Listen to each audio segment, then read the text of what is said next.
What's up, everybody? We should be live. Let me know if you can hear me.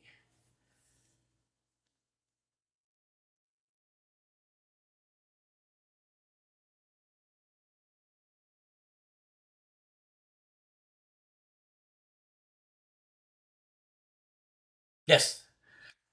Thank you, Lisa.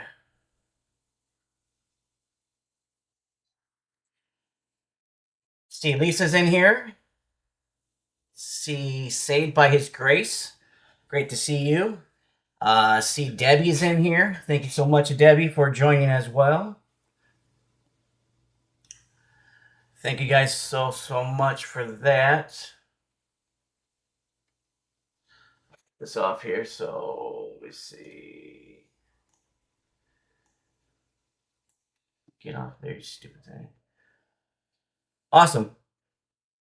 Hopefully, you guys had a great time watching Brother John tonight. Hopefully, that was going great. Um, so yeah. Hopefully, everybody's doing great tonight. Looks like Rachel might be in here as well. So hello, Rachel. Hope you're doing great tonight. Looks like we got. That's who I see right now. So thank you guys for that so much. Very awesome stuff. Yeah, let people trickle in here. So just in the comments, just let me know how your day is going, your day has been, how anything new, exciting. So let's chat for a minute.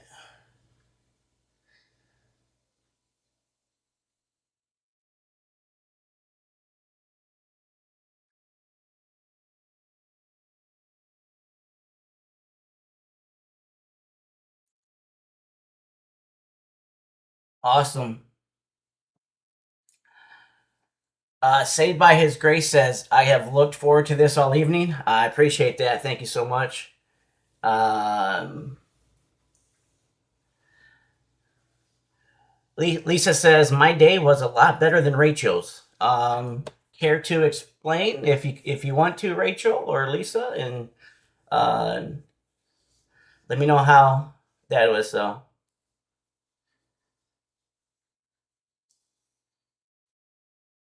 I do, Rachel. I do. I do definitely, Rachel. So, um, oh, she had to work in the heat all day. Ooh, yeah, that's not good. Let's see. So that was probably like what about 105, 110 with the heat index, if I had to guess, somewhere around there in Alabama. Um, Most likely so. Hey, brother David. Good to see you. Good to see you, brother David. Good to see Julie. Thank you very much for joining in. Appreciate that. Thank you so much.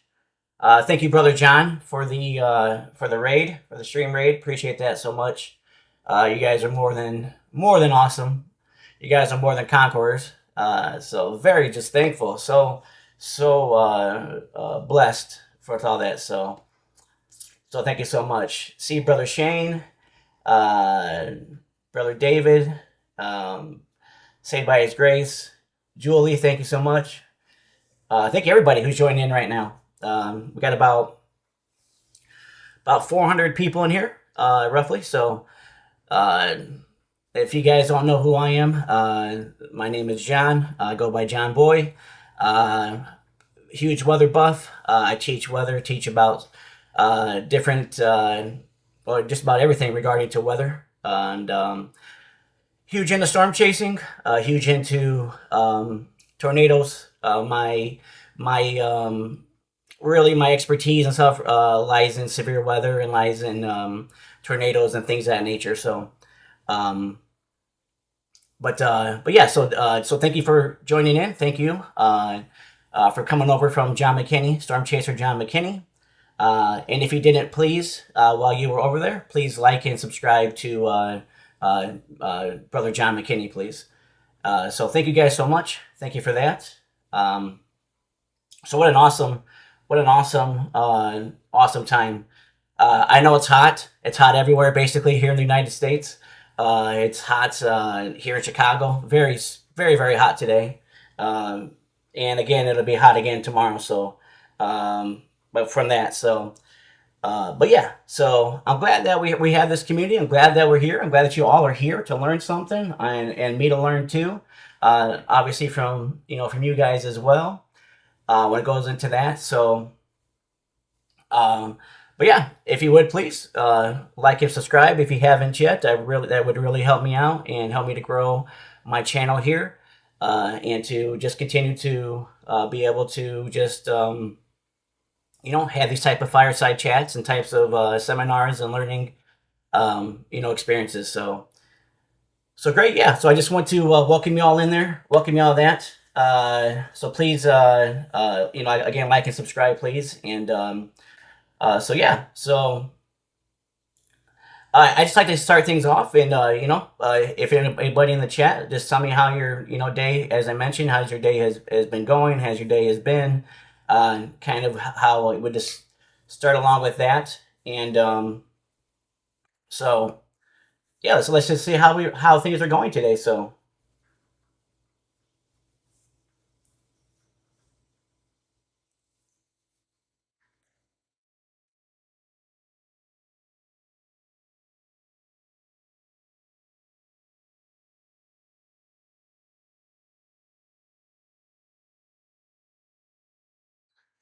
good job, guys. Good job. Awesome. Thank you, David. Thank you, David, so much, brother. Thank you so much for that. So awesome. And I do want to point something out. So last night I talked about deratios.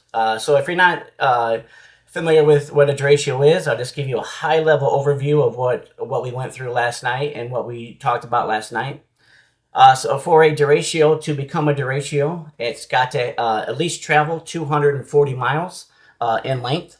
So that's the bare minimum that it has to travel through or travel over distance. It's got to have at least 58 miles per hour at all times within that traveling distance of 240 miles. And then it also there's also a third part to that equation, which is that you have to it has to have at least 3 reports within that traveling distance of wind at least 74 miles an hour or greater. So there's three topics or 3 ingredients that go into making that deratio, and they are they're kind of I wouldn't say that they're pretty common for us here in the U.S. I don't know where everybody is at tonight, but if everybody would put that into the if you want to put that in the chat where you're at from tonight watching, I appreciate that. But anyways, yeah. So there's 3 parts to the deratio there, and then so the key thing to the deratio again, 3 parts: 240 miles, 58 or at least 58 miles of wind, or 58 mile an hour per hour winds, and it has to be at least 3 reports inside of that that timeline of 74 mile an hour or greater wind speeds. So, great question came up last night from Saved by His Grace. She asked a question last night: is why did the meteorologist choose 240 miles? So the reason that the meteorologist chose from my research, the reason that the meteorologist chose 240 miles as a demarcation line or as a because it separates it separates a widespread path of damage, so it's not localized. So they got together and figured that 240 miles minimum was a good demarcation of what would be able to meet the criteria of widespread versus localized. So that's why the 240 mile was implemented. So that's what that used for. So, and yeah, so that was what we talked about last night with the ratios. That's how with the ratios you're going to see it's called an Arcus cloud, which is a shelf cloud. So that shelf cloud is what you will see coming directly at you. So if you ever see that shelf cloud coming at you, you know that's going to be a big wind bag, a big wind event coming at you. So definitely, highly suggest don't ever drive into that if you ever see a shelf cloud coming at you like that, because you're going to be facing a lot of winds there. So what comes from that? So let me check chat real quick, and then we will get started here. So if anybody has any questions, anything else, and we will dive right into Ghost Train. All right, looks like we have in here now. We got Dark Pickle says he's from England. Thank you very much. Says they're from England. Appreciate that. Very much. Thank you for joining in. Looks like we got who else we got? Oh, we got Sonia in here. Good to see you, Sonia. You are now a moderator, so thank you so much, Sonia, for that. So appreciate that, Sonia. Good to see you. Good to see Brother Shane.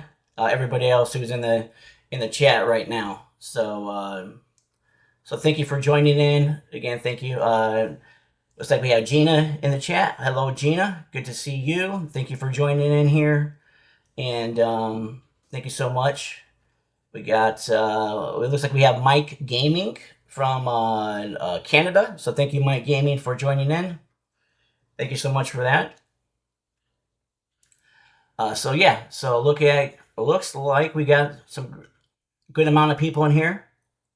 Great thing. So it looks like we got KJACWX. I know some of you might be familiar with who KJACWX is, or might be.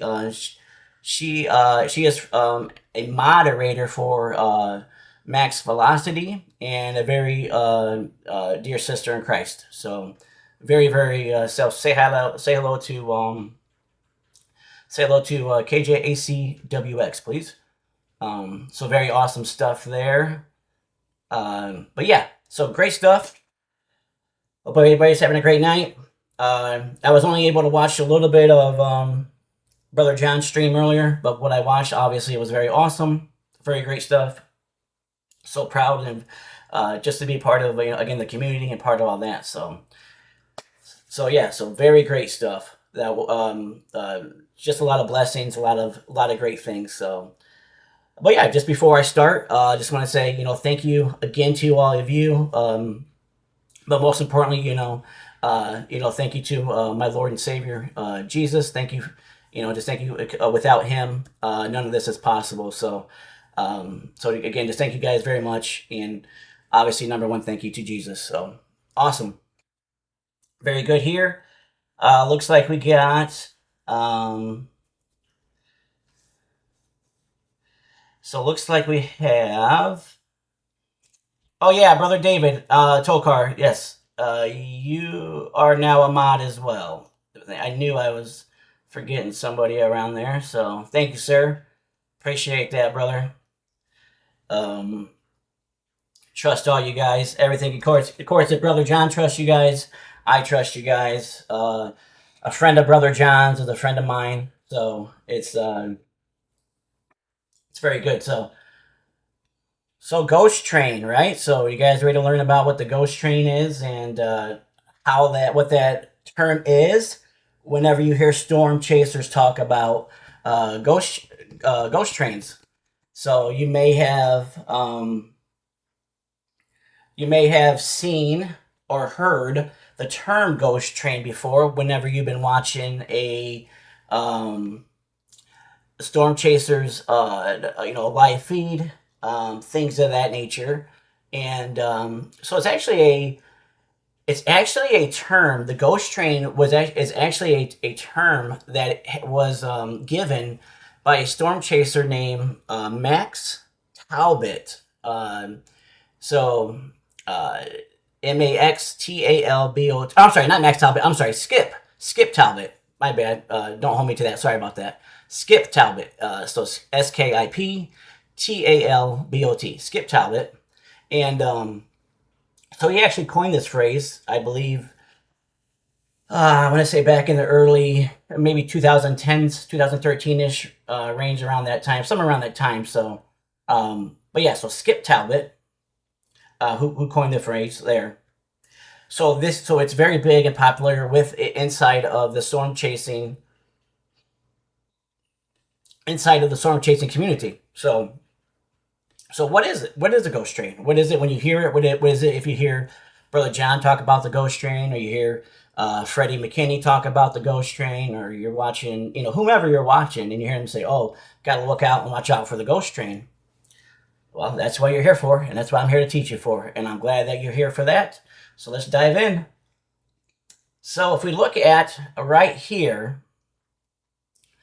and this is a post that is, and I put up this post. There's a lot of good other information out there, but I saw this post from Matthew Capucci, who is a great meteorologist, and I would definitely recommend finding him and subscribing to him and learning from him. He's a great meteorologist, storm chaser, things of that nature. So, but we'll jump into that. So this is taken. This is a great article, and I figured this was the best show and tell article to articulate and to show you guys what the ghost train is and how it forms and what it is. So you probably heard the term rear inflow jet, or RIJ. The ghost train is another name for rear inflow jet. The ghost train is just a big term that's used in the storm chasing community. So if you ever hear that, ghost train, just think in your head, rear inflow jet. That's what that is. So let's dive right into the information. So as storm chasers, and I'm just going to read here from Matthew's post here. As storm chasers, we're careful to avoid, look at his word there. His word is avoid the ghost train. So again, you don't want to be in it. You want to avoid it. That's one of the first key words that he mentions right here is avoid it. So and we'll look at the image. So he says, look in this image from the Effingham, Illinois, which is that just happened a couple weeks back on June 17th. There is a obvious cloud-based funnel, the debris cloud, and if you look carefully, something else. So right here we have the funnel. We have the funnel that's down. And you can see it's on the ground here spinning, right?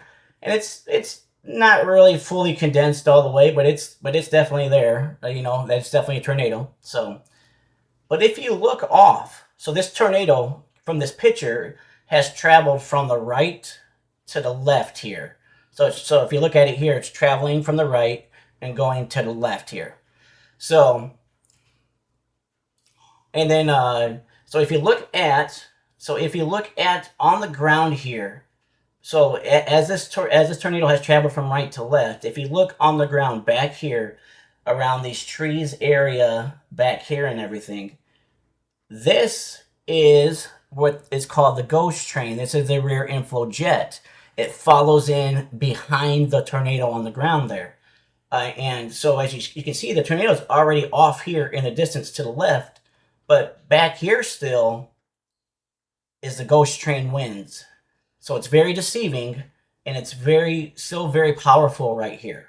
So even though the tornado has passed and it's hit these trees here and this farmland out here and everything else, once it has but its wind, some of the wind field is still back here, a couple football fields back, and we'll get into that.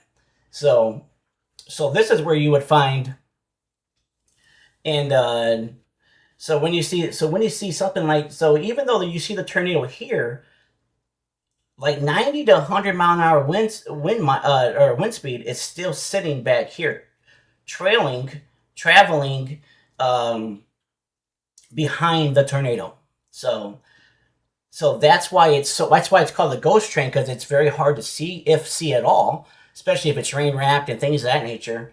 And that's why it's called the rear inflow jet, is because it's coming up from the rear and it's being done trailing behind the tornado there. So as we get into, as Matthew points out here in this great post, he says, notice the fuzziness on the bottom right above the ground. That's a channel of extremely strong 90 to 100 mile an hour plus winds just above the surface. So we're talking just above the surface. It follows the tornado and is about the length of a football field. This is the ghost train.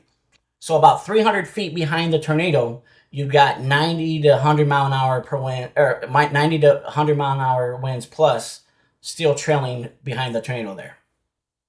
So even after you see the tornado gone and you think that it's safe, you still got 90 to 100 mile an hour per wind, power hour winds behind you. So it's still not safe yet. So it says, even after a tornado has passed, the ghost train is present for roughly 200 to 300 feet behind.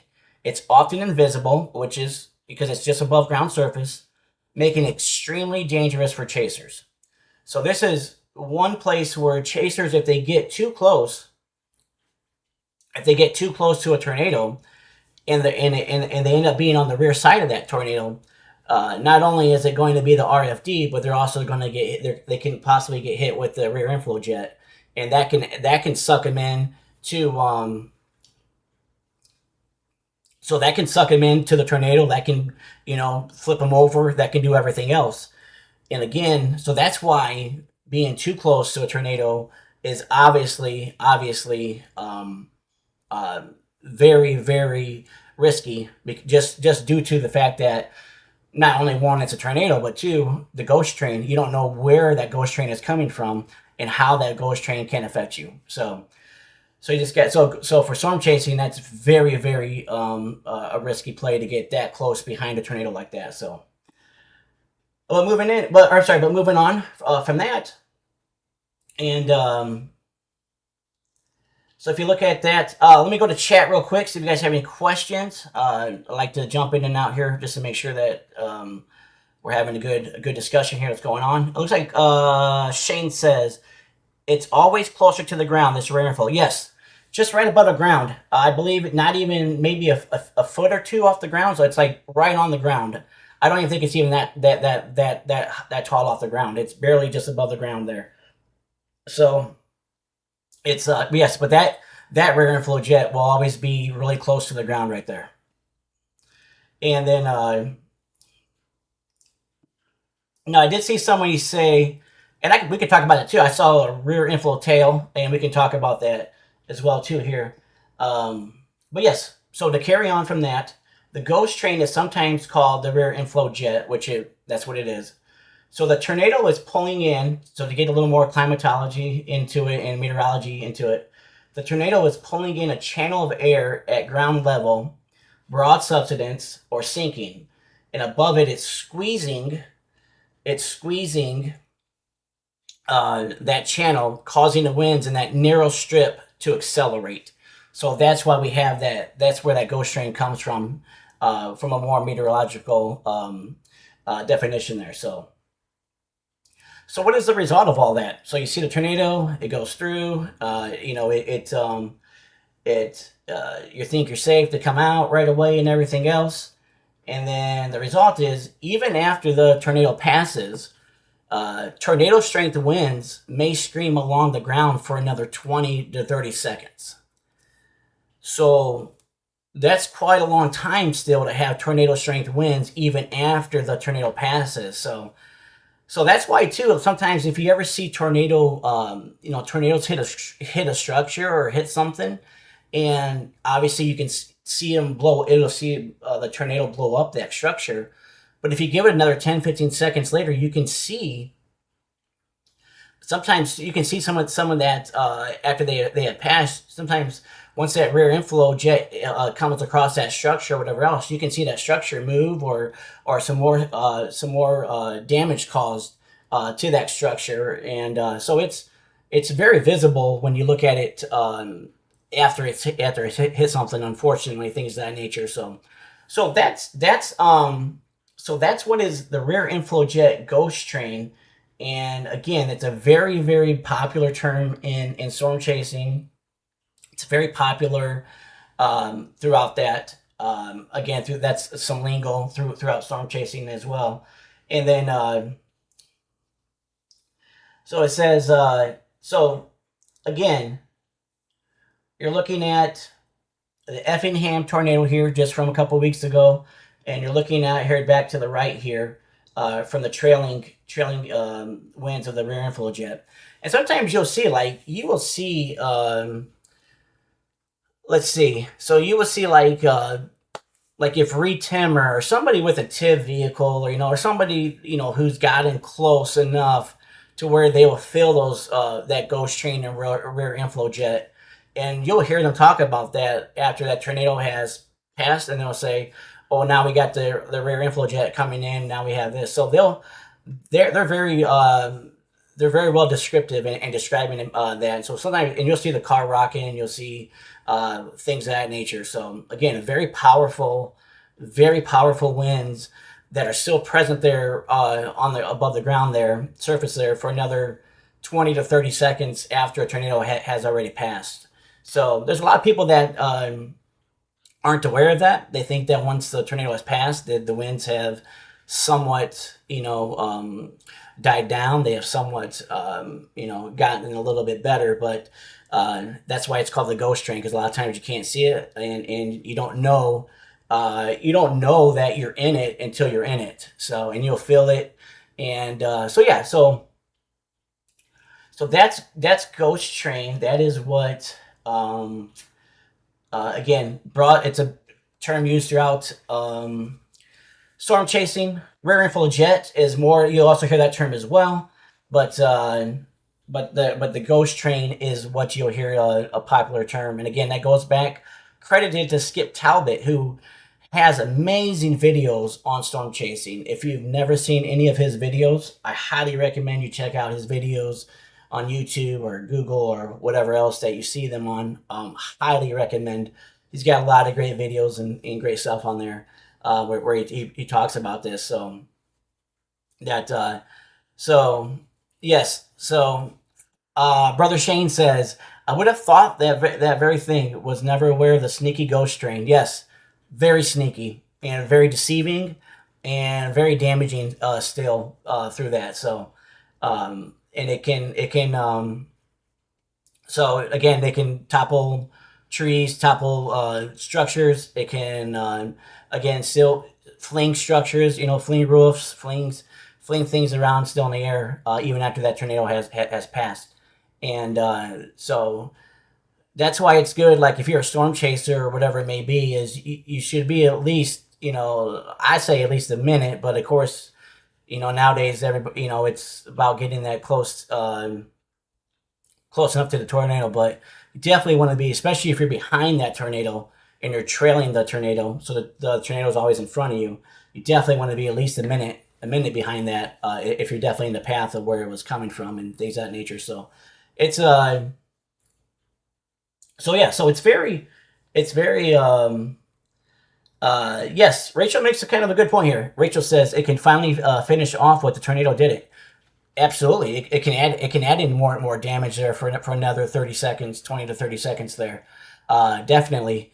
So whatever that tornado hit that structure at 100 and we'll just call it 165 or whatever, 170 miles an hour, and that wasn't damaging enough, it still has a trailing ghost train behind it of another 90 to 100 mile an hour plus winds that are trailing behind it. That's can finish off some of the stuff that it didn't finish off in the first place. So yes, definitely, it's definitely. And then let me see here. What? Let me see what Say by His Grace. Let me see. Say by His Grace. Did you have a question? Let me see if I missed it. Sorry. How many feet? How many feet up does the wind go? So they're basically going to be right off the ground. From my research, is like I think just a couple feet off the ground. So not more than a couple feet. I have to go back just to fully verify that, but they're just above the surface there. So it's so that's where the winds are. So from what I've seen, just a couple feet off the ground, but just a couple feet off the ground is still very powerful and still very strong from that. So hopefully I answered that. Say by His Grace. But yeah, that's from what I've seen. So when it goes to that, so And then yeah, so when you look at, so again, ghost train, and that's the way it's called for. And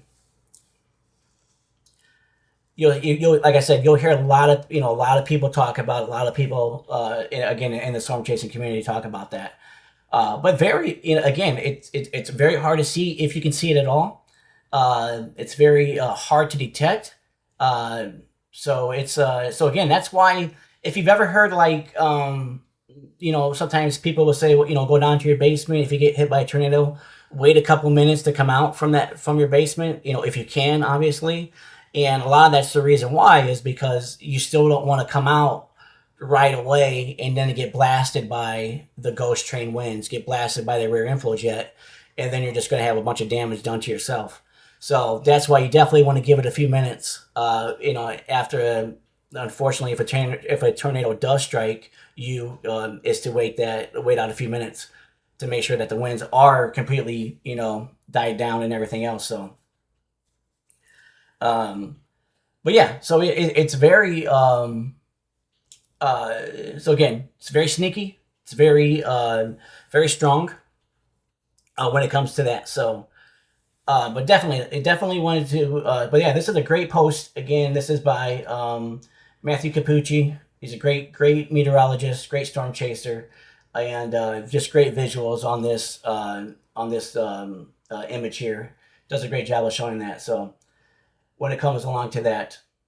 So again, very dangerous. And again, yes, if you ever get, Brother Shane says, it almost sounds like it's an aftershock of the tornado, only it's not far off after the tornado.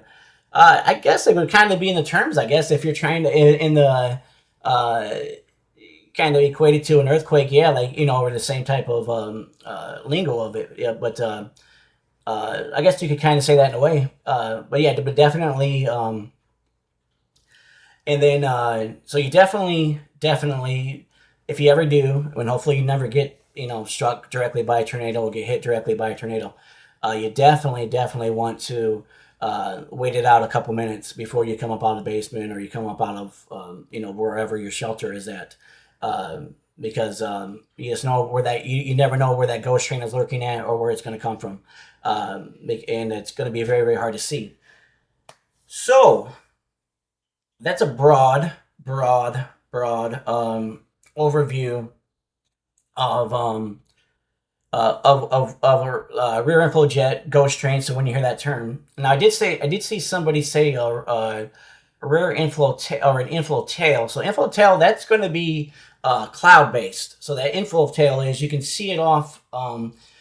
Let's say if you're looking, directly at a storm, and then let's just say off to the right, you'll see what looks like a cloud that looks like a tail. So it feeding into the storm. So that's an inflow tail. You can see all the inflow that the storm is sucking in. It's sucking in all that warm air and sucking in everything. So that's where that tail sticks out, and you see the inflow tail. So that tells you visually on the storm, when you're looking at the storm, you are able to visually see where it's sucking in all that juice from. So that's going to be your strongest part of the storm. It's probably where the mezzo is going to be at, and possibly the spot where where a tornado might form at. So, but definitely, but the tail is going to be cloud based, and you can see that from the cloud up there. So it's so yeah, so that's what a inflow tail would be, and then again, this would be what's called the rear inflow, or the rear inflow jet, which is just a couple feet off the ground, ground based. So just a little bit of difference between that. Looks like we have Shy Weenie Mom Tammy in here. Thank you for joining. Everybody say hi to her. Say hello to her. Give her a warm welcome. Thank you for joining very much. Very glad that you are here. So yeah, questions, comments, concerns, feedback, anything else you want to know a little bit more about the rear inflow jet, the ghost train, anything like that. So let's chat. Let's stay active here. Again, please like and subscribe if you have not. Please share if you don't mind as well. If you like my content, this is my fourth time streaming. So every time I stream, I talk about a different severe weather topic and to teach on, and to talk and have I like to call them fireside chats about, and just so we can talk and get to know each other, and just and everything else. So yeah, so let's keep the party going. Let's see what we have out there. Looks like we have about 265 currently viewers. And so yeah, let's keep the likes coming in. If you like it, my content, share. But the cadence of my content is that I will start off with explaining the topic that I'm going to be teaching about, and helping people learn about, and then from there we'll have fireside chats and talk about tornadoes and talk about severe weather, and to just to have those type of fireside chats going with that. So, and again, the first time if you please, it will go back and watch if you like my content, talking about how to read the National Weather Service SBC outlooks. So I break that down easy for everybody to understand and read that. Last night I talked about deratios. The night before that, taught on how to read radar and things of that nature, and to help out with that. So, but yeah, so a lot of great topics. And if you guys have any topics that you want to learn or want me to teach about, please let me know. And so just please help. If you have any topics that you want me to teach on, anything like that, I'd be willing to do that. So. And then, but yeah, so again, it's all learning, right? This community is all about learning. It's all about helping each other grow and helping each other, see things and do things. And that's what the weather community is all about. It's all about helping each other and that. So, looks like we got, brother Jonathan in here, Jonathan N6V6F. What a great brother from the UK. So it looks like you guys have already been giving him. Looks like you guys have already been giving him a warm welcome. So thank you for that. Looks like we got Chasing for a Cause. Thank you so much for being here too. I appreciate that. Thank you. Make sure we're giving them a warm welcome as well, please. And a big thank you to moderators and everything else. For helping me out and being such a great blessing. So, let me go back to chat here and look real quick. So, let me see what we got here. Let's see if we have any questions from.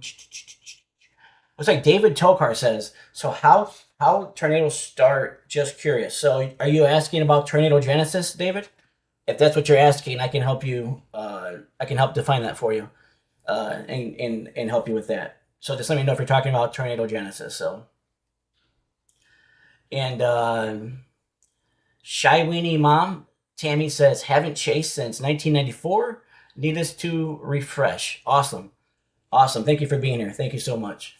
And then yeah. So please, any comments, questions, concerns, let's learn from each other, and I will do my best to help you guys out with any questions that you have, especially because you guys are awesome, and especially you guys. So Debbie says, yes, John Boy, that's what David is talking about. So tornado genesis, right? So that's the way I like to teach tornado genesis. First of all, if you go look on the National Weather Service webpage, they are the authoritative figure here in the United States. They don't know, and science doesn't know exactly how tornadoes form. So it's actually unknown. But there's a lot that goes into tornado genesis, right? First of all, you need instability. you need wind shear, right? So you need winds changing at different heights when they get, in different levels of the atmosphere. So you need one going east, one going north. Just the different winds going in different directions. So you need a lot of wind shear. You need a lot of instability. So you need a lot of that storm fuel. You need a lot of moisture. You need, there's also some thermodynamics that go into play as well. But on a high level overview, you need wind shear for sure. Wind shear is definitely that's going to be one of your probably, if not your most biggest contributor to tornado genesis is going to be wind shear. So, but again, it's not scientifically fully known how they form and why they form when they do and how they do. So, um, because it's if you've ever seen storm chasing, a lot of times storm chasers will be on the same storm for hours and hours because it looks like it's going to produce and it never produces any tornado. But it'll still have a mezzo, right? It'll still have a spinning updraft, but it just won't drop a tornado. And that could be for several reasons and several factors. But the main thing for tornado genesis and John McKinney, I see Brother John's in here, so thank you very much, Brother John. Um, that would be very awesome if Brother John might be able to get some input as well. But definitely wind shear for sure and instability for sure, and you definitely need some sort of you need chaos, right? You need relatively chaos that's going on, and at that like exact point, that exact coordinate, of the United States there. So to make it, and there's also boundaries. There's also other things. There's also precipitation. There's a lot of things that go into it, but not to get too long-winded about it, for tornado genesis, my biggest thing I would look at is wind shear and what that looks like, because you need that to have a lot of volatility in the air. And then Cape, right? Obviously, I've talked about instability with Cape. But definitely, it's just not known. It's not scientifically known. And again, you can find that directly on the NOAA/ National Weather Service website on their tornado what about tornado page, when it comes to that. So, and then it looks like we have Drama. Everybody, welcome in Drama in Focus. Please say hello to them, please. Hello, I have a request for a future topic I'm interested in would be all about lightning. Yes, that's actually that is actually funny because that's actually in one of my three topics that I have listed that I have for planned out, and lightning is in there. So that's awesome. The teach about everything, and about lightning and get to that. So definitely, that's definitely on it. So thank you for that, Drama. That would be coming up here within a few days for lightning for sure. And then we have Chasing for a Cause says, I would love to learn about sound. Now, are you talking about sound of the tornado? Is that what you're talking about, Chasing for a Cause? Just so I'm 100% on the same page as you with that. Just want to make sure that I understand that. So when it comes to that, so, and then yeah, but lightning is definitely a good thing. Sound, if we're talking about tornado sounds, they always talk about the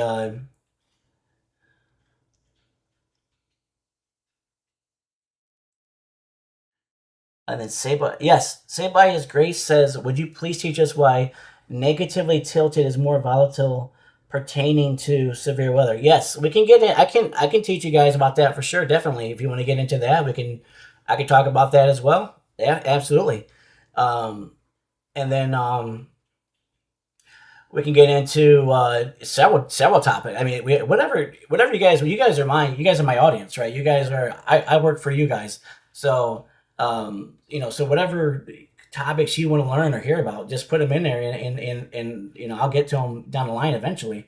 So that's a great suggestion there, Saved by His Grace. Thank you so much for that. Definitely, and then and then let's see. We also have see, Jonathan. Where's Jonathan at here? Okay. And then looks like we have. Oh, he's talking about, okay. So chasing for a call. You're talking about reading sound. Okay, I know exactly what you're talking about. I to be honest with you, I do not have a lot of, and I'll tell you, very transparent. I don't have a lot of knowledge in that reading the reading soundings.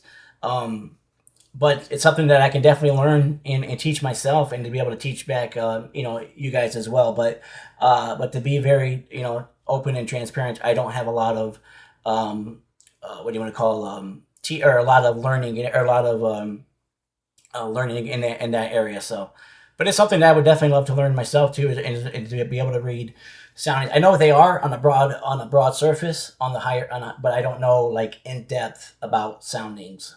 But again, I mean, that's just being truthful and being 100% upfront about that. Um, so again, I'm not going to know, everything, but I'm looking to learn, everything. And there are certain things that, again, soundings that that's a weakness of mine right now is reading soundings. So, and there's also things called hodographs. I can teach about hodographs. If you guys ever heard that fancy term, hodographs. So that's another big fancy term that's out there that you might see. I could teach about echotops. You guys have probably heard echotops all the time. So especially when Brother John's chasing, he might be looking at echotops. Other storm chasers might be looking at echotops. Um, excuse me, things of that nature. So, but yeah, there's a very, so it's again, lightning definitely. We could look at soundings for sure. Definitely how to teach myself how to learn that, and then teach that back to you guys, and then look at what Saved by His Grace mentioned as well. Oh, negatively tilted as well. Yes, that would be another one to teach about. So as well. So, and then so it looks like we have 240 current viewers right now. So it's awesome right now that what we have going on here. So please like and subscribe. Please, it really helps me out here. To helps the algorithm, helps and then it just really helps out a lot. It helps me grow, helps me out with that. But Shane says, "Can you touch on how a microburst happens at some point?" Sure, absolutely, absolutely. I can just I can I can just tell you that what it is a little bit briefly right now, and then so inside a downburst, so a microburst is what's called a downburst, but a downburst is a more broad term for that. So inside of the downburst, you have smaller, stronger downbursts, which are called microbursts, and those are the ones that are micro on scale. And what they mean by micro on scale is they don't cover a lot of land, but they're very, very strong. So when they hit like trees and they hit, like houses and sheds and barns and things like that, they will do some really extensive damage to that because it's a very intense burst of wind in a small little area, and that's what a microburst is on a very high level from that. But we can, yeah, definitely, I could do a whole topic on that for sure, definitely for microburst, and which you can get a lot of microbursts too, a lot even in deratios you can get some microbursts as well, and then. Shy Weenie Mom Tammy says, the knowledge of storms has gotten so much better. I had none of this when I chased. It has made chasing safer. Yes, absolutely. Thank you, Shy Weenie Mom Tammy. Thank you for that. And then KJACWX says, some basic weather terms with explanations would be great, John Boy. We have so many questions in Max Chat regarding what, for example, what a CC is. Okay, so CC is going to be correlation coefficient. That's what that is. And when you hear the correlation coefficient, and a lot of times in the storm chasing community, you will hear what is called a CC drop. So a correlation coefficient drop. So what that means is that on radar, on the correlation coefficient radar, if you the radar beam is scanning everything in the atmosphere right there. So it's doing a sweep, right? So when it so what a correlation coefficient is, it's everything that's correlated. So like raindrops get correlated all the same, hailstones, everything else is all correlated the same and given the same number. So what happens is that when you see a CC drop or a debris ball come in, that means that it's now scanning something way bigger than rain, something way bigger than hail. It's something that it's foreign object. It's foreign to what the radar is used to scanning, so it will apply it a different number. So it'll give it a lower number than what rain and hail and everything. So that's where that CC drop comes in, and that's why it's called a correlation coefficient drop. And so that's, but yeah, I can definitely explain more about that. I got into a little bit about that KJC WX during my radar talk a couple nights ago on how to see debris balls and the correlation coefficient with that and everything like that. But yeah, so that's what you will definitely see and hear a lot from storm chasers is a CC drop, and that's what they're looking for. That's what they're looking for. They're looking for a CC drop on radar to again confirm the best that they can that a tornado is there. But a lot of times the best radar is going to be velocity, and so that's going to be the main thing that storm chasers and meteorologists use as velocity to determine and confirm a radar there. So I'm sorry, determine and confirm a tornado there off of radar. So, but great question there. Definitely, I could definitely do that as well. I'm all for whatever, again, whatever you guys want, whatever you guys, want to learn, and if you already know it, or if you have maybe a little bit broader, understanding than what I do, please chime in. And cause it's, again, I'm not, I only know what I know, and I'm not perfect. But again, I'm a trusted, reliable source. And, so you're not going to hurt my feelings if if I get called out on something that maybe I said erroneously about. So please feel free to do that as well.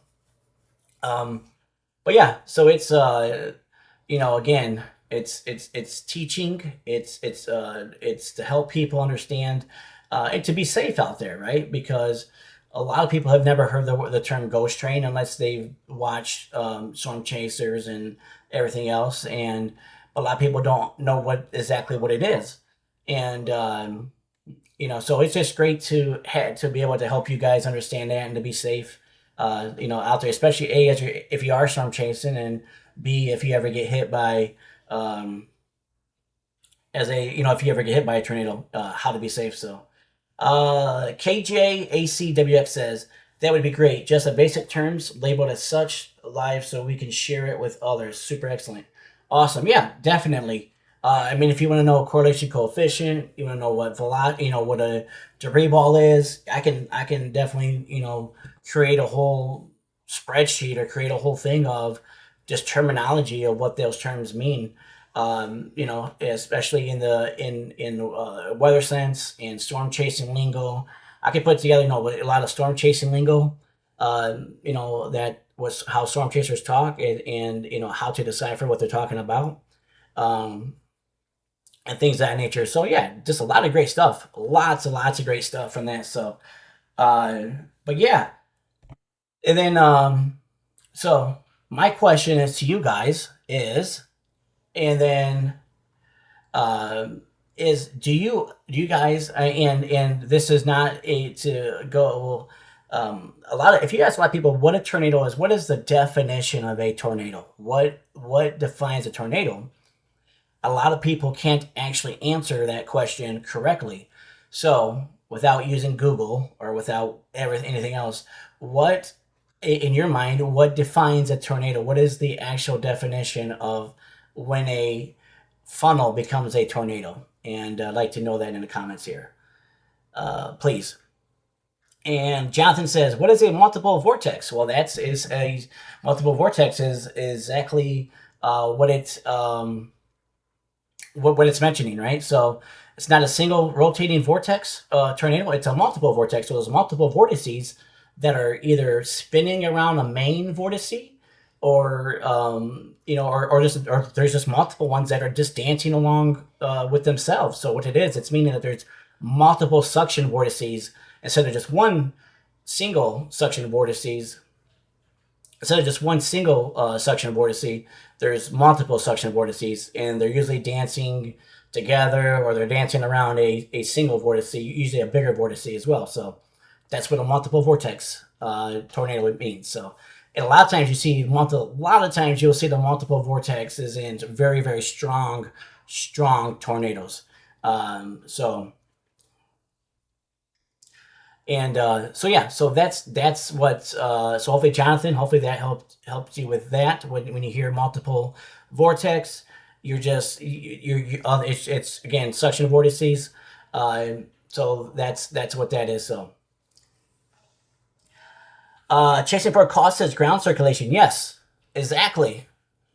So a tornado has to have ground circulation in order for it to be a tornado. It has to be in contact with the ground.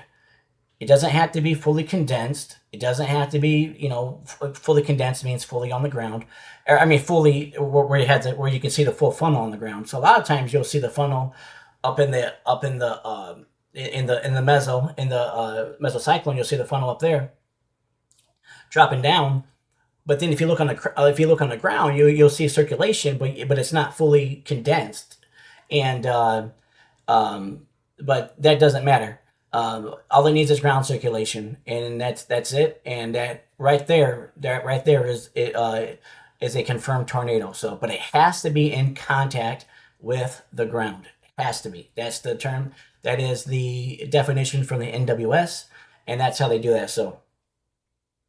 Rachel says, tornado, an updraft develops in a supercell and is then fed by inflow and can condense into a funnel. Yes, absolutely. And that's the starting part of it. But again, it has to be in contact. It has to be in contact with the ground, whether you can fully see the funnel on the ground or not. Again, doesn't have to be fully condensed. Because you can see a lot of tornadoes from storm chasing videos and everything else. You'll see a lot of ground circulation, and you're like, where the heck is the condensation funnel? And the funnel's still 1,000 feet up in the air. So that's why the fully condensed ones are the easiest ones to picture. They're easiest ones to take photos of, and everything else. So that's ground circulation. So.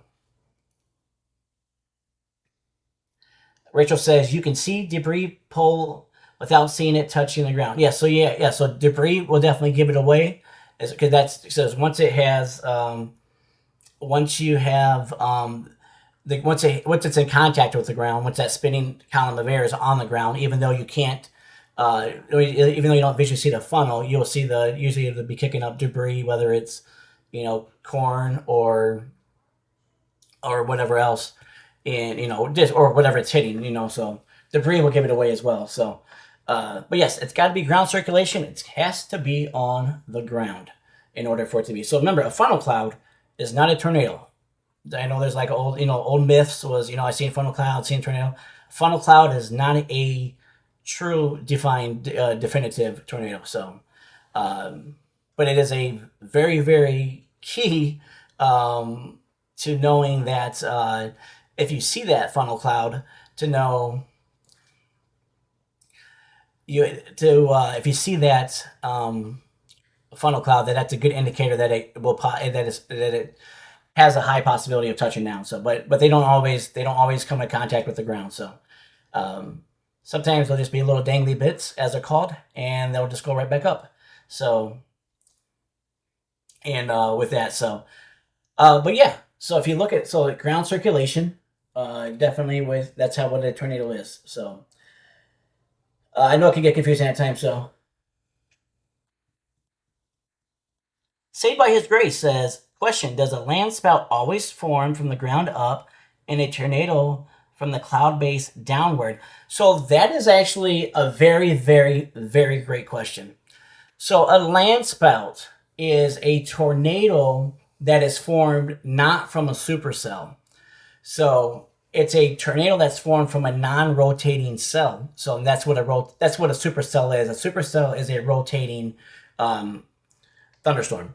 So a land spout, which is still a tornado, and I know the land spout is actually it's kind of a misleading term. They should just call it a tornado still, but when they say land spout, I guess the way to differentiate it from a supercell tornado is a land spout is formed from a non-rotating cell. So that's what a land spout is. And as far as as NOAA has and the NWS has, they they say that tornadoes, from what I gathered, from what I read, was that tornadoes, whether it's a land spout or a regular tornado, they spin up and not touch down. But there is competing scientific data between that. So that's a very great question, say by His Grace. So I would say that tornadoes spin up and they touch down from the science that I've seen. But the NWS, if you go on their website and read that, they will tell you that tornadoes actually spin up and that they actually do not touch down. So that's their wording, not my wording. And again, they are the authoritative figure when it comes to that. But again, so great question on that. Hopefully they answered a little bit, about land spout versus. I know it's misleading. Same as water spout, right? Water spout. What is a water spout? It's a tornado over the water that is formed from a non-supercell, from a non-rotating superstorm. So if you hear water spout, yes, it is a tornado over water. If you hear land spout, yes, it is a tornado on land, like any other tornado that's on land. It just happens to come from a non-supercell, from a non-rotating cell. So that's how they defined it. That's what we go with. So, see what. Let me know. Say by His Grace if that was.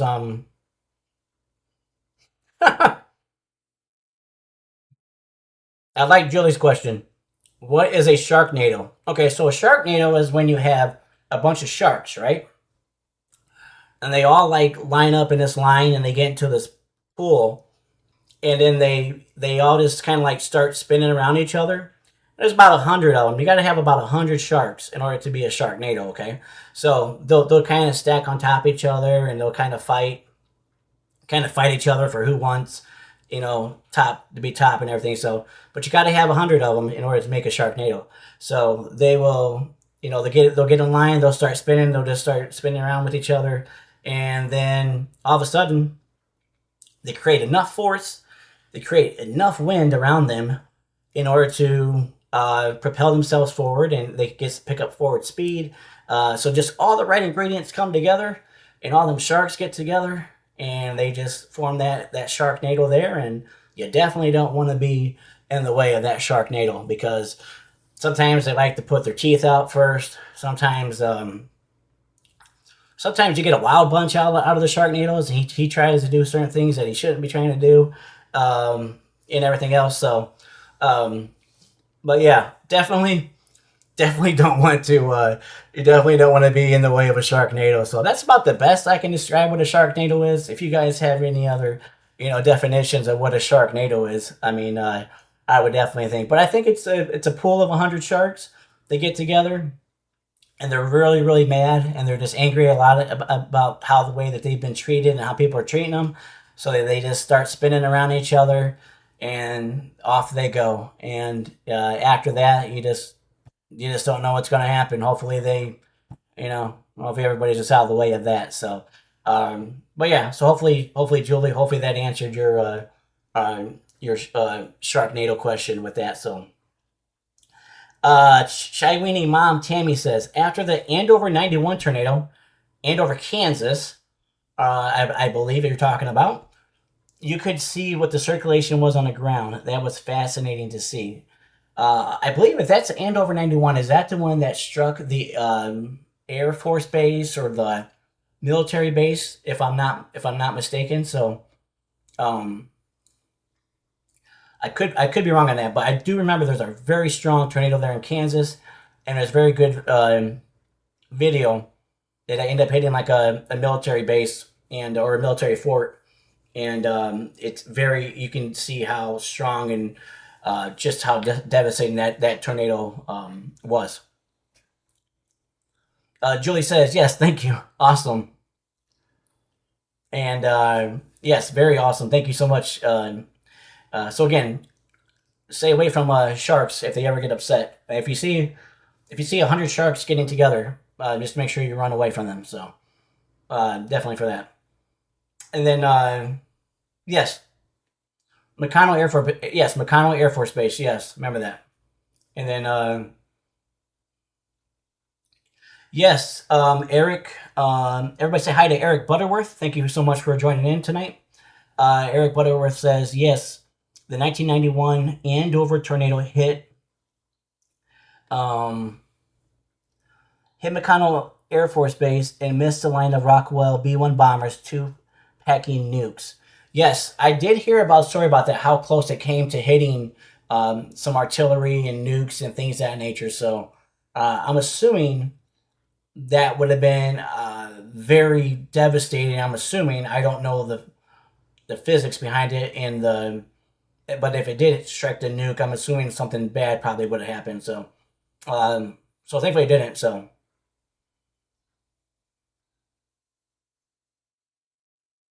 okay. Oh, great question. Saved by His Grace. Question. So, is a waterspout always formed from a non-rotating cell? And if so, is it always classified as a land spout when it moves to land? That is an awesome question. So, let me answer that in two parts.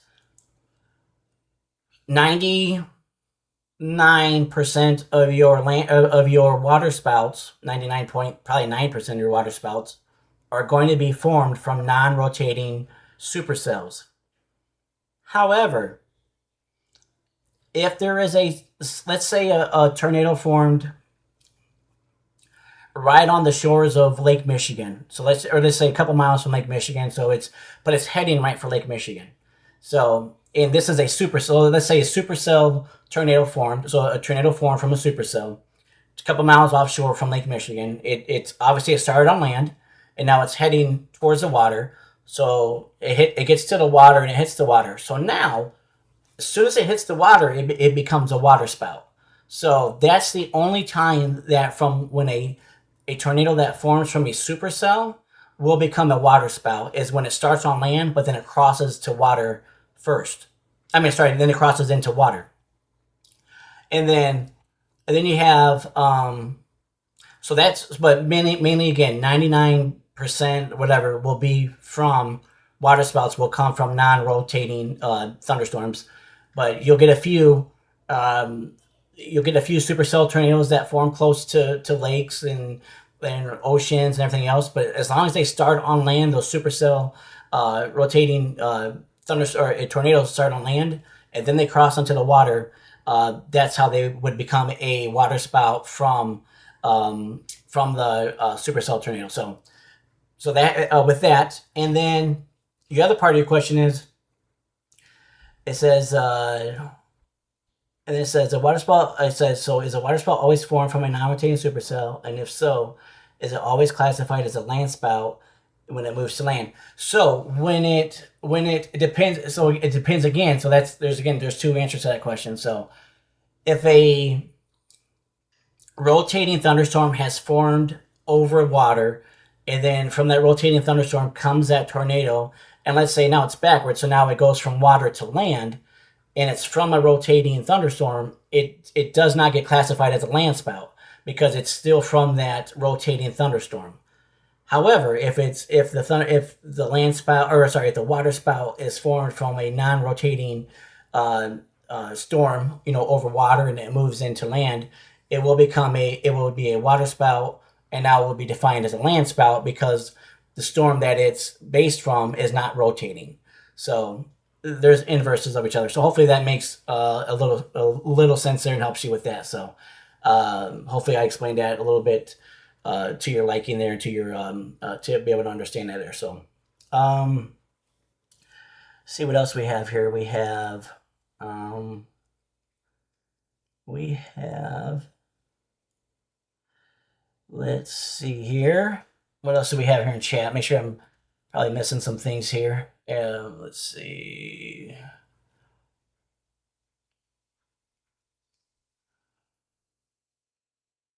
Let's see. What do we have here? I got. Okay, hold on 1 second here.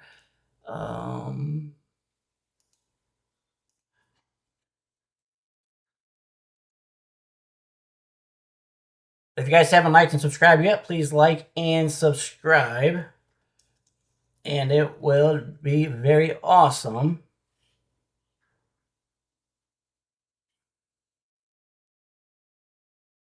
Then, so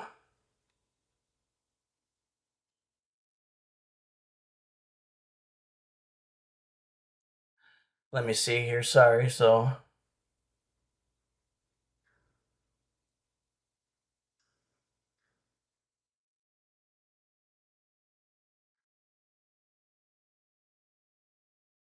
what the heck happened?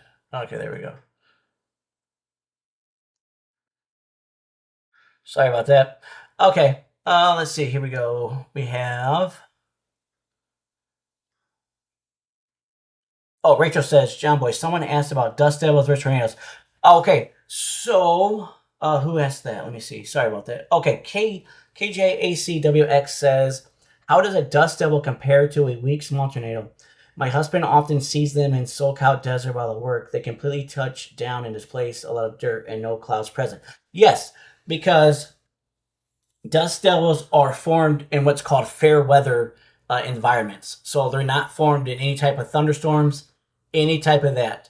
So dust devils are hot rising air, rapidly rising air, and a lot of times you will see them in a desert because in a desert you have a lot of hot rising rapid air, and it'd be in fair weather, like it'd be perfectly sunny outside. You look out, while you're driving in a desert, all of a sudden you see the sand starting to spin around and everything like that. So that's what a dust devil is. It's formed in fair weather without a thunderstorm, and it's due to the hot rising rapidly warm air that's out there. So that's what a dust devil is. That's what differs from a tornado. As a tornado is formed from a thunderstorm, which is a non-fair weather environment. So a fair weather environment versus non-fair weather environment. And they're usually not. I mean, maybe they do cause some damage. I'm not 100%. Maybe a lot of times I know they're just like out over sand and like in the desert and stuff like that. But I mean, they might. I'm not 100% sure on how fast they can get up to, speed wise and stuff like that. But besides that, that's going to be the difference between a dust devil being fair weather, and then you're going to have tornado being non-fair weather. So from that, and then so hopefully that answered your question there, KJACWX. Help you a little bit with that. So Saved by His Grace says, "Dead man walking tornado is extremely creepy." Yes, it is. That would be from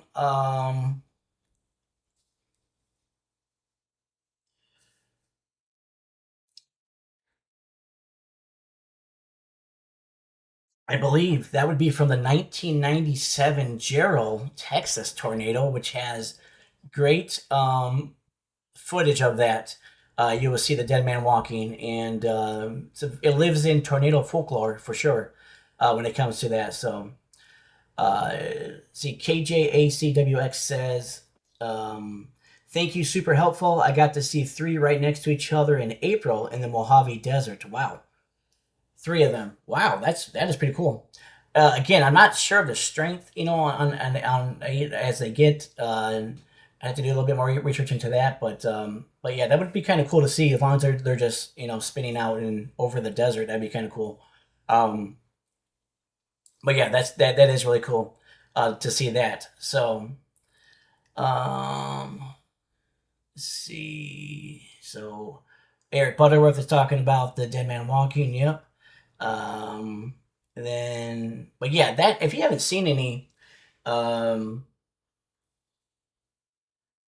Rachel says yes. Very rare they get strong enough to damage property. Yeah, that I would agree with that. So, um, definitely. And then Eric Butterworth is talking about yes. If you guys have not seen the Gerald tornado 1997 EF5 tornado, highly would recommend watching that and checking that out because that was a very very devastating tornado down there for sure. So. Uh, And Eric points out here, and to quote the narrator of the Gerald documentary, an ancient Native American legend speaks of the dead man walking. If you see him in a tornado, you are about to die. That is a very interesting language there for sure. So definitely don't want to see that in a cloud formation for sure. Definitely when it comes to that. So. Um,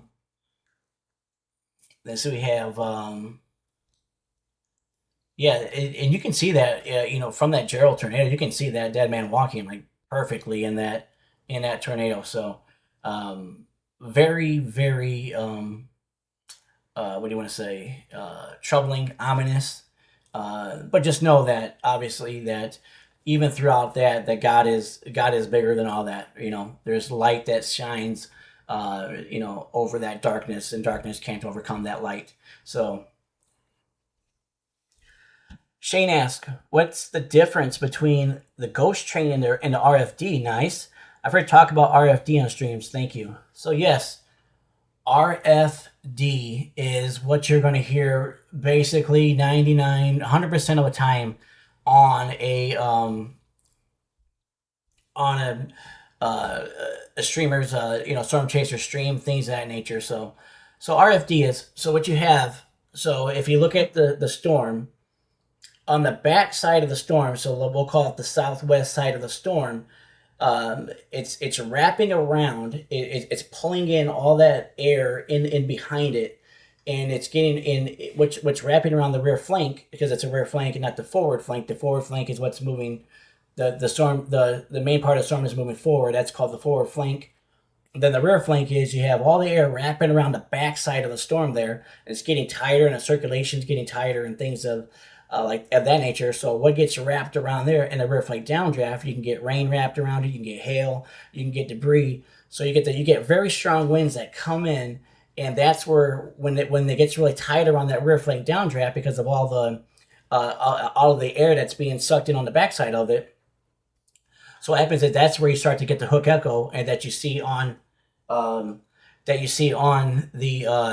radar. So that's where you would see the hook echo and things of that nature, and that's where the tornado will most likely take place in that RFD, when the RFD wraps around and gets to that hook echo there. So give me 1 second, guys. Huh? I don't know, maybe, but love you. Love you. But yeah, so yeah, so as you say that, so and as yeah, so hopefully the answer is about the RFD. So RFD is coming down the rear flank. It's coming down. It's wrapping around the back side of it. It's ingesting all that, and just like Rachel points out, a good thing here too, which I was just getting ready to say though. But thank you so much, Rachel, for bringing this up. Strong RFD will actually strengthen inflow, which it can, in the right circumstances. So absolutely, So that's what your RFD is, and you're going to hear everybody talk about that. So, Saved by His Grace says, what is the top miles per hour ever recorded from an RFD? Completely transparent, I don't know the answer to that question, that first part of that question. Second part is, how strong can it get?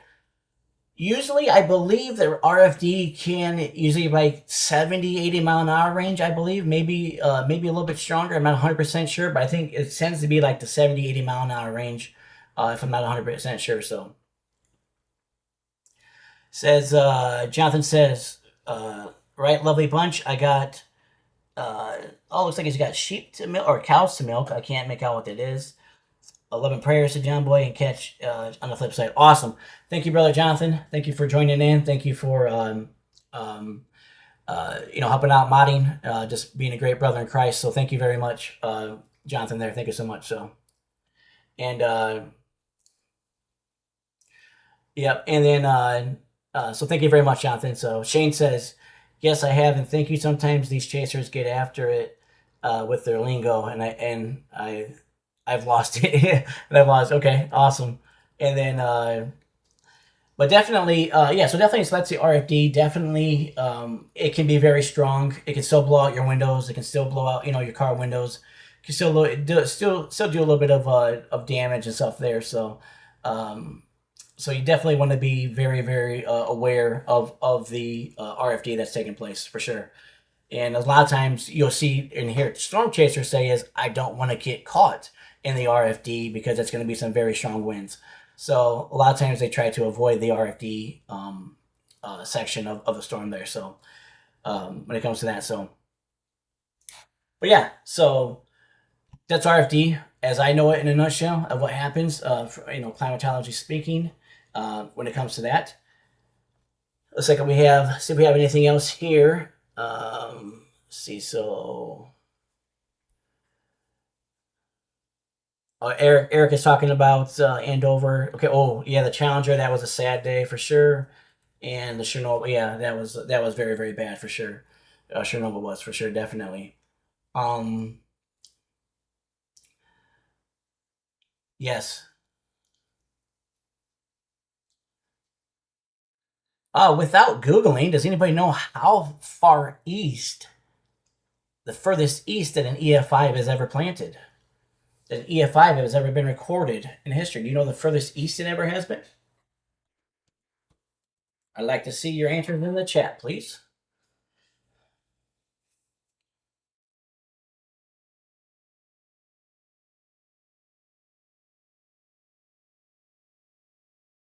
Thank you, Shane, for saying I do not know. Thank you.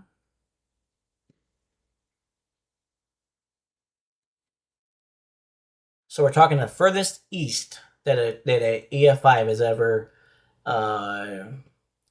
has ever planted down. So Eric says I can only think of Flint, Michigan, here in Michigan. Great guess, but that is incorrect.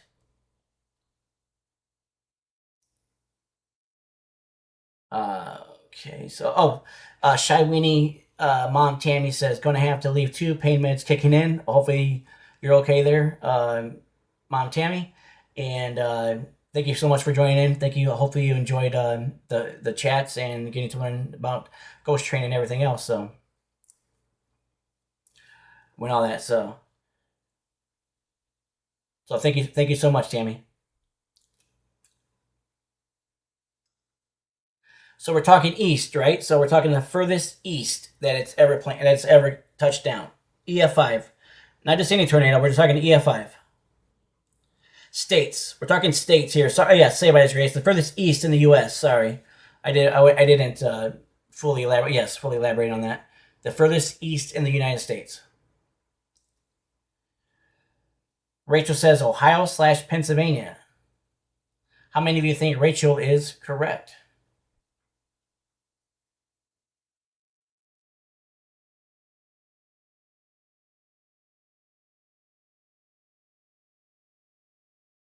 Nope, David, not New York, buddy. How many of you think Ohio is the Ohio/Pennsylvania is the correct answer?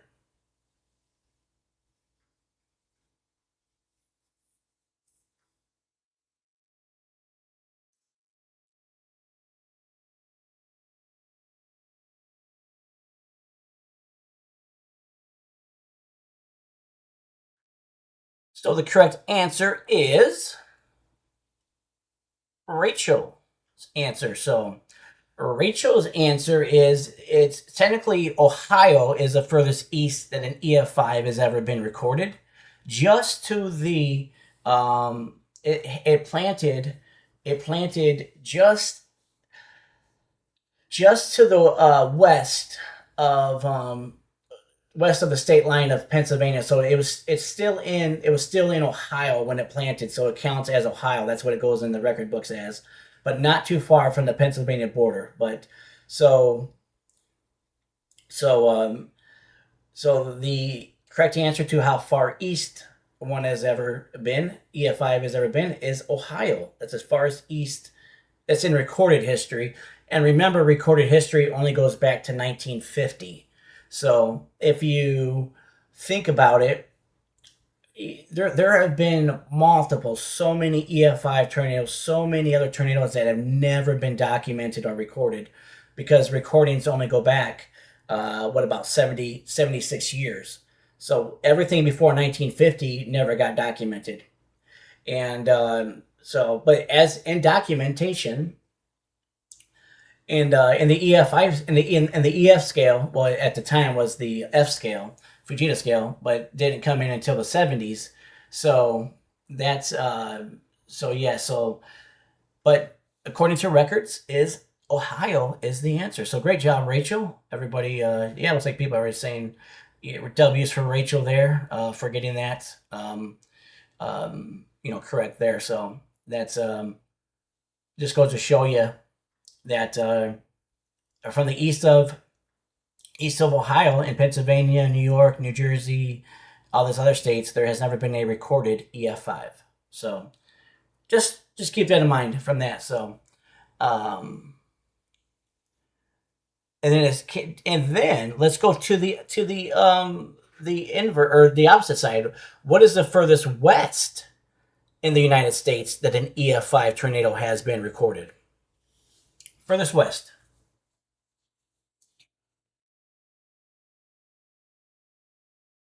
Please provide your answers in the chat here.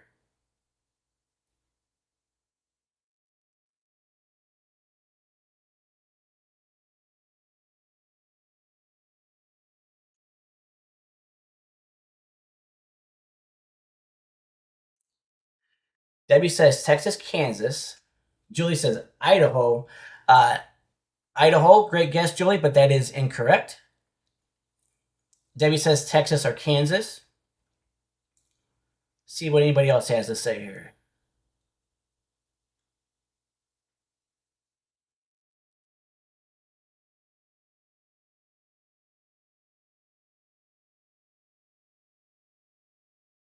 Oh, looks like we got Jonathan back. Thanks for coming back in, buddy. Appreciate that.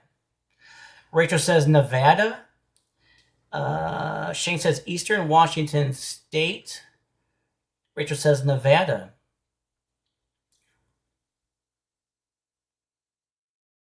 Jonathan says Washington State.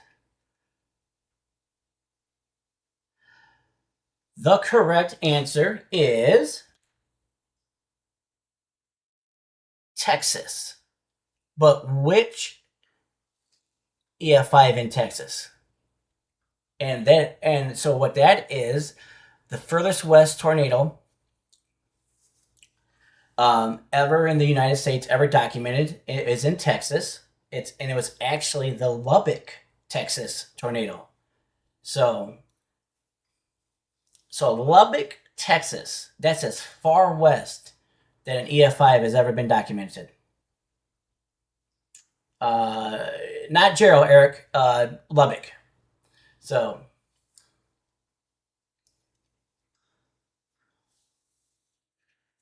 yes, so that's the furthest west that an EF5 has ever been documented is Lubbock, Texas. And that was a very, very nasty tornado there. So very nasty when it comes to that. So awesome. Julie says, should have known better. That's awesome. That's awesome. But yeah, when it in what's the worst tornado that Los Angeles has suffered? I am not. I don't know the answer to that. I don't know, Eric. If you know, please let us know in the chat here, because I am not aware of what the worst one Los Angeles has ever had. For sure. I definitely don't know that.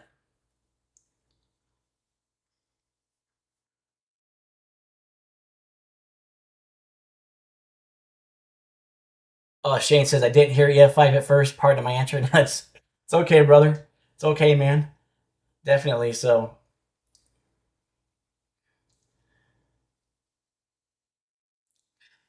And if any of you guys watched my first video that I ever posted, what is something about Lubbock that stands out? It's Lubbock and it's a Xenia. Two. Why do those two tornadoes stand out in tornado folklore, in tornado history?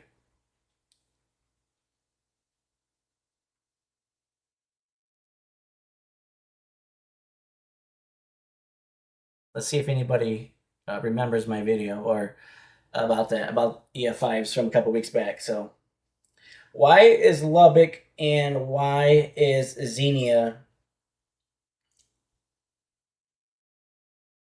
Why do those two tornadoes stand out in the history of EF5s?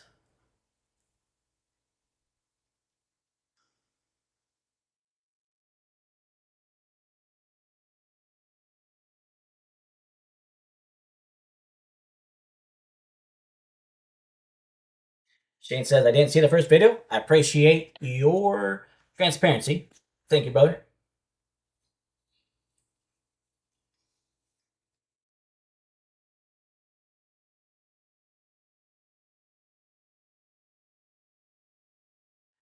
Rachel,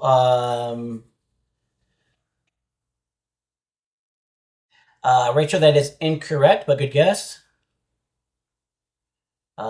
Jonathan says, should have been EF6. So Jonathan is pretty much correct. So, yes, Gold Hunter. Everybody welcome in Gold Hunter. 9641, thank you so much for joining. Thank you so much for the information. Yes, that is correct. Those two tornadoes were originally rated EF6. So, only two tornadoes ever in the history of tornadoes. In the history of the Fujita scale, which is now the enhanced Fujita scale, the only two tornadoes ever in the history, Lubbock, Texas, and Xenia, Ohio. That was it. Two of them. Two of them got preliminary ratings of EF6 based off the damage surveyed by Dr. Fujita. And the Lubbock tornado is what actually led, because the Fujita scale actually wasn't in yet when the Lubbock, Texas tornado hit. The Fujita scale wasn't in place yet, but it actually led to Dr. Fujita furthering along the Fujita scale and enhancing that. So it actually helped him create that scale. So, and then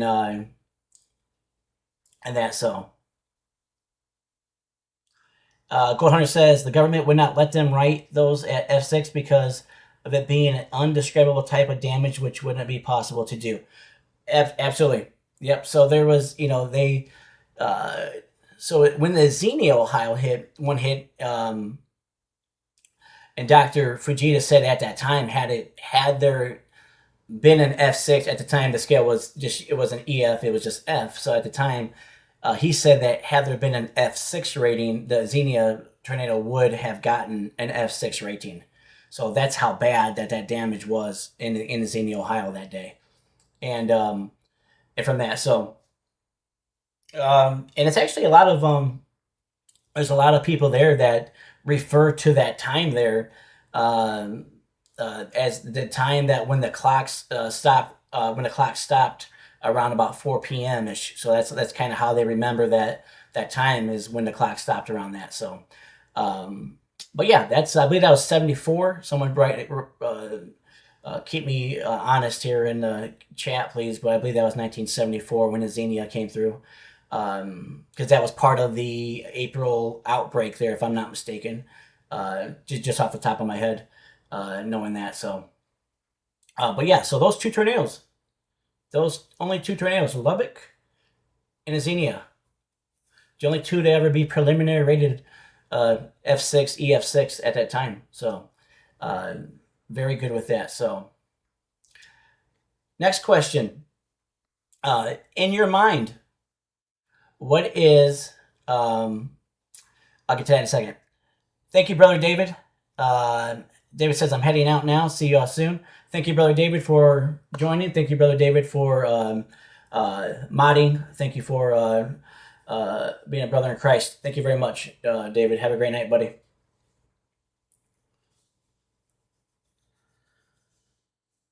So opinions, and I'd love to see a bunch of opinions on what you have here. Is in your opinion, what is the strongest tornado ever recorded? In your opinion,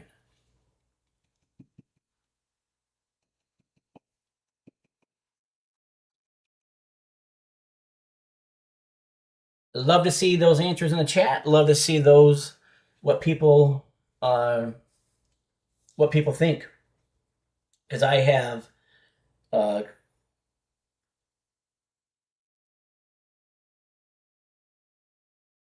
Gold Hunter says Greensburg. I just want to make sure that I have. Are you talking about Greenfield, Iowa? Just want to make sure because there's. So make sure we're talking about the same tornado here. So,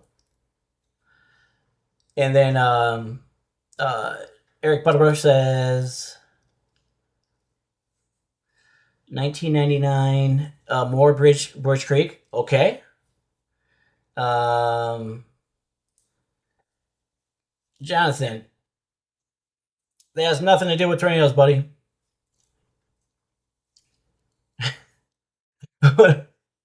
Oh, that's funny though. Uh, but yes, what in your mind? What is the strongest tornado you think that's ever been recorded?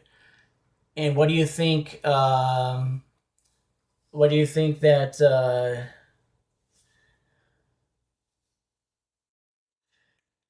What do you think the criteria? What do you think it means when they say the strongest tornado ever recorded?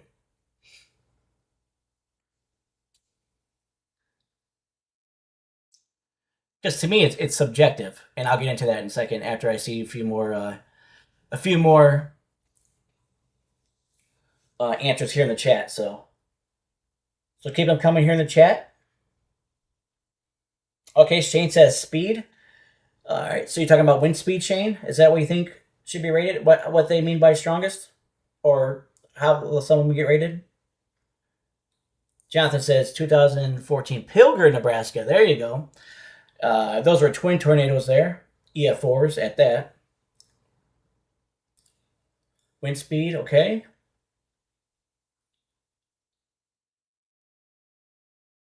Okay.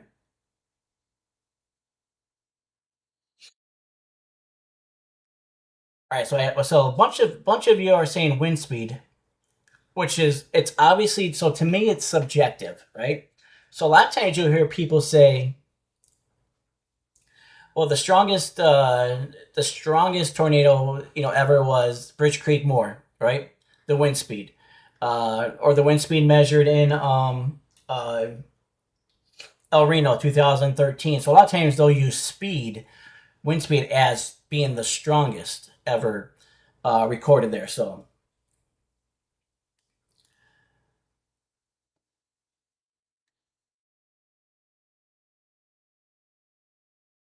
yeah, okay, yeah. Gold Hunter says yeah, Greenfield, Iowa one. Yep. Um, so being subjective to wind, right? Wind is obviously you could go off wind too, but I think if you go back and you actually want to know how strong a tornado was, if you go back to the and somebody again keep me honest here, I think it's the Philadelphia, Mississippi tornado, or it was the other one there that was in Alabama. If you go back and look at the ground scouring that tornado did, not only the damage that it did, but the ground scouring where it basically dug a trench like 2 to 3 feet deep, I think it was, or right around that vicinity. So that means you weren't even safe 2 to 3 feet underground there. Had that tornado pass over you. That's how deep it dug into the ground. It dug trenches in the ground. So if you think about that, so again, it's subjective, right? Subjective is strong is subjective. It could be wind, it could be what it's done on the ground, it could be that. But to me, if you go back and look at that, I believe it's a Philadelphia one. It was a Philadelphia, Mississippi tornado in 2011. If you go back and look at, there was another one there too. I think it was the Rainsville one, or the Rainsville. It might have been the Rainsville one as well. I don't think it was the Phil Campbell one. but I think it was the Philadelphia, Mississippi one there in 2011. But yeah, it did a couple feet ground scarring for a long time. So and it was so strong too. It was literally ripping. Um, when you yeah, sorry, Rach, what I meant to say, yes, the in April 27th, 2011, during the outbreak.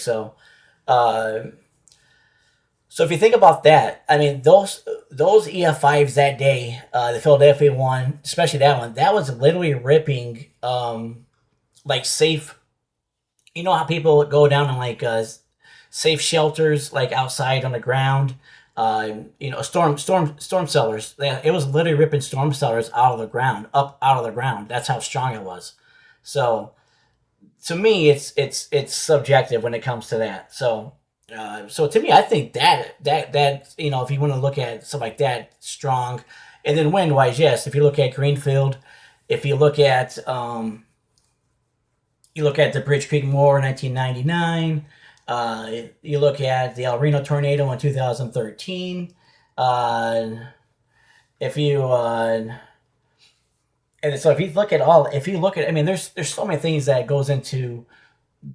I know it's just subjective of what strong means, but to me, I just think it's fascinating to me that literally could have been underground in your storm shelter, in your storm cellar, and that tornado was literally ripping that storm cellar out of the ground.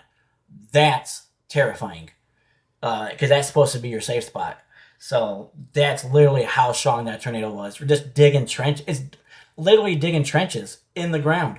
That is so wild. That is so wild to even think about. Goldhart says yes. It was the Philadelphia, Mississippi tornado that dug deep into the ground, and that particular tornado hit another town in Mississippi. I think it was a little stronger, but I forgot the name. Yes, very yes. That was just absolutely terrifying for that thing to be ripping up the ground like that. And that ground scouring is something that has never been seen before in a tornado. That's how strong it was. That's just completely crazy. It was ripping up, digging up, like 2 feet, 3 feet foot dentions or trenches. Just wild, just wild to even think that. So, um, just massive amount of power at the base of the tornado. That's just crazy to even think something like that. So, um, but yeah, so subjectively, that's strength can be wind speed. Obviously, Greenfield, and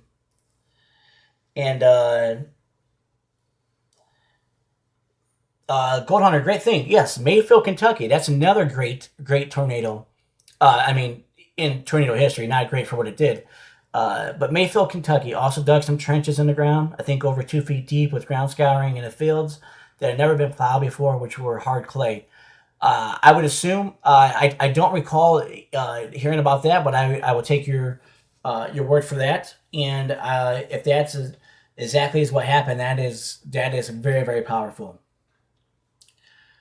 But again, so what stands out though? That's a great thing. I'm glad Gold Hunter brought that up. What stands out from the Mayfield, Kentucky tornado from that year? What makes that stand out so much, Mayfield, in your opinions?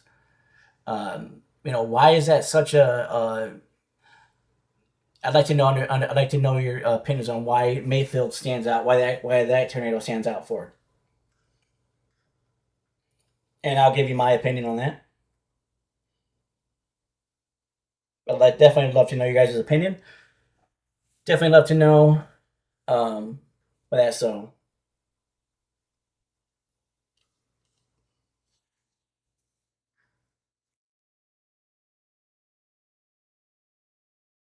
Yeah, and I'll definitely share my opinion on why I think it stands out very strong for in tornado history.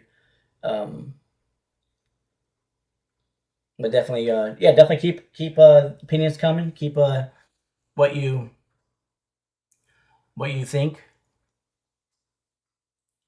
and I will share my opinion on Mayfield on that tornado because that was a very bad one. So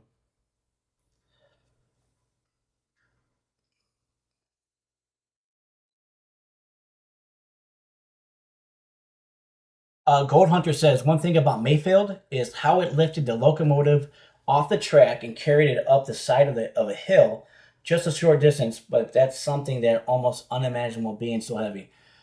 Agreed. Yes, definitely agreed. Because if you go back to Enderlin, North Dakota last year, June 20th, 2025, that's the whole reason why Enderlin got rated an EF54 is because it hit a stopped train and it happened to blow off several cars, and it threw one of the empty train cars, a little over 475 feet, and that's the reason why it ended up getting an EF5 rating. So, um, yes, Jonathan, that is correct. That is a Candle Factory tornado. That is correct. Yes. Yep. So, my opinion on why Mayfield stands out for. So, if you go back and look at it, well, first of all, it was thought that it never cycled. It was first of all thought that it traveled. Basically, I have to, and again, somebody keep me without looking it up, just going off of memory. But I believe the system started back in like the Arkansas region area, things of that nature, if I'm not mistaken. But they did end up going back and saying that it did cycle, so it wasn't on the ground continuously for over 200 some miles or something like that. So they did say it did cycle, but nonetheless, what stands out to me too about that? One, it happened at nighttime, very horrible. Two, it happened in December. December, to have that strong a tornado in December is it's very uncommon. It's very rare to have that strong a tornado in the month of December in Kentucky. So that's what stands out to me a lot from that one. But again, don't let the time or the season fool you. As long as the conditions as long as the elements all come together, that's all it takes. It doesn't matter what date it is. Doesn't matter what month it is. If that storm has the fuel, it has the wind shear, it has the power, um, it can drop down tornado there. And so for that to be a high end EF4 in the month of December at nighttime is completely just wild. So, um, so to me, that's what stands out to me about that Mayfield tornado. Is the timing, the time of day, how the length it was, and the season that it was. So that's what stands out to me in the Mayfield tornado, and how strong it was when it blasted through Mayfield. And I think another one was called Dawson Springs, Kentucky, if I'm not mistaken, off the top of my head. Um, but but yeah, so I think that to me that's what stands out to me when I think about the Mayfield, Kentucky one. And I remember looking at that on correlation coefficient, and that debris ball was so well defined. I mean, that debris ball was crazy. So, Gold Hunter says yes, or yeah. I remember them saying that it had cycle, and I know like Reed and others were researching it, and they still believe it never fully cycled and has some rotation still on the ground. Yeah, there's a lot of conflicting. Yes, Gold Hunter, thank you for that. There's a lot of conflicting, or different competing views when it comes to that. But the NWS, they went back and they said that they found evidence that it did cycle. So it wasn't one complete. It wasn't on the ground, completely for the whole time. Uh, but yeah, there are others who say no. We think that it was on the ground for 200 plus miles and everything else. So um, because had the NWS rated it as on the ground the whole time, I believe it would have became. I believe it would have jumped over the tri-state tornadoes in 1925, if I'm not mistaken, as the longest track tornado ever. What on the ground for the longest time. So, um, so yeah, so it's it this. So again, there are some competing views, competing when it comes to that. So definitely, definitely. But again, the NWS is an authoritative figure, so what they put out, what they say is what we go off of, and not to mean that we can't and that we shouldn't, push back when we can and have different opinions and views, but that's what we have to go off right now. That's what they say. So Mayfield for sure, definitely Mayfield. That was a strong one at nighttime. Unfortunately, the damage was just once morning came and you seen the damage. That was just well, it was just crazy. It was just wild to see that damage from there. So when it comes to that, so um, but yeah, it would have been right up there with that tri-state tornado. Like I said, around 1925 ish, around there, for the longest track tornado ever in the history of tornadoes. So that's one thing there. And then so Mayfield stands out to me for that. And then of course, like the Mississippi tornado stands out to me just for the sheer ground scouring and just the pure strength of it when it comes to that. And then, oh, good. Jonathan says 165 miles track. Wow, that's still crazy. So,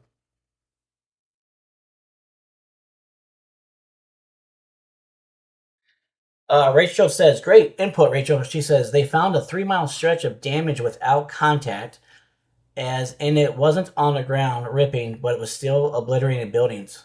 Wow, that's wild. I did not know that. So that's awesome. Thank you, Rachel, for that information. Thank you. Not aware of that at all. From that, so for it to not even be on the ground, still doing that kind of damage is intense. That's definitely intense for sure. Very very intense. Yep, and that's why he didn't bump Tri-State. Yep. Yeah, because otherwise it would have. Otherwise, I do believe it would have bumped Tri-State from the ranks from that. So yeah, that's wild. That's wild to even think about. So from that, that is wow. Just pure force right there doing damage there. So um, Rachel says would have been 216 miles. Wow, that's a long that's a long ways, very long ways. So wow, 216 miles. Uh, Jonathan, are you saying what time is it here? What time is it? My time. It's 12:45 a.m. here Central Time. I'm in Chicago. So that makes it 1:45 in the Eastern Time Zone. That makes it 11:45 Mountain Time and 10:45 Pacific Time. And then for the continuous United States here, so or what's known as CONUS as well. So continental United States from that. So yeah, so wow, 216 miles. 216 miles. Oh, man, it's wild to even think that. That's a long ways. But yeah, so for that, yeah, that's what stands out to me about Mayfield. I know Brother John chased one. Obviously, I do believe some of you might have been watching at a time um, uh, when him and Freddie chased the Rolling Fork tornado, the EF4 on uh, what was that? March or April? I think that was. I can't remember. Um, but that was a very devastating tornado there down there in Rolling Fork, Mississippi. Another nighttime one as well. That again, a lot of people say should have been rated an EF5, and it's like a lot of people say that Mayfield, Kentucky, should have been rated an EF 5 as well. So from that, so but yeah, so it's very, um, but yeah, it's just um, yeah, what I want to say, the way that I'll get back into that here in a second. Let me read this from Gold Hunter.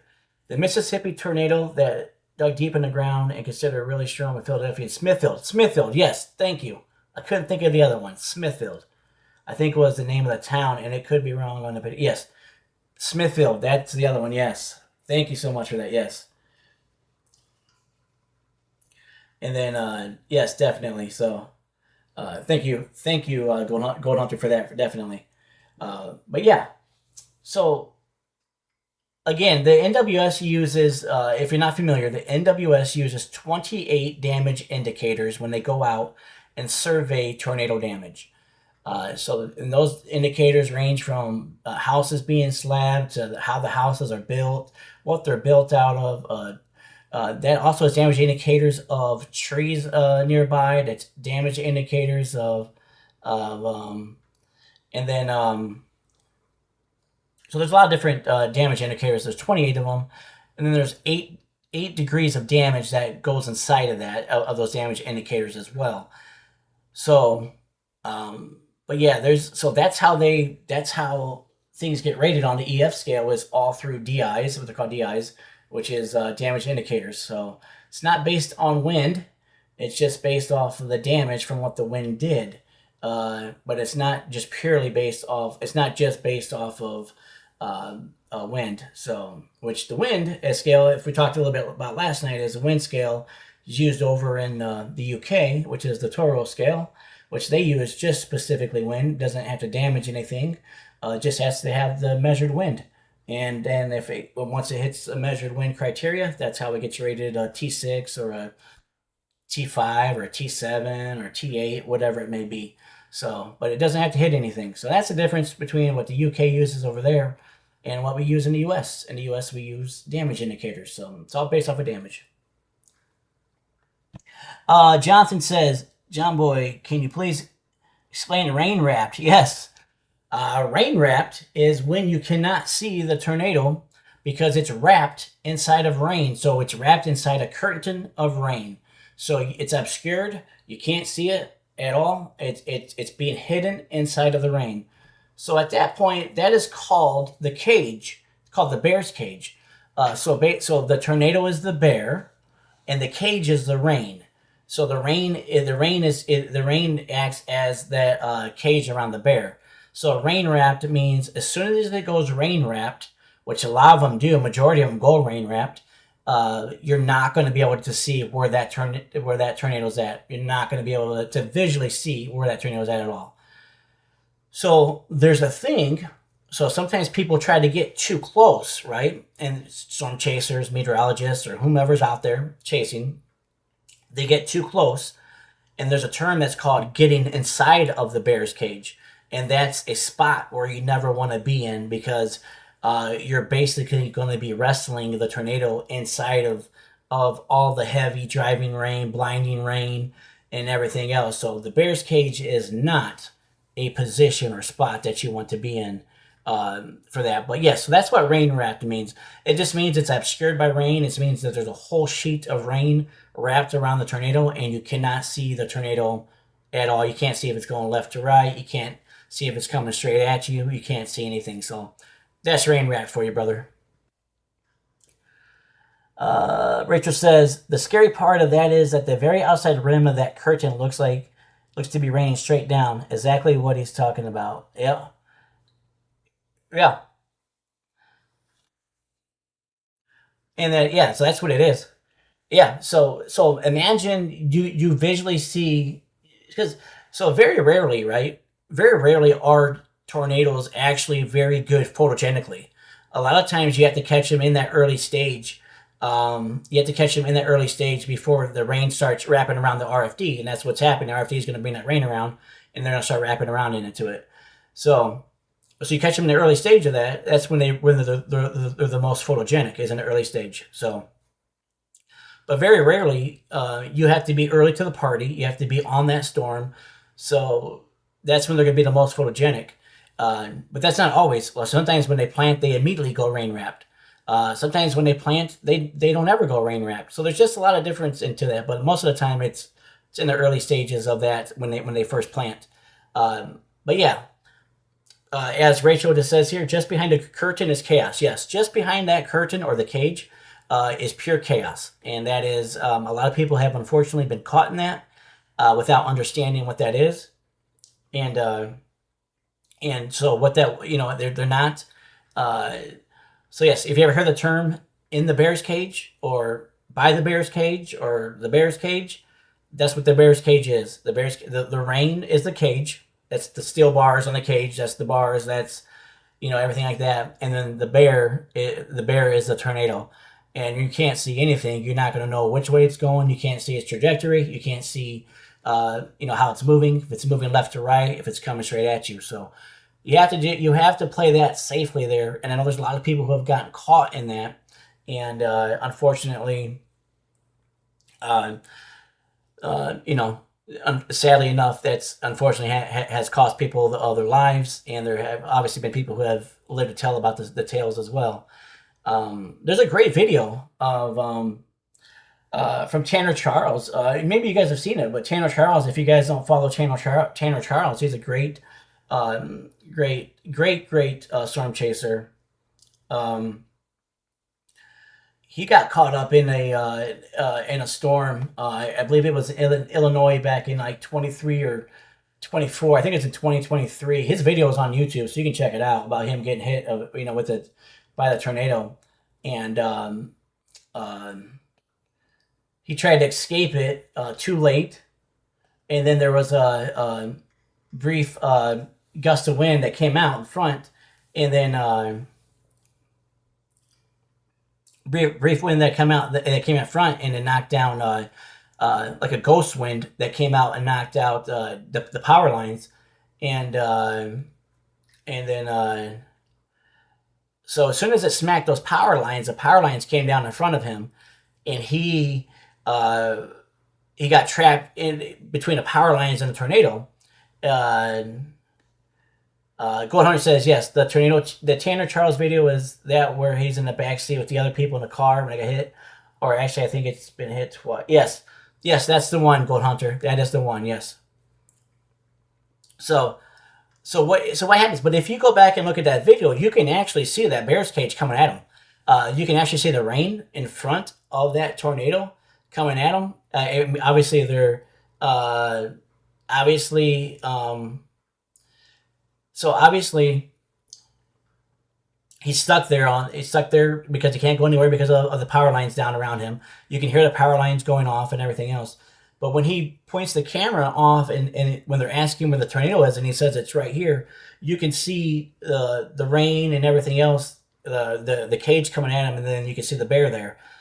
So just gives you a visualization of what, and that was just a little bit of rain and everything else. So that just gives you a little bit of visualization of how hard, just even in that little amount of rain that he was in, it is to see that tornado. So, but I highly recommend that you watch that video, because to me that's I've watched that video multiple times, and the pure blessing that God saved them from that is just purely awesome through that experience, because that is just amazing that they came out of that. But yeah, definitely would highly recommend you guys check out that video. And then there's another storm chaser who got caught up just the roadway from that name. His name is Iris Chris. He posts a lot of good content on YouTube as well. He got caught up just the road from that, a little ways up the road from that as well, where he ended up getting flipped over from that tornado because he made some errors in navigation and in timing. So I would recommend you highly watch that video as well too, so that it can also teach you. There's a lot of teaching when you see bad things happen to teach you how to do the good things that are out there. So there's a lot of teaching in those moments there. So with that, that comes with that. So.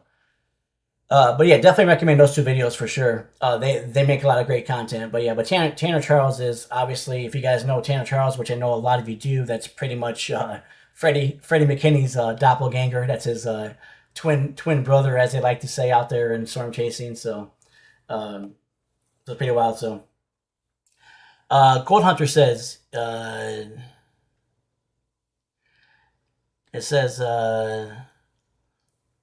It says, yes, the car was on the edge of being flipped repeatedly by the tornado, and I honestly believe all their body weight inside held the car still from being flipped repeatedly. That is a good analogy on that, Gold Hunter. That's a good take. I never thought about that. And then, that's a very good take, so. Yeah, because there's four of them in the car, and if you figure if maybe 170 pounds a piece, so you're talking maybe about 700 pounds, a body weight that could do, in between 650, 700 pounds of weight. That might have helped out a lot for sure. Definitely so. So looks like we got a bunch of deleted messages here. Just looking at chat here. So great job, mods. Uh, KJ, leave them out. John Boy doesn't want witchcraft in chat. Absolutely, yeah, definitely. This is a chat. This is a definitely a chat of Jesus, of God, and everything. This is of the light. Nothing about darkness or anything like that. So we don't, and I don't put up with anything like that. So if you see anything like that, any type of darkness or anything like that, delete that right away, please, because that's not something that we tolerate around here. But anyway, besides that, the light always wins, and God is bigger than all that. So yeah, so please keep that out of the chat, please. So and all that. So Jonathan says definitely got to go now. I would be back on.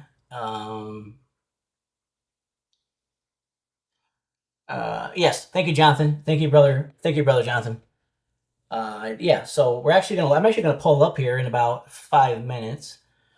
Oh, here we go. Gold Hunter says, and then with the rolling forth Mississippi tornado, storm chaser Chris FL storm chaser got hit when he was trying to escape that tornado and turned into a dead end street in a mobile home park and not knowing it. Wow. And then and then wow. I don't think I know who Chris FL. I'm not familiar with who that is. I don't know who that is. So uh, Chris FL does not ring a bell to me. Um, Maybe if I seen them or whomever that was, but yeah. And then and everything. So, but yeah, let me know. Yeah, let me know who that is exactly because I'm not familiar who that is. So, um, but yeah, that would be horrible. That would have been horrible for sure. So when it comes to that, so definitely, definitely. So wow. Yeah, definitely. But yeah, go back to that Tanner Charles thing though. Tanner Charles, that was such a great video on that. There's a lot of great up close and tornado videos when it comes to that. So, Gold Hunter says yes. Chris said when he seen it coming at him at such a fast speed, he just popped the seat ledge and fell straight back in the rental car, and it smashed nearly flat after all. Oh wow! But thankfully he's okay. Then I'm taking it. I'm assuming from your response here. So, um, wow. And then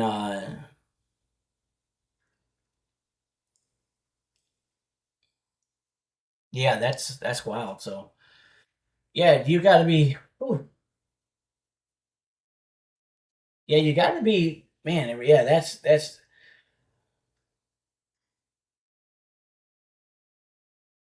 Yeah, you got to definitely be it's in a car, right? A car is. I mean, obviously, you don't want to get hit with a tornado in a car, but I mean, that is, man, that's wild. Definitely, that's pretty crazy for that. So, yeah, Rolling Fork was really bad. Um, Again, another nighttime one. Nighttime ones are the and like so to talk about nighttime tornadoes, right? So how do you visually for a nighttime tornado? How can you use your sense of seeing in order to uh, visual or to see where that tornado's at? What are some things to help you out with that if there were a tornado at nighttime, and for you to catch a glimpse of it or to know where it's at? What would you use? How would you use your how do you use your eyesight to help you with that?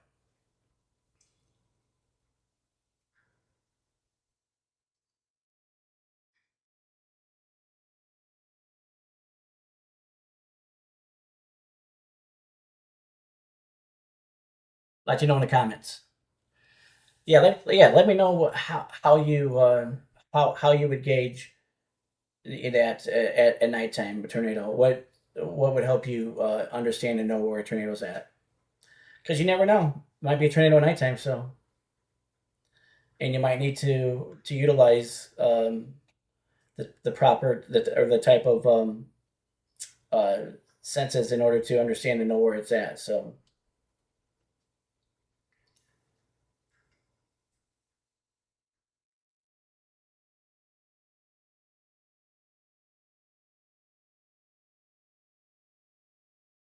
yeah, so let me know there in the chat, please.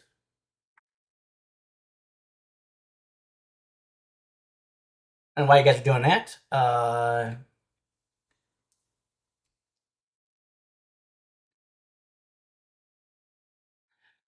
while you guys are doing that, please, looks like we have 143 viewers. Thank you so much, all 143 of you, for taking time out of your day, spend it with me. Um, but so yeah, but thank you so much.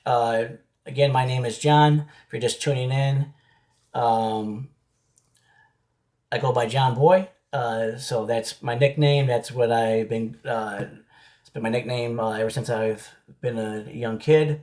But thank you for tuning in. If you haven't liked or subscribed yet, please like and subscribe. Please offer any type of feedback, any type of anything. I really do appreciate that. So thank you so much. But to get back to chat here, looks like we have. So there's two basic ways, or I guess you can say there's three basic ways to know at nighttime, the best you can know at nighttime, where the tornado is at. Uh, if they're present, right? So one is going to be lightning. So you're waiting for the lightning flash and I know it's real brief, but the lightning flash, if it's close enough to where the tornado is, that's going to light up the sky enough to where you can visually pinpoint the tornado. That's your first best friend there is lightning. Your second thing is your your your second best friend is going to be if it's hitting power lines. So when it hits a power transformer power lines, you'll see that green power flash, that green go off. So that's going to tell you an indication of where it's at and where. So where if you do see that, and if it is hitting again, if it's hitting the power transformers or things of that nature, that's going to be your second best guess if to where it's at. And again, that's if it's hitting those type of things. The other thing is too is still if you can see is how the rain, if it's raining again, and which way that the wind is. If is if the wind, which way the direction the wind, if it's going, so like if you look off and there's a tornado warning to your north, and then the wind is blowing up, to the north because it's the tornado sucking in all of the air and all of the wind. So if it's going towards that, you can get a visual and see that, okay, that's where all the inflow is at. That's where it's coming from. So that's another good indication as well. Is this if you can see which way that direction that wind is going as well. So you really got three at nighttime that you can utilize, to kind of help you. But again, yes, lightning is your first best friend, transformers, and the wind direction, and you can use those in really in any order. To help you see through that, and that's what kind of gives you a better understanding at nighttime, because again they're so hard to because you're not just gonna be able to see them outright all the time. So lightning, the wind direction, and transformers blowing, those are your main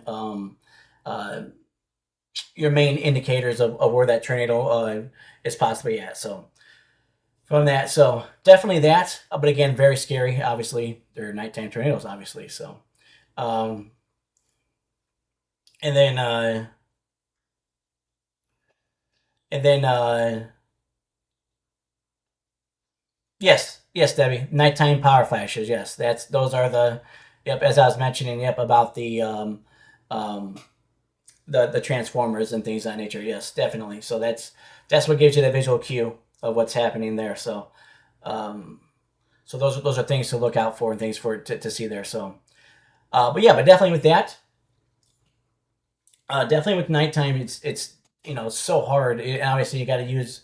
Well, no matter what, you should always be using all your senses. But at nighttime, you definitely have to be extremely, extremely extra careful when it comes to that for sure.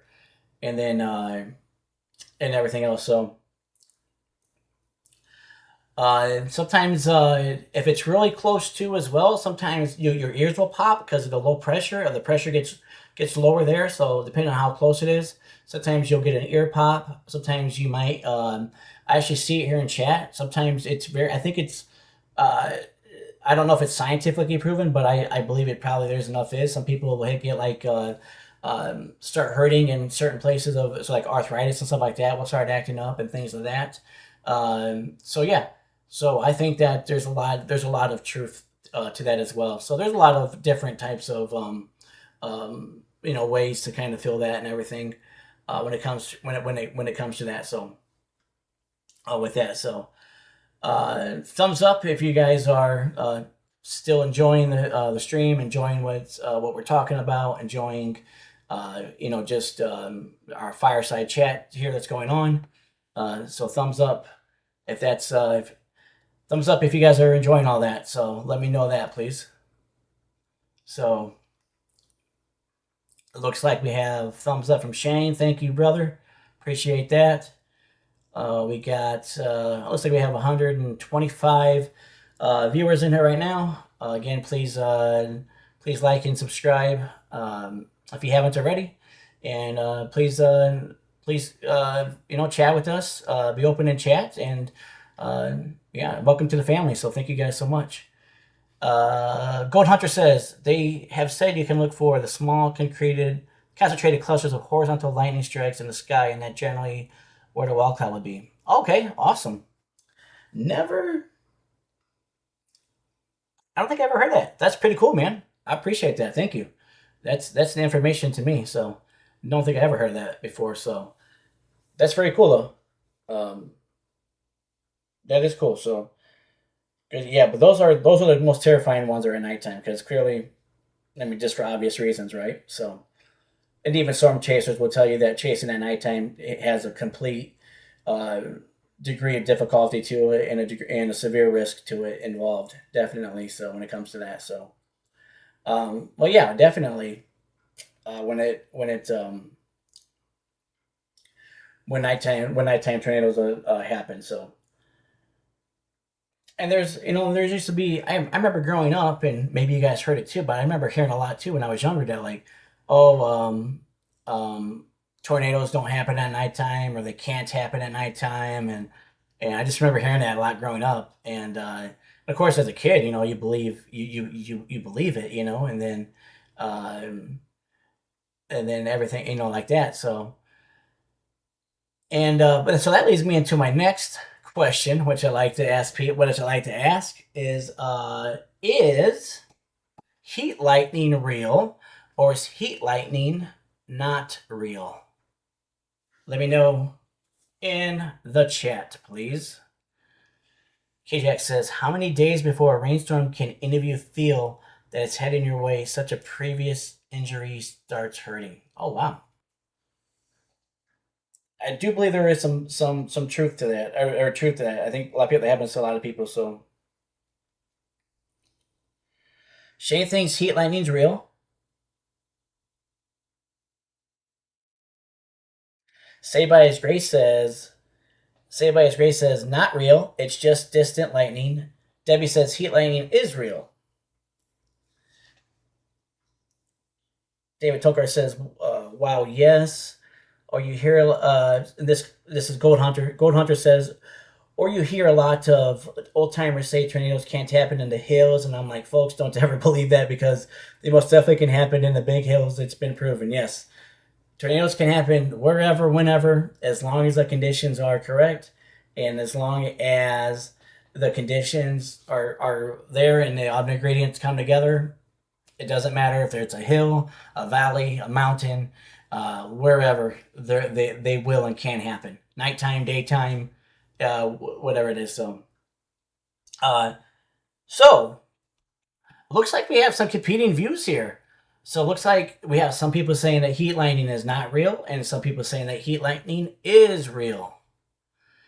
Now, again, growing up, I was always, whenever it was hot outside in the summertime, July, June, July, August, and there's a thunderstorm at nighttime and or whatever, just all way off and be like, oh, that's heat lightning, because it's so hot and everything.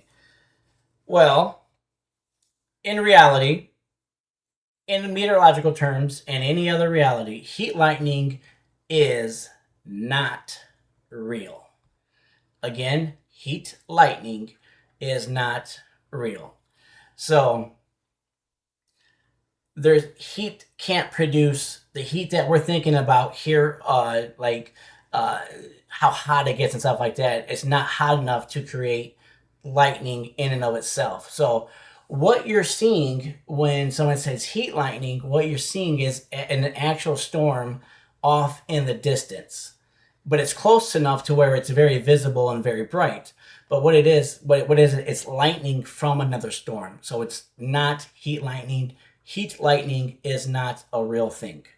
But I grew up being told that heat lightning was a real thing, but it's not. And Gold Hunter says heat lightning is not real, but I'm even guilty of saying it a lot myself. So I think it's just whatever preference people choose to use. Yeah, again, it's preference, but in the meteorological term and everything else, there is no actual such thing as heat lightning itself. Just because the heating of the day and the heat that we are accustomed to cannot create that. So, but yes, like everybody, like probably most of you in here, I was told when as a young kid that was heat lightning. So again, of course, that's what I believed. And then, of course, when you get older and you start learning things, um, then you go, wow, okay, so there is actually no such thing as heat lightning. And the NWS and NOAA has, so when you, but NWS and NOAA has all that information that about heat lightning and about the myths, because there's a lot of myths around that and a lot of like old wives' tales and things of that nature. So, but again, I grew up thinking that heat lightning was a real thing myself. So, when it comes to that, so. But again, all you're seeing is a storm somewhere off in the distance that's producing enough lightning to be visible enough to you to where you think, and it's on a hot day, so you just assume that it's sticky, it's hot out. It must be the heat that's creating the lightning, but that's not the way that it works in physics and in which I would say meteorology and things of that nature. So, but yeah, so correct meteorological answer is that heat lightning is not real, that it does not exist. So, hopefully not to rain on anybody's parade or anything, but that's just the truth of what NOAA and the NWS says on the matter when it comes to that. So, definitely from that. So that's good stuff on heat lightning. And it's good to, it was kind of like a split mix. About 50-50 of you said yes, 50-50 of you said no when it comes to that. So great job, though, everybody on that. So when it happens there. So definitely great stuff there. Great chat when it comes to that. Great when it happens to that. So great thing. So if you look at I would like to know who outside of Brother John McKinney, and we'll say Freddie. So outside of Brother John and Freddie, who are other storm chasers that you guys like, or storm chasers that you maybe watch too, along with side by side with John as well. So who else do you like in the storm chase community there that you guys prefer? I'd like to know in the comments, please. And keep these fireside chats going here.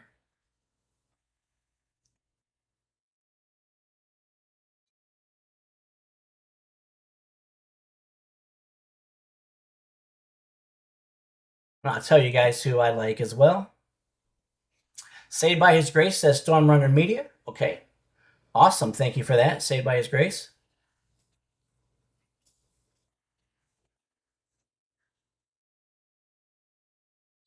Yep, absolutely, Debbie. Is there any though? Is there anybody besides John and Freddie outside of John and Freddie? So, um, Debbie, that you might like. Shane says I don't follow anyone but John and Freddie. Okay, so nobody outside of John. Okay, I was trying to. Yeah, okay. Gina says Daniel Shaw, SRM, and Freddie. Okay. K Jack says Ryan Shaw, Ben Williams. Okay. And let's see. Rachel likes Stormrunner, Jason Cooley, Brad Arnold, DL Scales. Okay, I know all of them except for I don't think I'm familiar with who Jason Cooley is off the top of my head. I want to maybe I've seen his work. I'm not 100% sure. So um,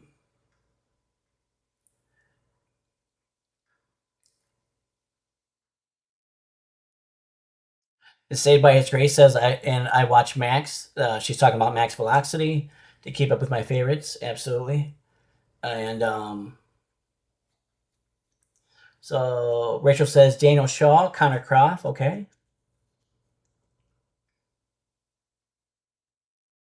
Saved by His Grace says I think Jason is in Oklahoma. Okay. Yeah, I'm not familiar. I don't think I'm familiar with who Jason Cooley is. The name kind of sounds familiar, but I'm not. Don't think I'm familiar with his work. So I'm familiar with Daniel Shaw. Connor, familiar with him. Familiar with Brad Arnold, DL Scales, Stormrunner. Yep, familiar with Stormrunner Media. I'm familiar with Ryan Shaw. Familiar with Ben Williams. Familiar with obviously John and Freddie. So what I noticed though is that nobody said Reed, Dr. Reed Timmer. Um, is is there? Do you guys not watch Reed? And if so, is there a reason you don't watch Reed for? Just curious upon that. Please let me know in the comments there. So, Saved by His Grace says Reed is too intense for me. Okay, that's hey, yeah, that's keep it 100, right? So definitely be 100% be transparent for sure. Uh, Rachel says Reed is way too extra for me. Okay, okay. Shane says I don't watch the other folks because usually their chats are insane and it's pretty intense. Oh yeah. Gina says I can't stand his yelling. There's a lot of people who say that. Yep. KJack WX says he's too intense for me. Yeah. Shane says yes, loud, loud. Yeah. Yeah. That seems to be a lot of people's takes on Reed a lot these days. So I personally, I mean, I grew up watching Reed uh, back when he was on his original storm chasing series back in like 2008, 2009 sometime. So, and then I'll get back to that in a second. Saved by His Grace says, I like Ben Richmond out of Michigan. He's a brother in Christ. I do not know who that is, but I'm definitely going to look him up, who that is. So, um, Gold Hunter says, honestly, I just bounce around at times with different storm chasers, and it really just depends on the storm setup and where the chasers are located when I have time to ever watch due to work. Understand. Understand. Thank you so much, Gold Hunter. Rachel says, more good ones. Jaden Pappenheim, yes. Jordan Hall, yep. And Corey Gerken, yep. And I can't watch Copic right now. Oh, is there a certain reason why for Copic, or what's the reason for that? Because Copic is usually he's got a pretty big following on YouTube. He's up there like in the top. If you ever look at streams, he'll be like in like the top three, top four in the streams for YouTube. So he's got a pretty big following there on YouTube. Brandon Copic, that is. Yeah, I'm very familiar with Pappenheim Hall. Very familiar with Corey Gerken, Brandon Kopic. Very familiar with them as well. So Yeah, I'm curious though. Curious as why. What do you think, Rachel, about Brandon Kopic? Like, what's your reasoning for that? Just you don't have to share it if you don't obviously if you don't feel like you want to, but just kind of curious as to that. So and and then so yeah, so Reed, get back to Reed. Uh,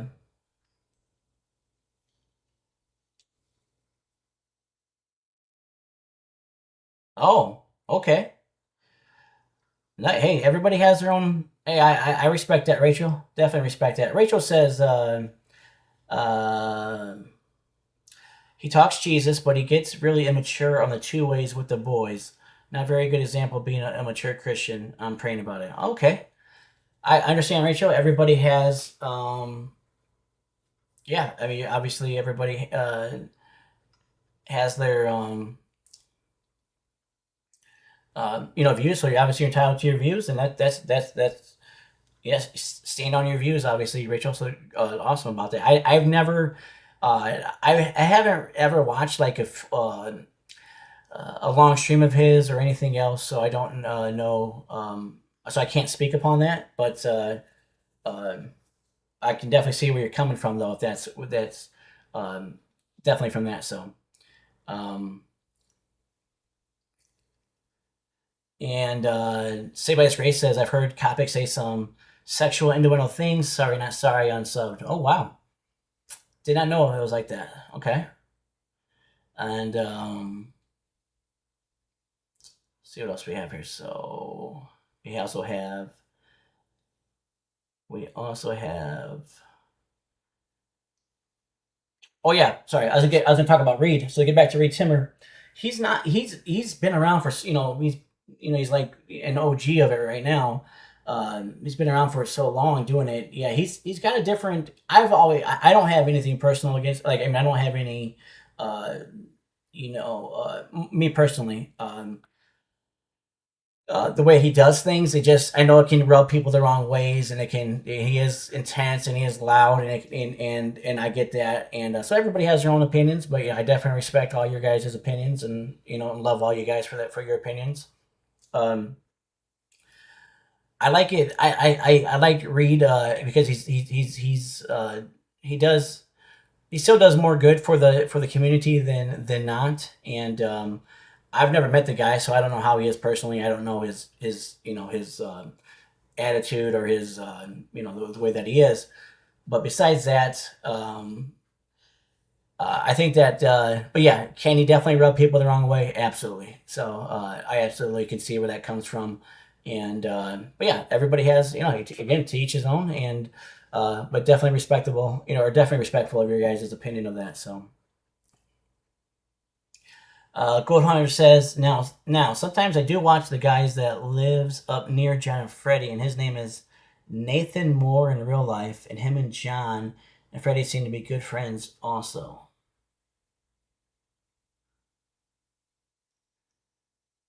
It's good. Nathan Moore. I think I've heard of that. I think I've I think I've heard that name. I'm not 100% sure though. Uh,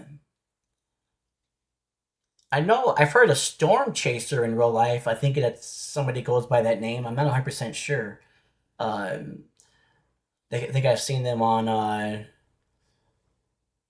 what have I seen them on, like Ryan Hall y'all's feed or something, or can't remember, or one of those feeds. But they're pretty good. So yes, of course. And then Shane says I'm a 51-year-old man, and okay. I'll get back to that real quick. Gold Hunter says yes. Nathan just renamed his channel, but it used to be Storm Chaser in real life. Yep, that's okay. Then I know exactly who that is. Then yep. Um, And then Shane says, I'm a 51-year-old man and can't hang with the younger crowd, so Papa John is more my style. Yeah, absolutely. Brother John is obviously, it's more, it's above, he understands that it's more than just chasing, so that it's the greater cause, the greater good, the greater calling that's out there. So that's why Brother John's are, top notch streams, and everything. So, and And I love the streams with Freddie too. I watch a lot of Freddie streams as well. Freddie's really, obviously Freddie's excellent, and but yeah, Freddie's excellent. His brother John's excellent, and but yeah, it's there is a couple, kind of a newer couple on the scene. I don't want to say newer couple, but you guys maybe have heard of them or maybe have watched them too. They're called Tornado Pagey. So I don't know if you've seen her and her, I think it's her husband or her fiance or something. Their YouTube channel, Storm Chasing. I watched a little bit of theirs as well before, also too. So don't know if you guys have.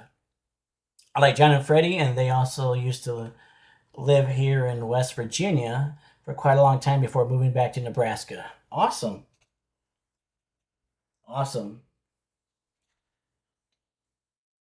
Yes, Saved by Its Race. Yep, Paige and Bryce. Yep. Thank you so much. Thank you. Yep. So yeah. Oh yeah.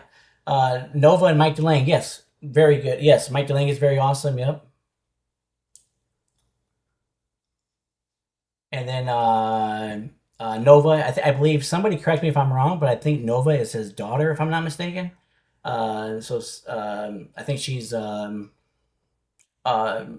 like an up and coming, storm enthusiast, weather enthusiast. Um, so yeah, so very awesome there. And Mike DeLange is a very dear friend, as far as I know, to brother John. So yeah, yes, and Mike DeLange goes by Storm Centric. Yep. So, um, and then let's see. Yeah, yep, Page, yep, Tornado Pagey, yep, her and Bryce, yep, absolutely. Um, they're very awesome. Trying to think. And then there's also oh, everybody say hi to Michael. Michael is from if you don't know, Michael is from Hawaii, so he's still was it over there maybe 9, 10 o'clock over there his area, so 9:29 maybe over there, 10:29. I forget what Hawaii time is to Central Time. Um, but but yeah, so everybody say hi to Michael from Hawaii. Good to see you, brother Michael. Definitely good to see you. So but yeah, PA Storm Trackers is great too. PA Storm Trackers.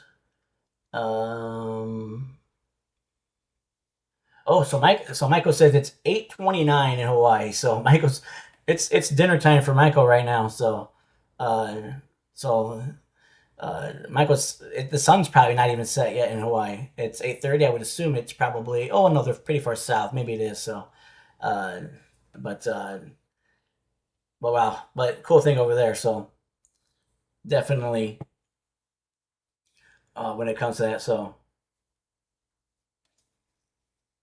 but good, yeah, definitely. Yeah, PA Storm Trackers. I've heard of them, or whoever they are, that person. But I don't think I've ever seen a stream of theirs before. Um, and but yeah, so uh, definitely a lot of good ones, and there's so many other ones that are out there that like. Um, Gold Hunter says, I try to watch a little bit of different streams at times when I can, and at least it helps the chasers with their view and their income because it's a tough business for all of them and expensive. It is. Gold Hunter, great point. Uh, Great point there, Gold Hunter. And we were talking about this last night. For those who weren't in here last night, we talked a little bit about this last night. So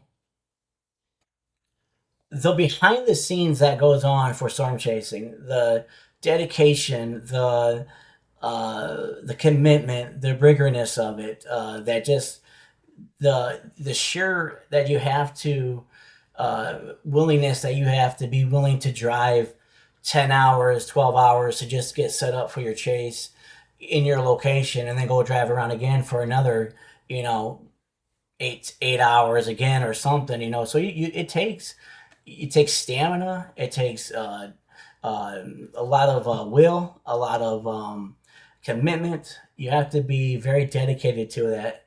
And so, yes. And there's a lot of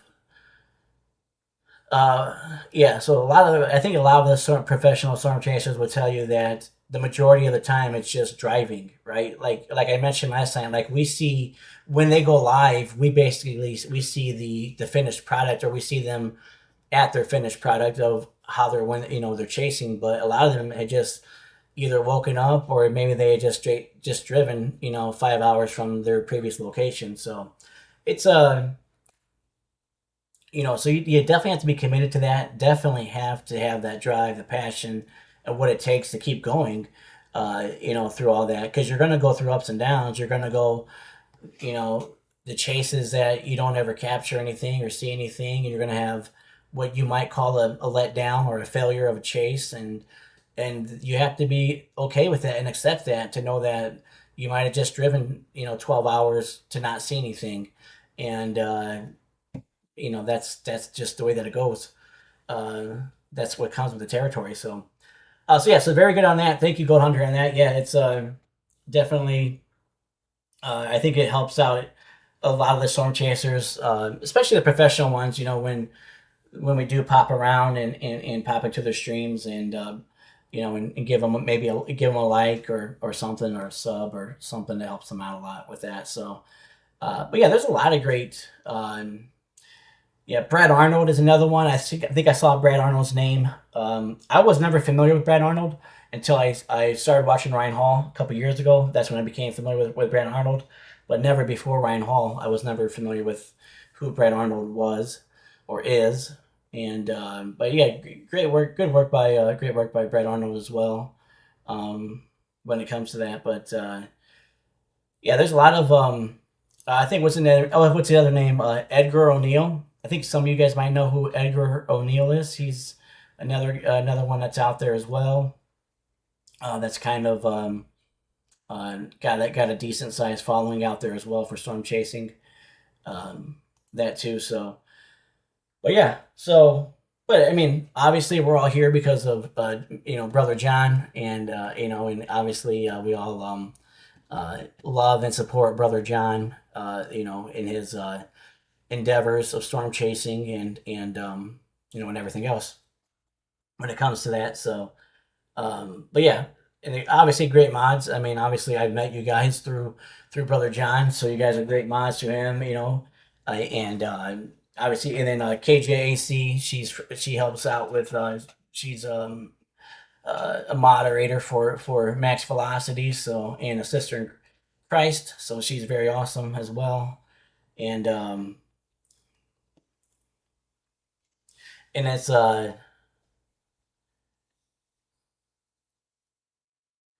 it says I have live notifications on for all. It takes about 5 minutes to go like them all. I might need therapy, or is this therapy? Sure, it's all therapy. That's what we're here for. It's all therapy. And then Gold Hunter says yes, it's definitely expensive out there for everyone chasing, and every little bit of help, but they can get help out, and they do a lot too with cleanup and research, or search and rescue, and more things that's needed. Yes, definitely.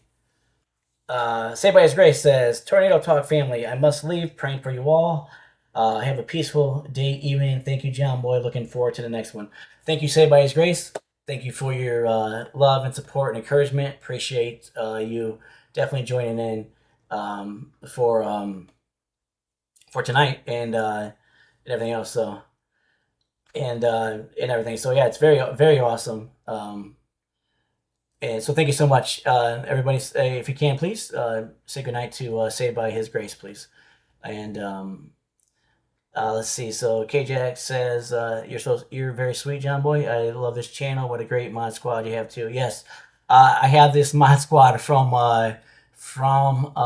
Brother John. So all of these other ones besides KJack, besides you and Jonathan, they're all mods for John McKinney, for Brother John. So they're very awesome. And if John trusts them, and obviously I've known them now for a little over about a month and a half ish now. Just great people. So, yeah, and then John, yeah, because when I was talking to John, he was like, he was like, he's like, you should make these people moderators. You know, he's like the moderators who I have uh, uh, on my channel. He's like, you should make them moderators for your channel. And I was like, if they want to, that's awesome. I mean, if you trust them, I mean, obviously, then I'll trust them. So, and but yeah, even Brother John was saying that. So. Um, so he's the one who set that all in motion. So that's good on him. Let's see. So we have. Let's see here. What? Let's see. Yes. Oh, you guys are talking about. Okay, yeah. So like you're talking about Max Velocity stream chats, and Ryan Hall stream chats. Yes, I would assume I've seen their live streams when they have um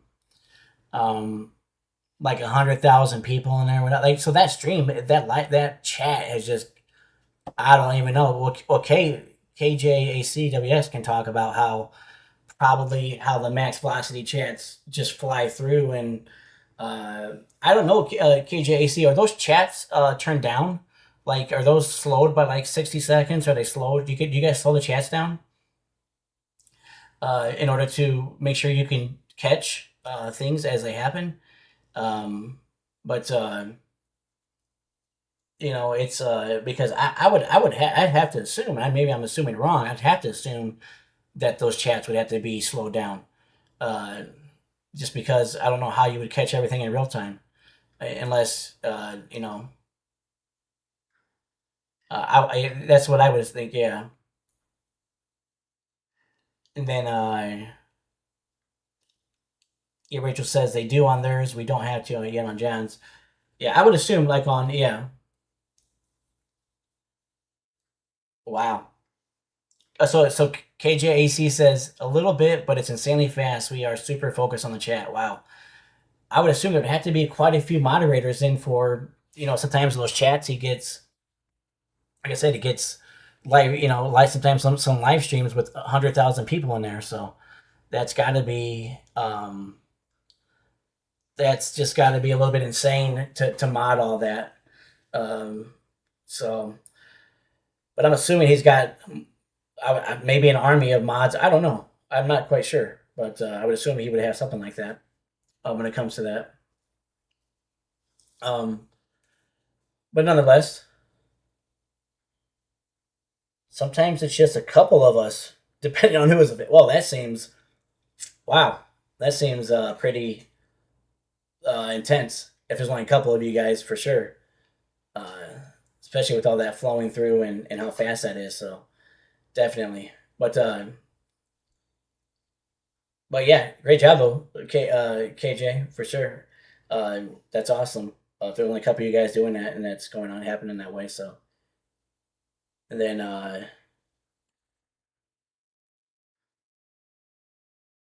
says we do have a lot of mods. They're very carefully chosen. Nice. I would assume. Max has got a huge channel. I mean, he's got over 2 million followers. Like I said, a lot of his live videos attract over hundreds, thousands of views, or viewers, concurrent viewers. So that's yeah, you'd have to have that for sure, definitely. And then Debbie says it's the same on John McKinney chat. Yeah, and yeah, that's awesome. Yeah.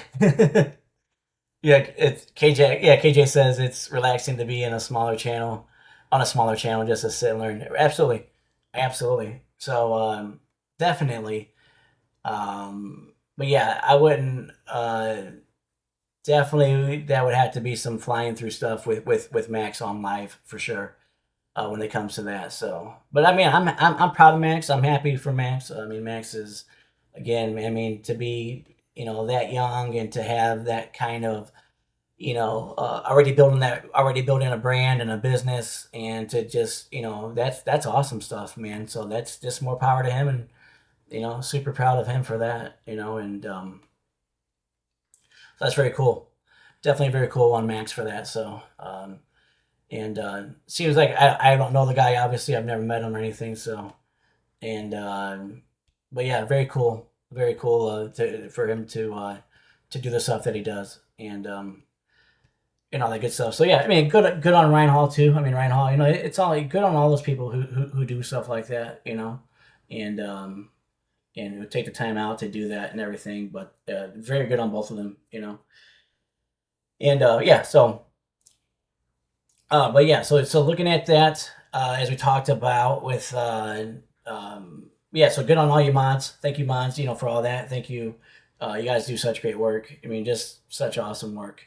Um, and John obviously thinks the world of you guys, and so do I. So very awesome for that. But it looks like I want to get into now is I want to get into the new update for the outlook for today. So if we look currently, we have a severe thunderstorm watch over here, northern Nebraska, middle Nebraska, looks like southeastern, was that North Dakota? South Dakota, and then so looks like that's where you got a severe thunderstorm watch there. A couple of severe thunderstorm warnings embedded inside that as well. Let's look at the tornado outlook, thunderstorm outlook for today. Let's go to here. Oh, we have an enhanced risk for today so far. So I'm assuming this is where everybody's going to be posted up tomorrow. Well, I'm sorry, not tomorrow, today. So it looks like today, everybody's going to be posted up right in this section right around over here. So let's see what's driving the severe weather for today. Okay, so we got a 5% tornado 5% tornado risk for today. And that is, so it looks like we got a big swath of Wisconsin. We've got, so mainly all central Wisconsin. We've got a little bit of Minnesota, a little bit of northern Iowa. See the cities on here. Let me turn the cities on. So just north of where Lisa Peterson is at. I believe she's in Des Moines, so she's just a little bit out of that. And then looks like Minneapolis, Minnesota is in the 5%. So looks like Green Bay, Wisconsin's in the 5%. That's very rare. So 5%. So a decent chance today. Let's see what they're talking about down here. So they're saying, and again, this just got updated at 1 a.m. Central Time, my time. So they're saying, if we just go to the summary here, summary says scattered severe thunderstorms are forecast across the upper Midwest, Great Lakes today and tonight. Damaging wind gusts, some to 80 miles per hour. That is pretty dang intense. Are the main concern, in addition to isolated large to very large hail and a few tornadoes. Additional severe storms are possible across parts of the central high plains and northeast. So, that being said, in a long nutshell,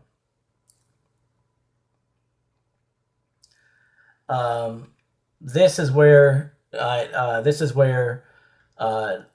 bet this is probably where Brother John's going to be at today. He's going to be in northern Iowa, southern Minnesota. I believe that's where if he made the trip, I believe that's where he's going to be at today. Let me guys know if you guys think that I'm probably might be correct, or if I'm way off base on that. But I think that's where he's most likely going to be at there. So let me know in the comments there. So 5% tornado. We have, wow. So this is being driven a lot by wind. That is 30% wind. So they're expecting a big wind bag out of event to come out of this. So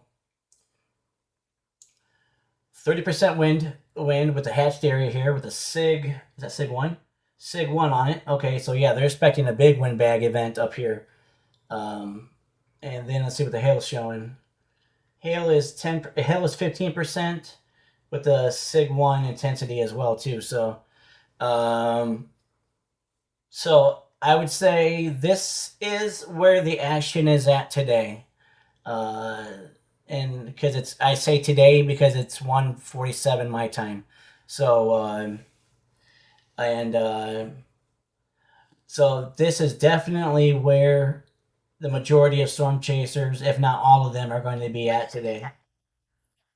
So they are going to be lower Minnesota, northern Iowa, central, and pretty much all of central Wisconsin. So far, that's what we have. Models will obviously change as the day goes on.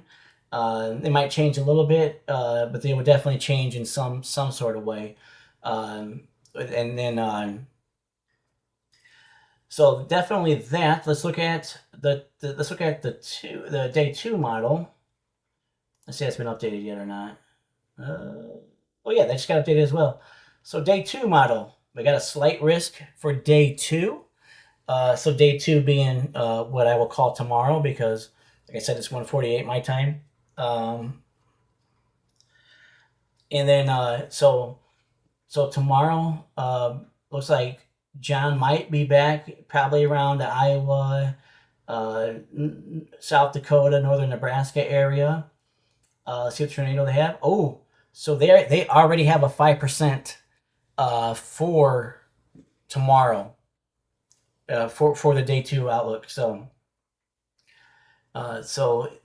so he will probably most likely be posted up or set up shop in this brown region right here. So so today I would assume. So if we go back to today, oops, sorry, that's not the right one. If we go back to today, I think John will be. I still think that John will be up today. He'll probably go to the 5% over here in Minnesota, Iowa, Wisconsin area, and then tomorrow, I believe John will make his way back over to. I think he will come back over to here to this 5% chance tomorrow. So today, I believe that Brother John will be up in again, Minnesota, northern Iowa, maybe Wisconsin area. And then tomorrow, I think he will be back in the northern Nebraska, South, South Dakota region. So that's my take. That's if I was storm chasing, that's where I would go at. So I believe that's where he would go at, along with that's probably where Freddie's going to be at, and all the other storm chasers as well. If you guys have any opinions, let me know that. So where you think John's going to be at. So, but I think that's where John's going to be at the next 2 days, for today and tomorrow. Again, that's just my hunch and my guess. So, oh hey, everybody, say hi to Brother Peter. Peter Ludini. I probably said that horribly wrong. I apologize, Peter, for botching your name. Peter is also a mod for John, so let me make you a moderator here, Peter. Since you are a moderator for John, you will be a moderator for me as well. So I appreciate that. Thank you. So yeah, so good to see you, Brother Peter. Definitely good to see you.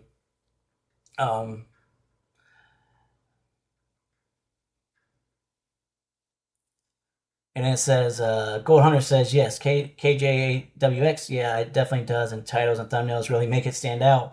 But they generally do that just to get lots of views, which isn't always good either. So I believe Um, Correct me if I'm wrong here, Gold Hunter. I believe you're talking about the thumbnails from Max Velocity. I believe that's what you're talking about.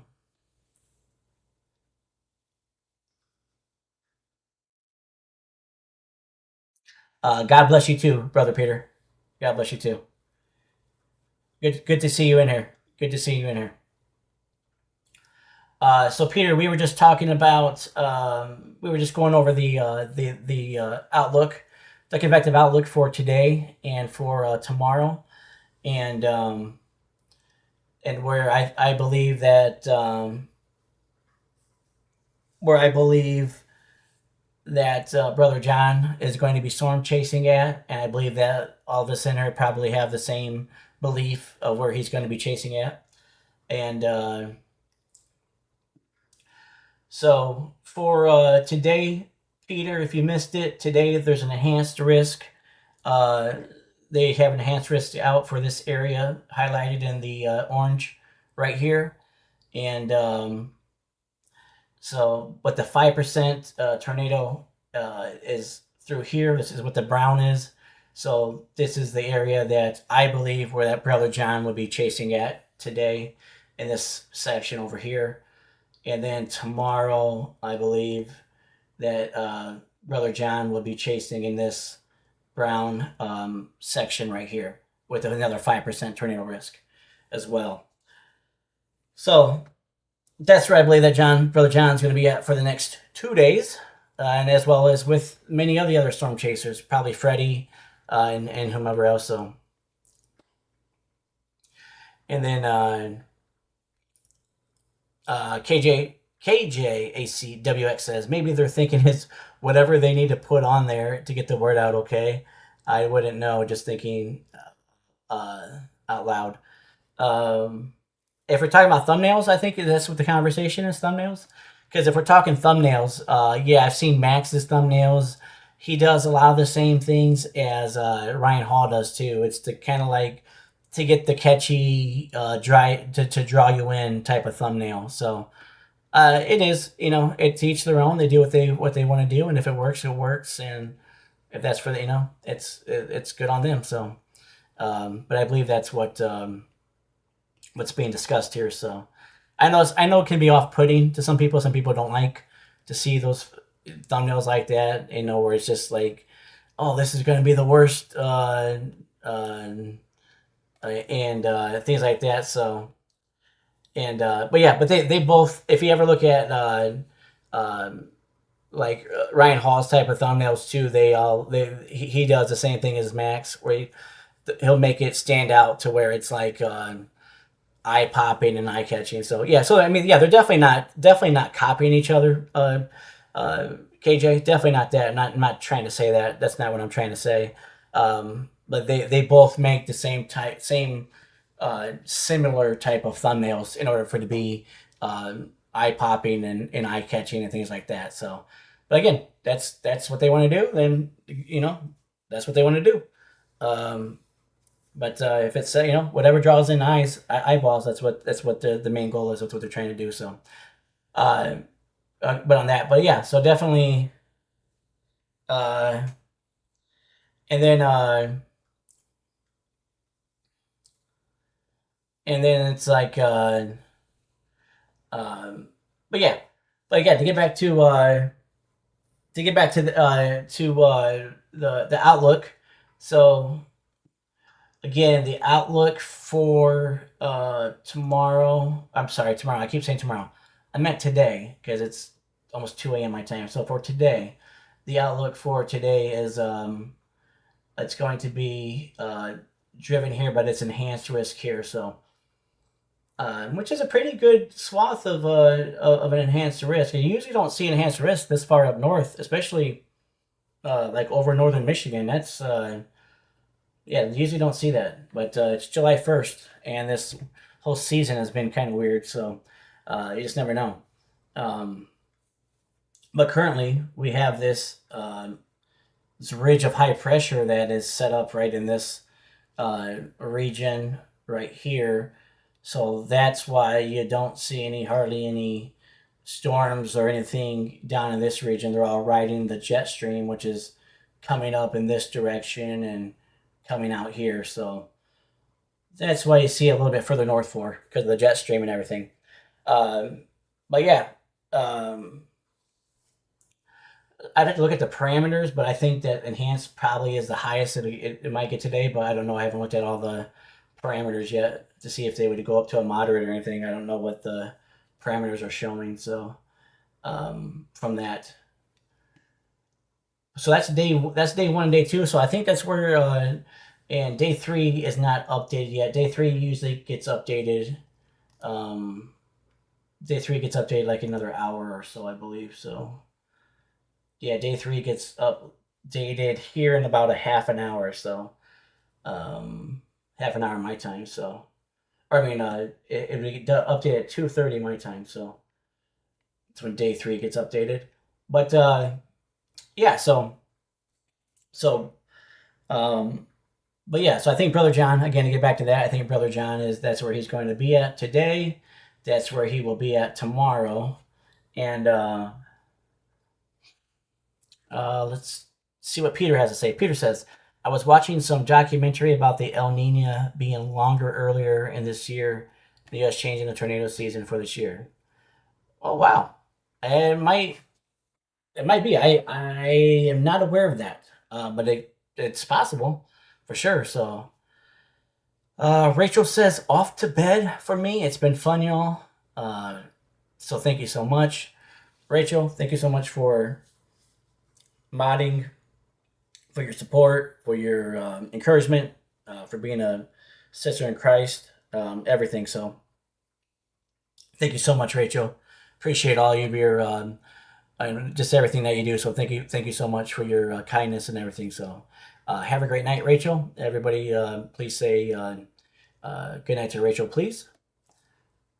She's great, very awesome what she does, and very good for that. So very awesome. Yes, thank you so much, Rachel, for that. So so earlier, so like this is only my fourth stream, so so if you are new here and aren't aware of the cadence of how my streams go, my streams are currently I will teach the topic of my stream at the very beginning of my stream, and from that, yes, God bless you too, Rachel. Thank you. So from that, after I teach the topic of my stream, we would just have fireside chats and to get to know each other and to just talk about weather, and things of that nature, to just hang out with each other and get to learn, some other cool things. And we'll look at some outlooks and look at some forecasts and things of that nature. But the cadences, I will always or from right now, I will teach whatever topic I'm teaching on at the beginning of the stream. So so just to give you guys kind of an overview and a rundown of what that looks like. So Gold Hunter says, with El Nino coming in as big and strong as it is, I can almost bet next spring is going to be chaotic with tornadoes. If it's any indication, like 2024 El Nino spring in Iowa, Nebraska being busy. Yeah, I can see that too. Definitely, yeah. But yeah, definitely, Gold Hunter. Great information, Gold Hunter. Great information for that. Definitely. Thank you so much for that. So, thank you so much for that.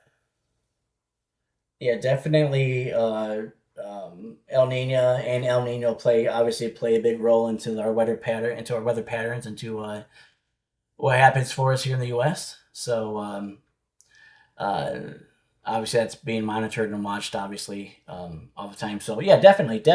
Thank you so much for that, Gold Hunter. Um, and then yes, El Nino tends to push the more tornado storms north and northern starting early in the season also. Yes, it's true. El Nino. Yeah, you say El Nino, right? Okay, yeah, so I want to make sure I read it right. And then, yeah, great job. Great information, Gold Hunter. Very good stuff there. Very great information there on that. So, yeah, I want to get back to just The outlook again. So just talking about the outlook again, real quick.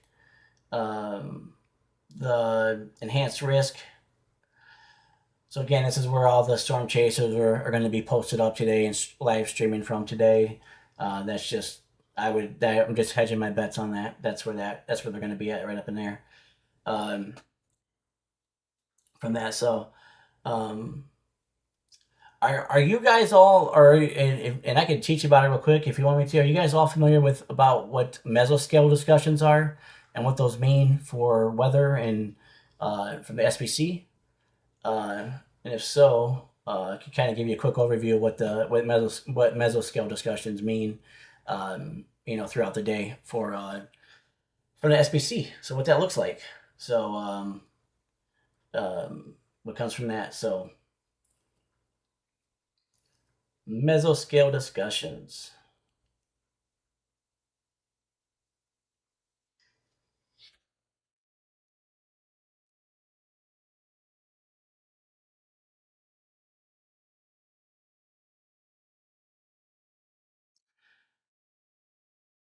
Okay, so Shane says, I don't know what that means. Gina says, not really. Thank you, Gina. Peter says, would like a quick overview, John Boy. So thank you, guys. So mesoscale discussions, or MDs as they're called for short, are going to be placed out before a watch is put in place. So all of our watches, all of our severe watches, come out of the SPC, which is the Storm Prediction Center. So when they issue tornado watches and severe thunderstorm watches, that's all done there in Norman, Oklahoma. That's not done locally. That is done in Norman, Oklahoma. When we get a warning, like a severe thunderstorm warning, a tornado warning, things of that. Now that is issued by what is called the local weather forecasting office, or WFO.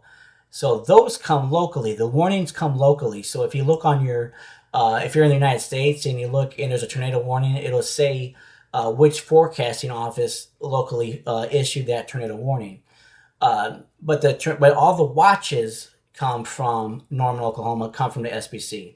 So watches come from Norman, come from SPC. Warnings come locally through whatever the closest local, and they have jurisdiction. Every WFO, weather forecasting office, has a certain geographical area that they're responsible for. So they will issue warnings for all of those counties that they are responsible for. So that's a quick overview just of how watches and warnings are put out here in the U.S. But mesoscale discussions start before all of that. So MDs, mesoscale discussions, they will draw a circle on the map or whatever, an area on the map, and they will say, let's just say they put out a mesoscale discussion. I'll just draw here on the map here for this region right here where my mouse is circling at. So if they put a mesoscale discussion out for that, it will say what they're talking about, what watch that they're currently thinking about putting out, and the probability of that watch being issued. So they have what are called watch percentages. So 95%, 80%, then I believe there's a 60%, 40%, 20%. So inside of those mesoscale discussions, that they are literally discussing, they're writing about what they're discussing about, the environment, the parameters.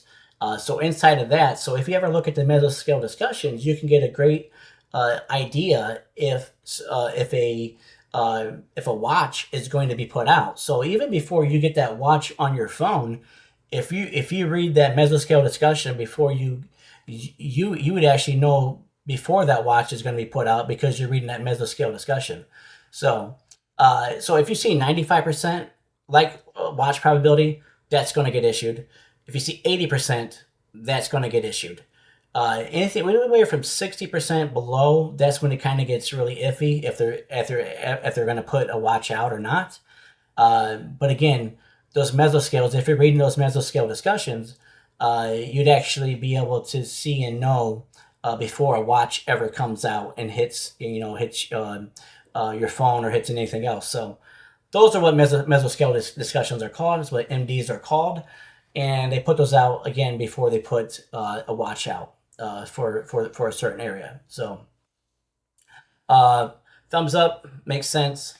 Let me know if I explained that good enough for you guys or whatnot.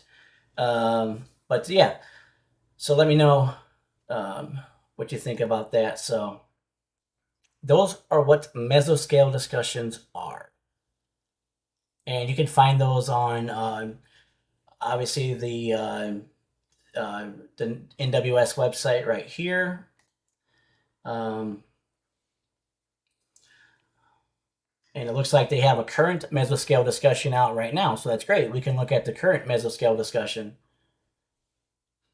And so if you click into here, it'll say like this. There's say mesoscale discussion number 1411 concerning severe thunderstorm watch and the number. And so if we click on it, it'll tell you all this stuff here, what they expect for the wind, what they expect for the hail, what they expect for tornadoes, and then they'll get into it here and give you a whole summary and everything else like that. So that's what the mesoscale discussions do. So so you can actually again look at all this stuff before a watch will come out. And a lot of times they'll also put a mesoscale discussion out concerning current watches, which is this one is concerning the current watch, and then about. So that means probably if they're going to maybe extend it or things of that nature. So, but yeah. So that's what that's what a mesoscale discussion is and looks like. So they will draw it like that, and then they'll have all the great information inside of that. So it's really good stuff. Really great stuff to learn from that. Now I know that so I'm huge. Like my main expertise is tornadoes, severe weather, a lot of other different words. I'm not very knowledgeable on like fire hazards or fire stuff like that. So I do know that fires happen, of course, deserts in the West, or anything where that forest can burn and things of that nature. But that is not my that's not my specialty when it comes to like fires and stuff like that. Why I'm getting into that for is because you can look on the National Weather Service and see fire outlooks. You can see where they're thinking fires are going to happen, and it looks like they have a critical risk out. So you can look at a lot of good information. A lot of good information on the NWS. And then when it comes to that stuff, so you can also look at storm reports, right? You can go back and look at let's look at storm reports. Let's see what we have here. Okay, so it looks like we got storm reports for yesterday. Looks like we're up in this region here, it's centralized here, and we got some storm reports over here as well in the northeast as well. So look at storm reports. They'll break it down, all the storm reports by data. And it's just more stats and more stuff for if you want to get really nerdy about it and everything. So it really breaks it down into that. So and it breaks it down and says, there were 2 tornado reports, a bunch of wind reports, some hail reports, and then total reports. So pretty good stuff. But again, this is usually my go-to is right here, the NWS, when it comes to that. So, but if we go back to the convective outlook, and then we just look at that. So, when it comes to that, so what do you guys like to use? Do you guys have? Because I like to use Pivotal Weather as well. That's another good resource. Obviously, I have a bunch of other apps as well. I mean, I have so many different apps, but is there a certain website you guys like to use, or a certain thing that you guys look at possibly to use in I don't know how it would be like overseas, but What about here in the U.S.? Do you guys use the NWS website? Do you guys use Pivotal Weather? Do you guys use College of DuPage? Do you use you just your app? I'm interested to know. So let's keep the fireside chat going, and let me know what you guys use there. So I use many different apps.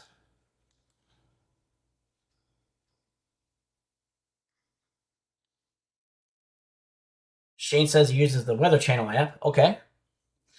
Right.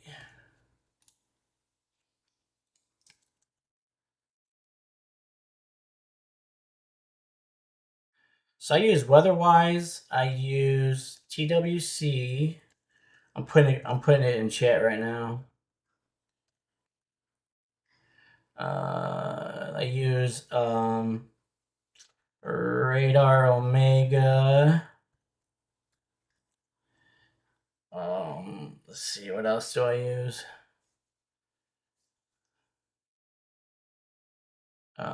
For apps, yeah, those are apps wise. So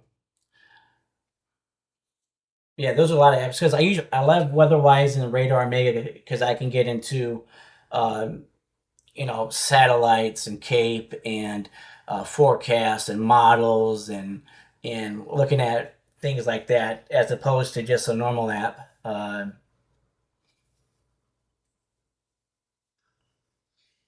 Oh, cool.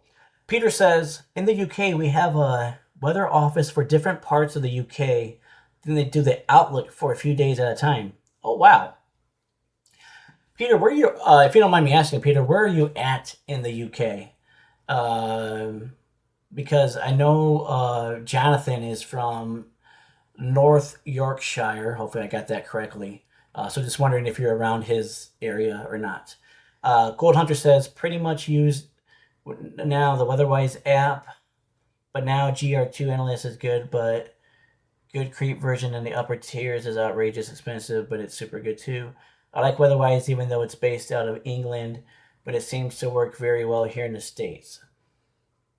Okay, awesome, yeah. And if you guys don't know, and maybe some of you do know, but so WeatherWise was actually Radar Omega and WeatherWise app um, were in litigation with each other because so what happened was some people left Radar Omega and they created WeatherWise, and so Weather and then Radar Omega was saying that WeatherWise, the people who left Radar Omega who created WeatherWise, was possibly stealing some intellectual property and using things that they shouldn't have been using to in order to make WeatherWise. So they were in litigation for a little while, which means they were being sued. For people who might not know that term, so you guys might not have known that, but actually, WeatherWise was actually didn't know if it was going to continue to exist up until a couple months back, and uh, but they ended up dropping Radar Omega ended up dropping the lawsuit. I believe it was in April sometime ish, maybe Mayish, Aprilish, Mayish sometime, and so they ended up dropping the lawsuit against WeatherWise, and now they seem to be um, happy, I guess, with what's going on. And then maybe behind closed doors, maybe Radar Omega got something out of that deal, or they're getting paid off of something. I don't know, but either way, they dropped that. They dropped that lawsuit against WeatherWise.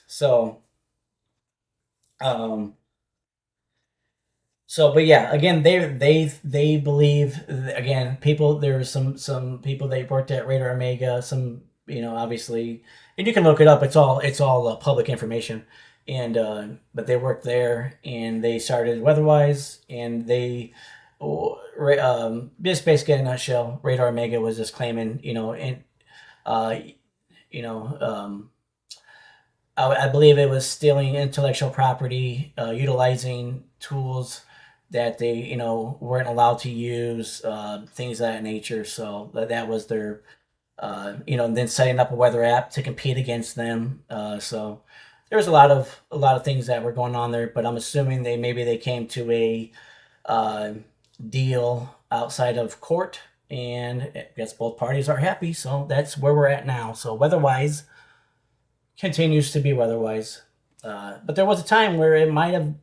There was a time where it might have actually got taken down, or actually would have gotten taken out of service. So, but it is what it is now.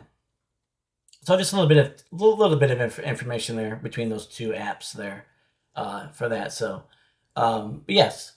So some people are Radar Omega fans. Some people are Weatherwise fans. Some people are Weatherfront fans. Some people are um, the Weather Channel app fans. Some people just there's just so much in between. So um, I say use whatever app that you want to use and you like to use, and use that app, and there you go. So that's what I would that's what I would suggest is use whatever you're comfortable with. Use whatever you want to use, and one that's going to make you feel safe, and because you can get alerts and everything from both of those apps. So I know Brother John promotes Radar Omega because obviously they sponsor him, and obviously they're a great. It's a great app. So I have a great time using Radar Omega. So Peter says he says I'm in Manchester. Okay, so he says Jonathan is down the road from me. Yes, awesome. Yes, Manchester, UK. So that is. Correct me if I'm wrong, Peter, but I believe that is what you guys call. Well, we call soccer, right? But you guys call football over there. That's a pretty big football city over there. So correct me if I'm wrong, though, Peter, please. Gold Hunter says I've never used Radar Scope, but I've always heard good things about it, and it's been around for a long time too. Same. I've never really. I did download Radar Scope one time, and I think I was going to use it. I think I tried it out just for a little bit, but then I just stopped using it, and I don't think it was to the chagrin of the app. I think I just got more inclined with Weatherwise and Radar Omega and things of that nature. So, but yeah, there's a lot of people who use Radar Scope. Radar Scope sponsors quite a few chasers that are out there, and storm chasers. So.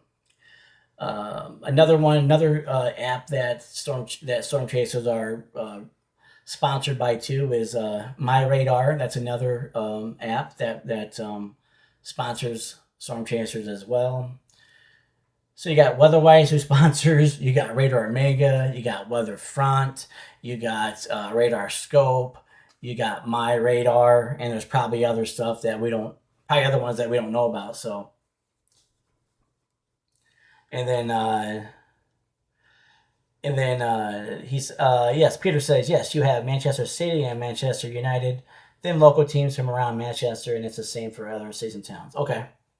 Yep, I've heard of Man City and I've heard of Manchester United, definitely, for sure. Gold Hunter said, yeah, I think some of the chasers that use Radar Scope get their Tier 3 paid version, and I've been aiming to go look at that and see what that's like. Okay. Yeah, I'm not familiar with that. The Tier 3 looks like, so that comes from that. But yeah, it's so that leads into a great question, and I asked this last night, but I'd like to know because there's a lot more different people in here. And again, currently got 116 in here. That's awesome. 2:20 in the morning and 116 viewers. That's awesome. That's 116 more than what I would expect to have. So if you're new here, please like and subscribe. Please share if you like my content, and please join in and chat, and please chat with us. And we'd love to chat with you. So definitely with that. So my question is to chat, and please chime in, and please be vocal about it. Is, do you think though, with all of these weather apps that sponsor all of these different storm chasers, do you think that actually drives a division within the storm chasing community, or do you think it actually brings the storm chasing community together? And what do you think, and why do you think that for? Because I have a strong opinion on this, and I'll give that here once I hear from you guys' opinions on what you think. So.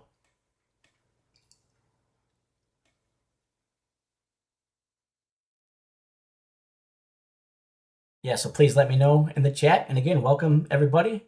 Appreciate your time and feedback and everything. So Um, yeah. So Shane says, repeat, please. Yes.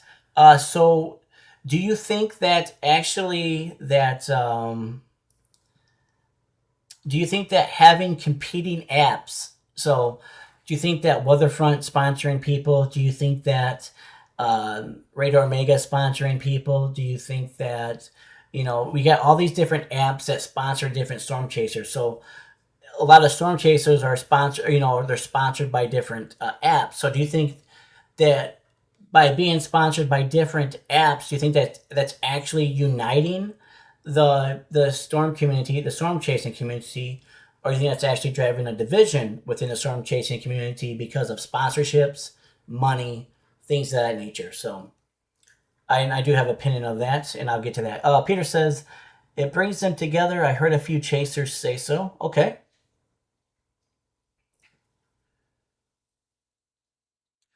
Because then we get into what's conflict of interest and things of that nature. So especially if you got people underneath contracts and things of that nature. So I'll get into that um, here shortly once I hear for a few more chime ins here and see what you guys think about that. It'd be very good to know what you guys think about that.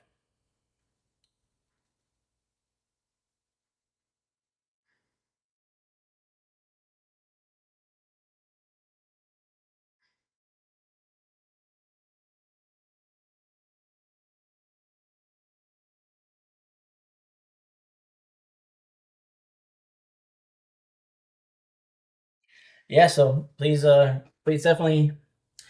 Shane says, "Oh, I don't think the apps unite the community. I think it's the chasers themselves. That's what I see. We kind of talked earlier about it with chasers. We watch. I think. Excuse me. I think Shane. I think that that's what I think too. So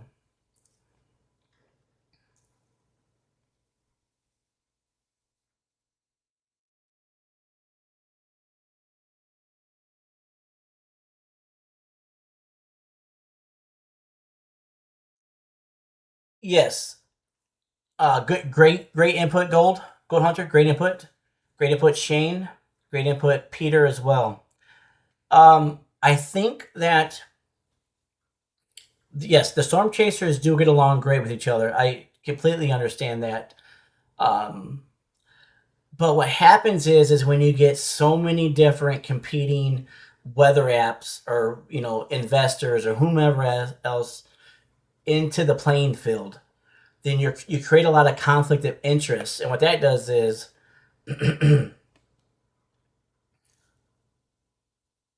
then so what that does is, so let's say if you let's just so a lot of times if you go underneath a contract with that weather app, right? That weather app, uh, depending on what that contract language states, can say, "Hey, you can only uh, um, ride with or do dual streams with people who are who with other people who are part of this, uh, who are sponsored by this weather app as well." So let's say if we have Freddie, who's sponsored by WeatherWise, and let's say if we have his dad John, for instance, right, who's sponsored by Radar Omega. So you have two different competing apps there. So, but what happens if they both wanted to chase together? What happens but then if they're legally bound by in their contracts that says no, you cannot legally chase with a chaser unless they are part of the WeatherWise app, or no, you cannot chase with another chaser unless they are part of the Radar Mega app. Because what happens is that these weather apps, they don't want interference into they don't want to be you to be riding with somebody else who's sponsored by a different competing weather app. So to me, it actually drives division within the storm community when you look at it as a whole. And and again, there's conflict of interest. There is bias that comes in. So let's just say Ryan Hall, right? Weatherwise, he's sponsored by Weatherwise. He's pretty much Mr. Weatherwise, right?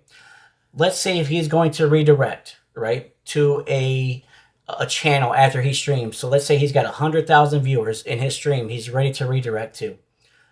But maybe his contract states that says, hey, you cannot redirect to anybody that's not part of the Weatherwise community. So that means he cannot redirect to John, that brother John. That means he cannot redirect to whomever else is not a part of the Weatherwise community. So what you're doing is you're placing a box around parameters around who you can actually help grow. And to me, the whole idea of the community is to grow the whole community as one, not in silos. Because when you put things in silos, the silos grow, but the whole field doesn't grow. So to me, it's when you get all this money in here, you get conflict of interest, you get contracts, and then you allow the contract to dictate how you actually stream, and who you can stream with, and everything else. That becomes division across the community. So it's not actually providing help; it's actually taking help away, and it's actually so you're actually at the large big picture of it all. It actually drives division within the community. So that's the way I've looked at it, and I've seen numbers and I've looked at it. But when you start letting contracts dictate what you can and cannot do, so to me, it's like, to me, you have to be able to, like, you just can't let a corporation come in, or a weather app, or a sponsorship come in and dictate who you can ride with, who you can redirect to, who you can have on your channel, who you can have do this or do that. You can't let that happen, because once you do that, then they have so much pull over you, and really you're just being a slave to money instead of being a slave to happiness. And really, you should be being a slave to happiness, and and a slave to helping the community, out, and the community to grow. So I think, to me, it just creates, there's so many apps, and there's more apps that are coming out every day. So somebody else is always going to try to sponsor somebody because they want their app to be downloaded. They want their app to be bought. They want their app to be well known.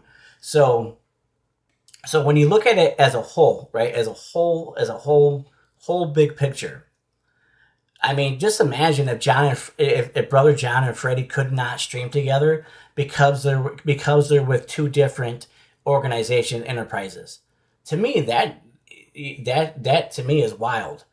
It's like, well, Dad, I can't stream with you today because obviously you're sponsored by Radar Omega, I'm sponsored by Weatherwise, and that's a conflict of interest. So to me, that's just it's wild. So Gold Hunter says, yes, it shouldn't ever be about division, because the number one goal with storm chasing is to help forewarn people more thoroughly of dangerous situations, to hopefully save as many lives as possible. Yes, absolutely, I agree, because that should always be the number one thing, right? The number one thing about storm chasing is not just the storm itself. The number one thing about storm chasing is that the fact that you are being a trusted, reliable source who is relaying information, life-saving information back to the public. And that's something that you have to take serious, that you should take serious. And but for corporations to come in and try to say, well, I'll sponsor you, and but I'm not going to sponsor your friend, or I'm not going to sponsor your dad or whomever else. And so to me, that's just, you're creating a whole different form of division across that. And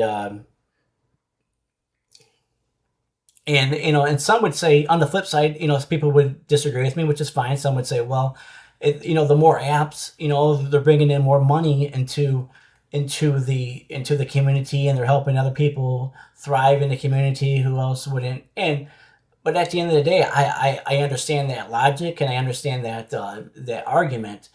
But if you're really trying to bring community, the storm chasing community together, then as a corporation, if you come in, you wouldn't put any type of conflict of interest language in the contracts. You wouldn't put any type of hold of harmless clauses in there. You wouldn't put any type of disparagement clauses in there. You would just say, hey, we're going to sponsor you. You can ride with who you want to ride with. You can talk about competition apps. You can do whatever you want to do. But these corporations won't do that because they have intellectual property. They have a brand awareness. They have brand loyalty. They have brand commitment. They have an image to protect. They have a brand to protect. So at the end of the day, unless you got all of the corporations, unless you got all of the weather apps that come in and just go, hey, we just want to sponsor you. You can do whatever you want. We know your dad is sponsored with another weather app. Hey, if you want to live stream with your dad, that's fine. We're just happy. We're just happy that we have you on a team. But you're not going to find people that do that because they want to protect that what they think is protecting their brand. So Peter says they should have someone to watch over the weather radar people behind the scenes, and they should pull people together. Uh, yeah, that's a good point, Peter. Yeah, I don't know how we would like police that or watch out for that, but because I just think it's funny because if you ever see like a live stream and then you see like other chasers around like Freddie, if he gets out and then there's a home, they're at a gas station and it's a bunch of storm chasers there. One will have on a radar scope hat, one will have weather wise on, one will have weather front or something, one will have it's comical as like just how many different things are out there. And but I mean, more power to the storm chasers that they're making the money and the funds. But at the end of the day, don't sell yourself short and don't sell yourself out just for a dollar. Because eventually that dollar is going to fade out, and you're going to be wondering why you don't have any friends left. After all that. So, and so that's not a good thing. Definitely so. Peter says it is how it is done in the UK. Okay, I was not aware of that. So that's pretty cool when it comes to that for sure. And then, yeah, never was not aware of that at all. But yeah, that's my take on it. I would rather see more collaborations and more um, just unity when it comes to that. So, um, but I hear the argument on the other side of it, and I understand the argument on the other side. So, um, but that's just mine. So maybe, but yeah. So definitely with that. So, um, but yeah, it's great. But the community itself is very great, right? The community is very strong, very tight knit. And I'm sure there's probably some frustration with different chasers at different times and everything. But yeah, I'm sure that it's a very close knit. Seems to be like a very close knit family as well. So when it comes to that, so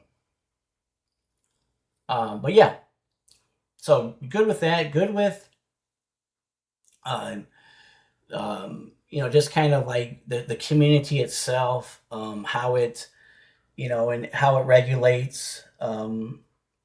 There is some unwritten codes, some unwritten storm chaser codes. There's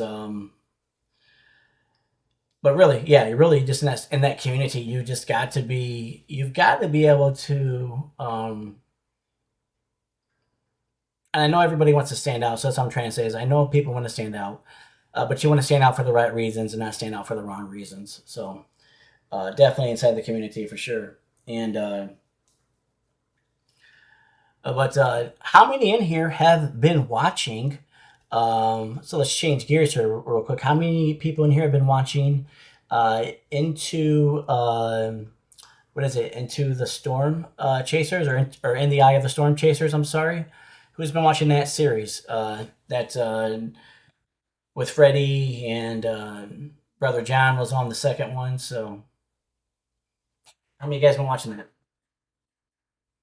I definitely recommend watching it if you're not. It's on Discovery Channel, I believe, is what it's. Yeah, it's on Discovery. Shane.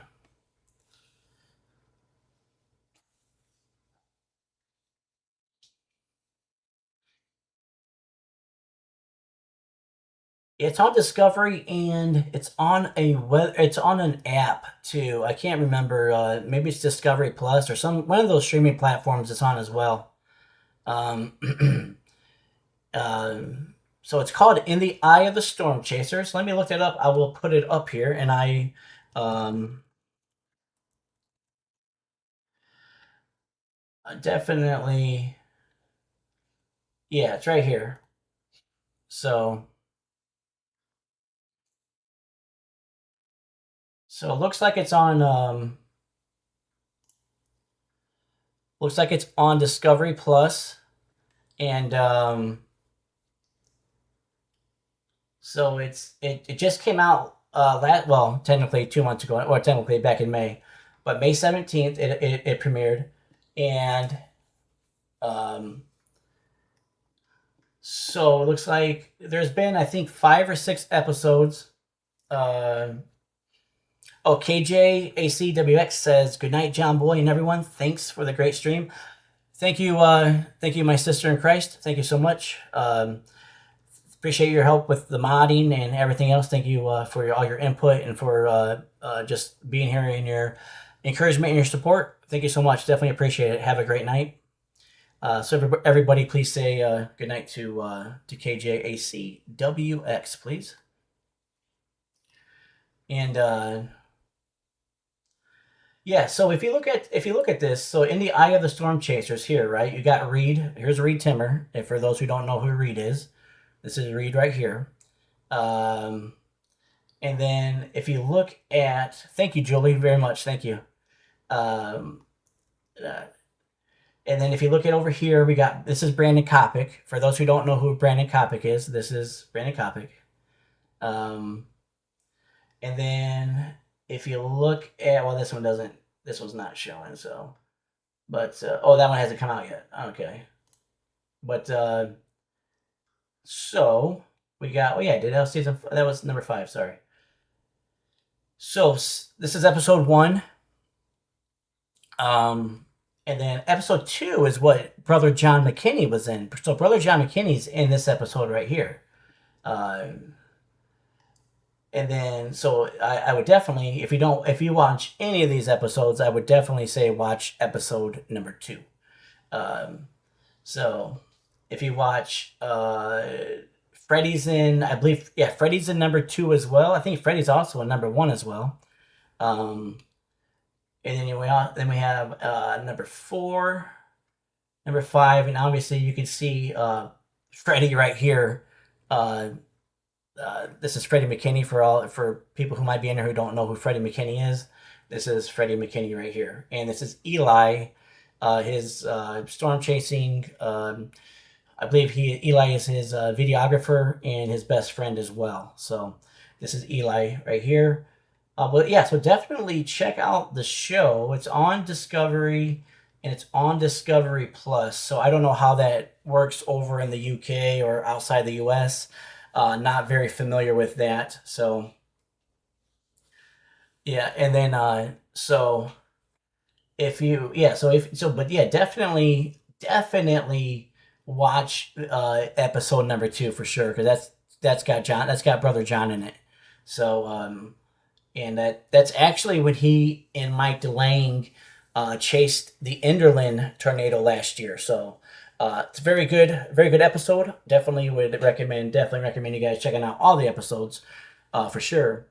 And it's got Tanner Charles in it, so Tanner's in it a little bit. It's got Brad Arnold was just in the newest one. There's it's a female storm chaser who I'm not very familiar with. Her name is maybe, and you guys chime in if you guys know who she is. Her name is Sarah Kasabian or something like. I believe that's what it is, but I'm not very familiar with her work. So, but definitely, she seems pretty awesome though. So, um, but yeah, she's pretty. She seems very like I don't want to say intense or just very like very I don't know that might not be the right word, but just pretty cool about that. Yeah, her name is Sarah Kasabian. So that's who that is. Um, so she's been in a couple episodes as well, but definitely check out episode 2, and if you can, definitely with support Brother John and support Freddie with looking at it. So um, and then with that, so yeah. So if you guys didn't know, that's on Discovery and Discovery Plus. So but again, I don't know how that translates overseas or anything. So, uh, but yeah. Julie says Jen McMahon. No, I know. No, it's Sarah Kasabian. That's who I'm talking about, Julie. Um, but yeah, but I'm not very familiar a lot with Sarah's work. Um, it's also got a guy named. It also shows a guy named Brett Adair in there.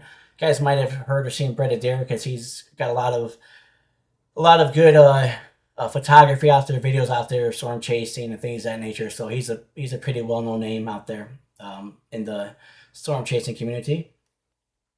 Um, Also, has got Aaron Rigsby. Aaron Rigsby is another name that I think that does not get the recognition that should get the recognition for storm chasing. And again, his name is Aaron Rigsby. Very great storm chaser, great photographer, videographer, all that stuff. So I would highly recommend subscribing to Aaron Rigsby if you guys don't. But he's very highly respected in the storm chasing community. But for some reason, his name just doesn't get put up there a lot with like Reeds and Granite Copics and Freddy's and all that stuff. So definitely highly recommend Aaron Rigsby for sure. Um, and then, but yeah, so, but again, not very familiar with Sarah's work, but her work looks like she's, from what I've seen in the series, looks very awesome. So, Peter says, yeah, seen Sarah and Reed's stream yesterday. Okay.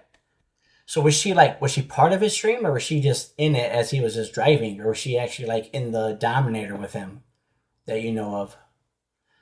Um,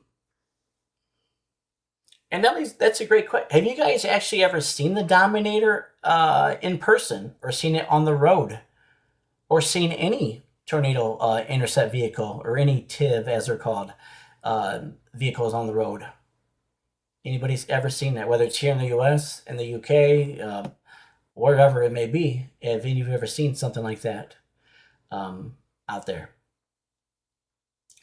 Because I never have. I've never seen the Dominator out. I've never seen a TIV. I've never seen any type of like armored tornado vehicle. So, um, don't know if you guys ever have. Peter said, oh, Shane says no. Peter says, only seen them on YouTube. Yep. Same as me. I've only seen them on TV and never in person or nothing like that. So, definitely. And, when it comes to that. But I think it'd be pretty cool to see in person though, for sure. Definitely, just to see, what all the hype's about and just what it looks like, and because Reed's able to get in spots that uh, that other storm chasers can't get in because of his vehicle. So he can core punch, he can hill core punch, he can get up close and personal in other ways, but. Um, Yeah, Julie says, "Yep, bean burrito, bean burrito, bean burrito." Yes, yep, uh, yep, absolutely. That's funny. Um, but yeah, so no, it's pretty cool though. Yeah, I've never seen anything like that. So, uh, Gold Hunter says, "I heard you mention Brad Arnold, and I watch him ever so often. And Brad is a really good chaser. Plus, him and Nathan Moore were on the Mayfield tornado. Okay, and they both agree it's the scariest they've ever seen. Awesome." Yeah, Brad is like I said, yeah, I was never familiar with Brad's work until I seen him on Ryan Hall's live streams. So that's where I first got acquainted with Brad Arnold. And I know Ryan Hall likes to call him the tornado sniffer. That's what he likes to go by. So that's pretty cool. Uh, but yeah, that's when I first became. Yeah, but I do like Brad Arnold's work. He's got a lot of great work out there. So when it comes to that, but yeah, but just to get back in that, yeah, definitely would recommend. Do you follow Jared Vogel? I am not familiar who Jared Vogel is. Um, so no, I do not. Um, I do follow other storm chasers too, like High Risk Chris. Tornado TRX is another one. They make some great quality YouTube videos. Um, so those are two other ones too that I forgot to mention. And there's another one too. I think his name is Kelton Henderson. That's another one too as well.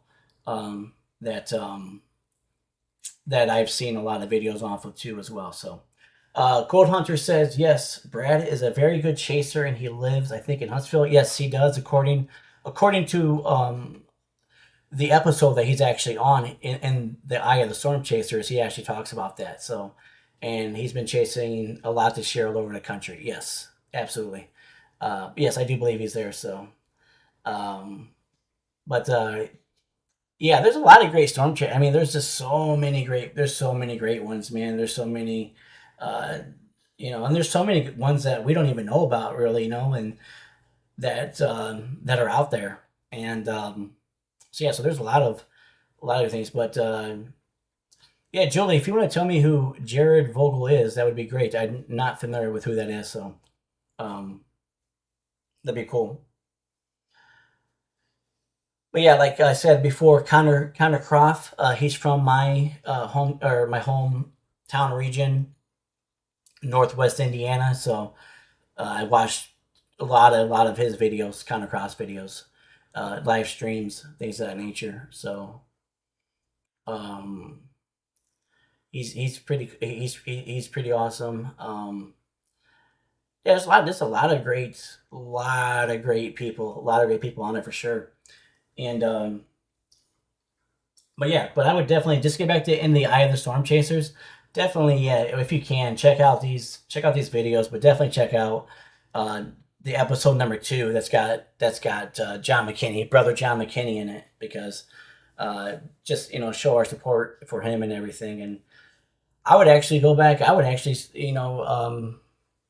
actually recommend watching the old Storm Chasers from back in 2008, 2009, 2010 years and stuff, where Reed Timmer got popularized at, and everything like that. So it's called Storm Chasers. It's got Sean Casey, it's got Dr. Josh Warman in it, it's got Reed Timmer, it's got um, I can't remember who else it has in it, but Storm Chasers was cool. That was on the Discovery Channel back then. And then there's also the Weather Channel had a show called Storm Raiders, and they had great chasers in it too. And I forget their names. I think one name was Simon. But I would recommend watching Storm Raiders as well if you really enjoy watching about storm chasing and that as well. So. Julie says, I've been following him for a few months now. He's a storm chasing trucker. Wow. That's cool. I'm gonna have to check that name out. So Jared Vogel, okay. And he travels with his dog Tucker. That's awesome. So he's storm chasing in like an actual semi truck with an actual. I wonder if he's bobtailing. Bobtailing means, if you don't know, bobtailing means he's driving without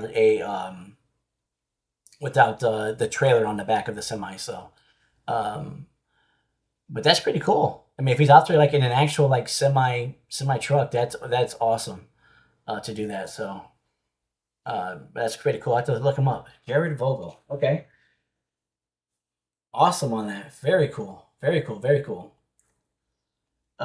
Very cool stuff.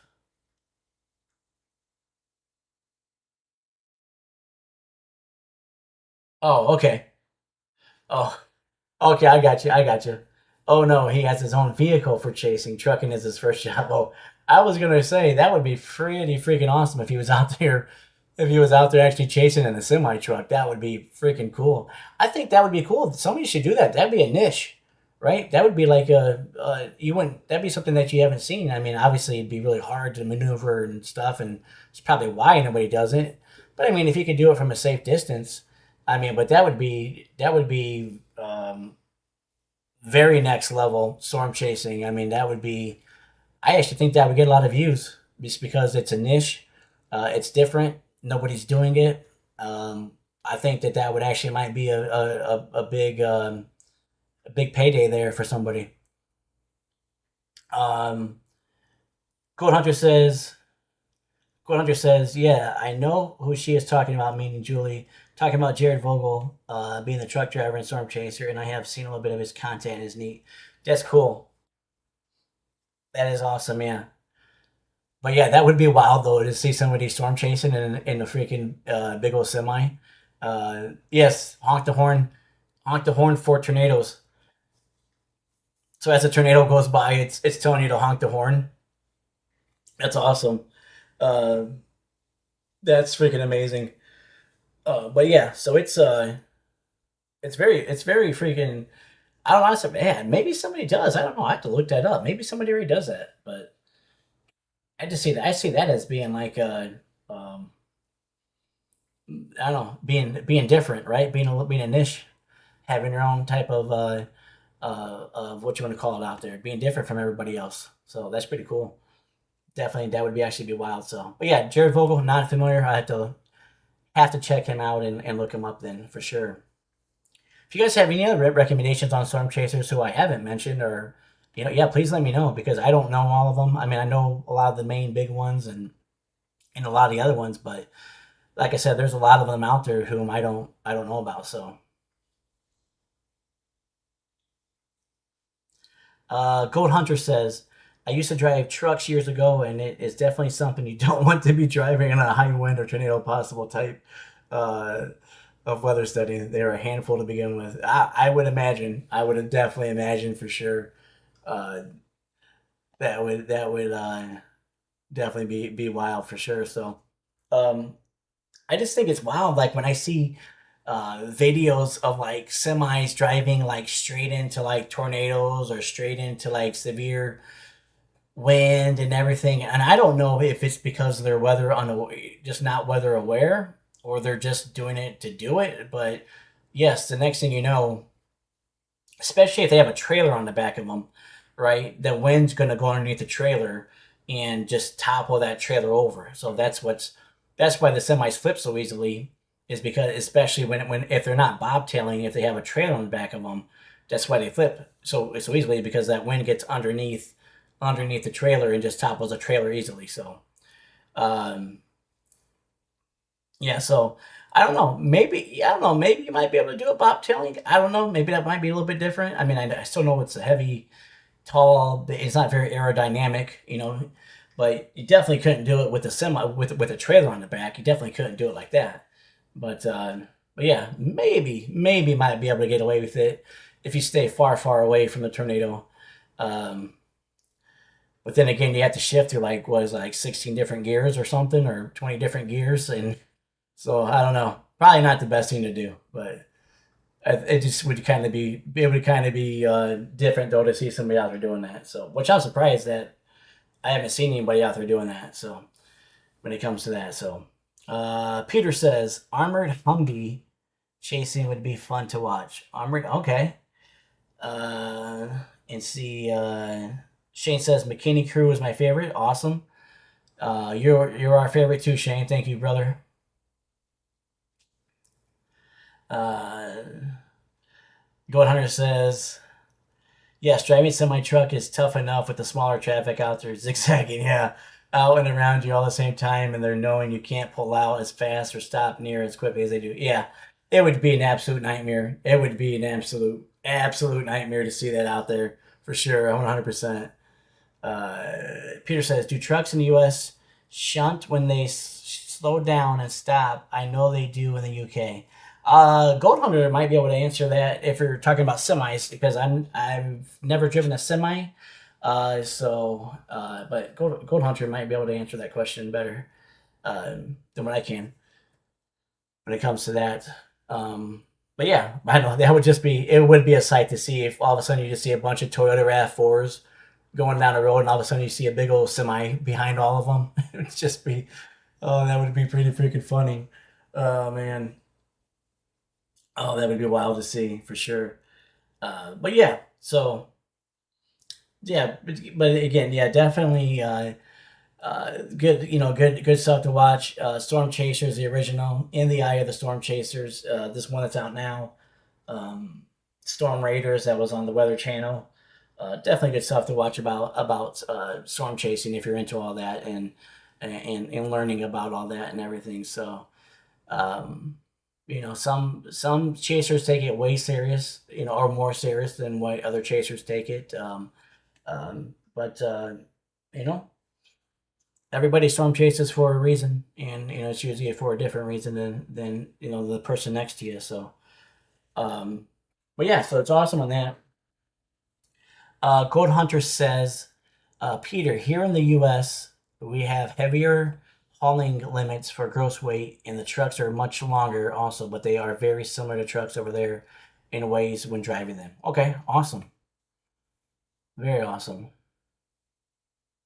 Yeah, I've driven a 26 footer, long, was it 26 footer? Yeah, because I don't have a CDL license. I have a chauffeur's license, so able to drive a 26, I think 26 footer, or sorry, yeah, I think it was 20. Was it 28 footer, 26 footer, but less than 26,000 pounds, something like that. So I can't remember. It's been a long time.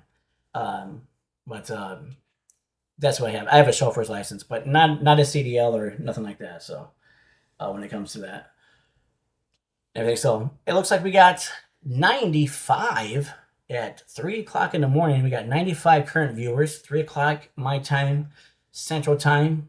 Thank you, all 95 viewers, for joining, for listening, for just your support and everything. So it is almost 3 a.m.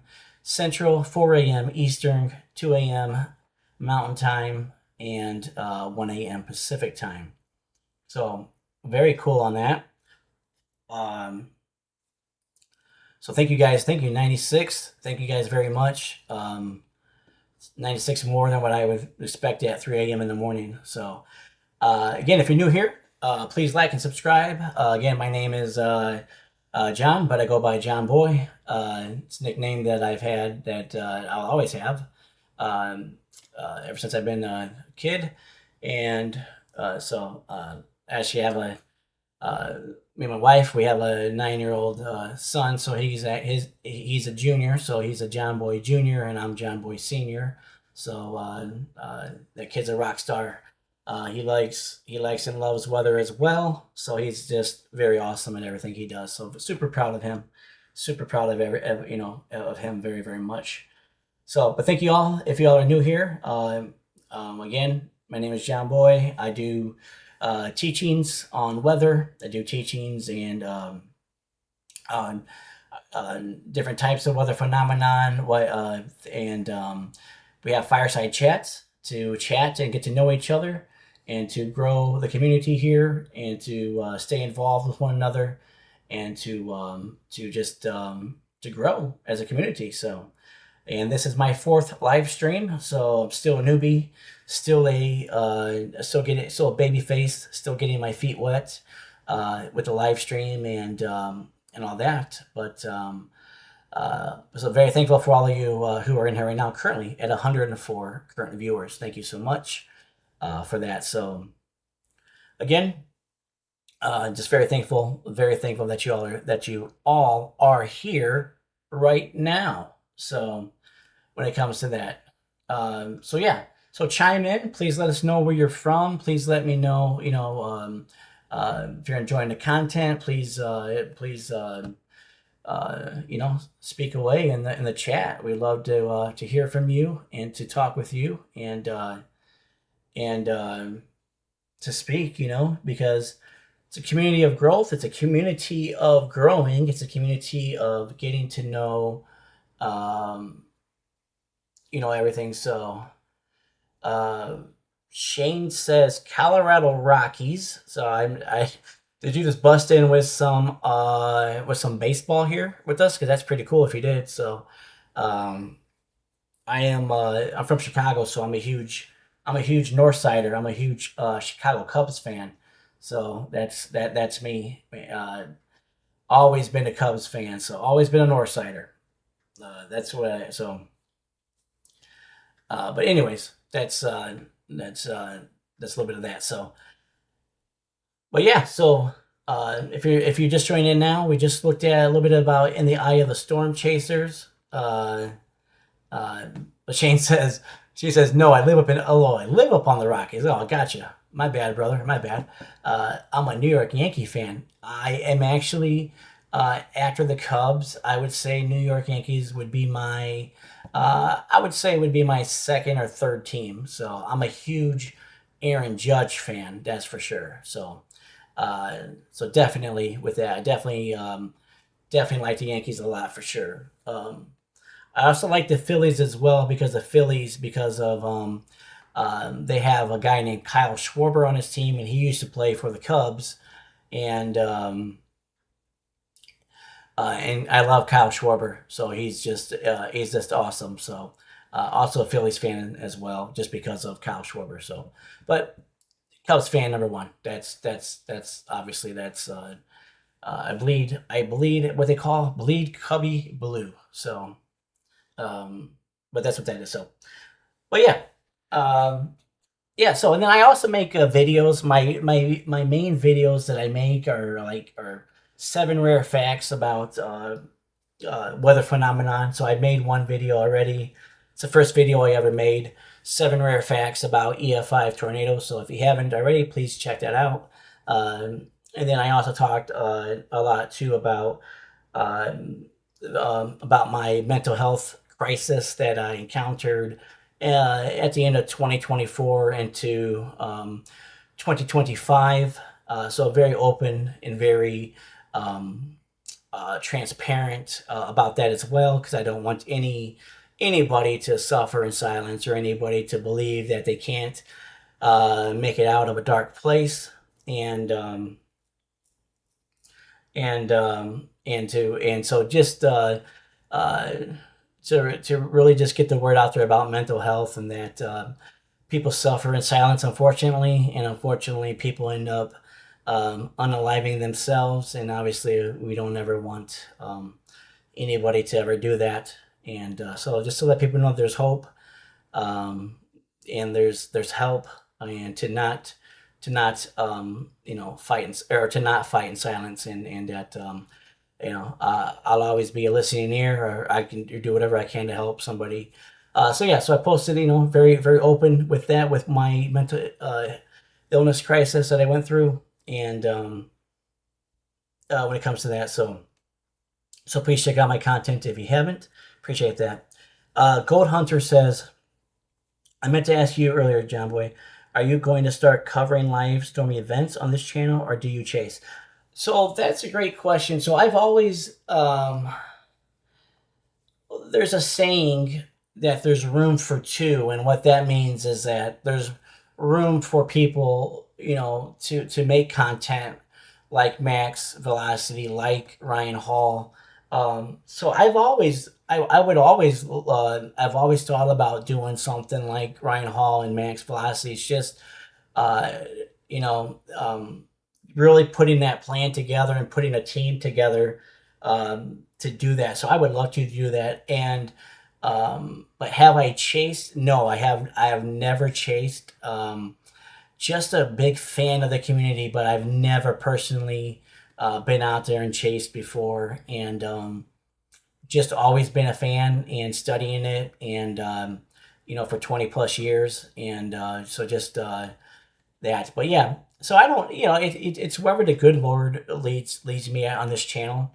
I love teaching, and I love doing that. So I love teaching people about helping them to understand certain storm chasing lingo, and because I know it can be confusing when you're hearing storm chasers talk about RFD and ghost trains and uh, mesocyclones, and just all these different terms and stuff, and so it can be confusing if you're not aware of that. So I like to keep people up to date, and help them be aware of that so they can feel more involved in those type of streams and everything. So, and just teach people about weather and everything like that. So that's what I love to do.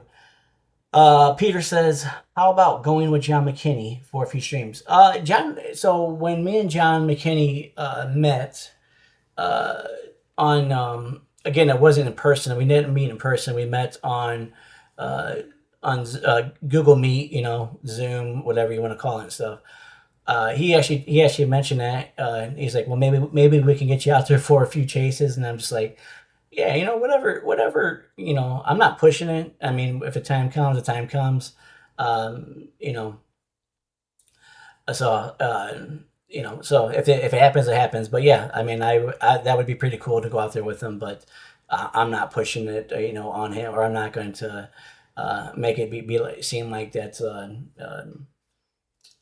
overzealous about it or something like that. So, but yes, but it would be pretty cool, definitely, to do that, and to help John, to help navigate, and to help administrate, and uh, radar, and help him with all this. If not saying he needs help, but I mean just saying that's what I would love to help him do and stuff like that. So I actually think it would be kind of cool.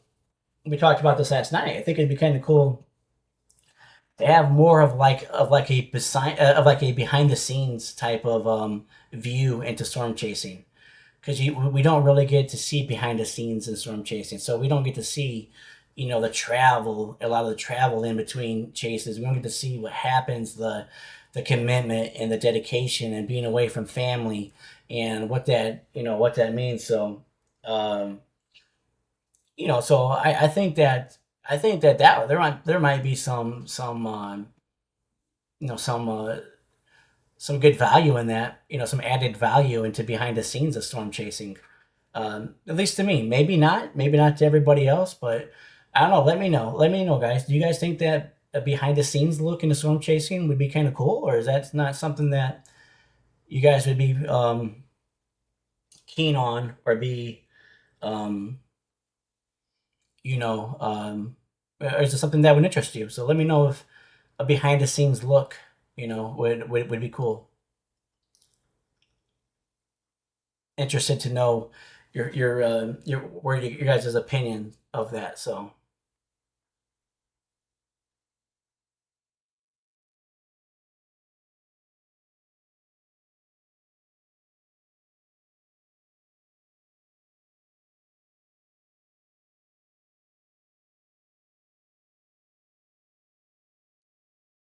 remember, a behind the scenes look into storm chasing.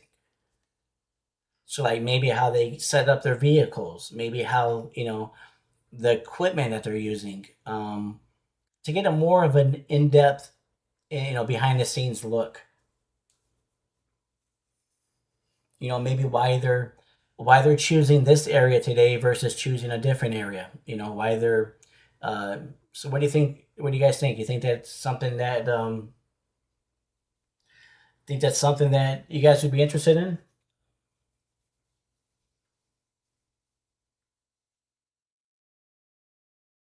Let me know in the comments, please.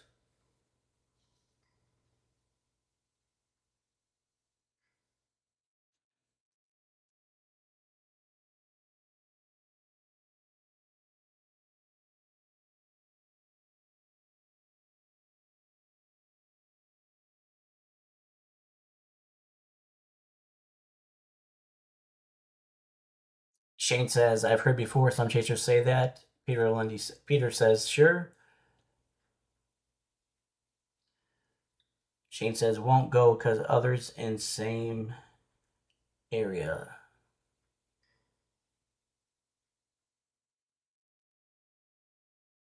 Oh, okay. I see what you're saying. Okay. Yeah, I kind of think like a behind the scenes look would be kind of cool, all right. I mean, being a different side of seeing the other side of storm chasing, right? Like the preparation, the setup. Um, I don't know. I think that would be kind of cool, but again, that might just be me that thinks that. And almost in like a documentary type style, you know what I'm saying? So like to have somebody filming that and going out there and just to see like because a lot of storm chasers use different equipment. They use different um, cameras and uh, uh, weather forecast, batteries, setups in their vehicles, things of that. So I think that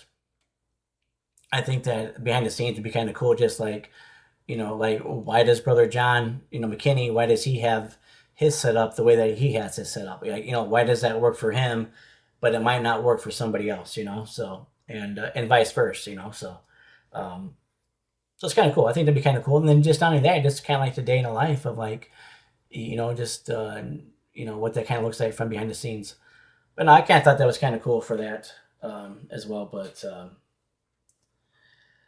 Peter says, I missed this. Sorry, Peter. Says it would be great for you and John, to be honest, and for his mods. That would be cool. Yeah, it would be cool to get out there with John one day. I trust Brother John. I trust that he obviously wouldn't put us in a bad spot or a bad area. I trust his judgment. I trust his navigation. I trust him. So I think it would be great all around too, as well, and to just to do that. So just to would be pretty neat to do that. So, but again, I'm not pushing it. Just it's God's it's God's timing. So if it that's meant to be, it's meant to be. So very thankful for that. So um, if that would to come up. So let's see here. So we also have great. Patrick Pineda did something similar. Are you talking about behind the scenes, Peter? Is that what you're talking about? If so, you said it was good. Okay,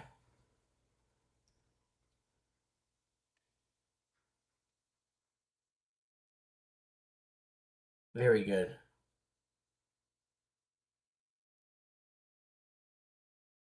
Now, have you guys ever seen uh, the first Twister or the second, uh, the newest Twisters movie that came out a couple years ago? You guys ever seen the original Twister from the mid '90s?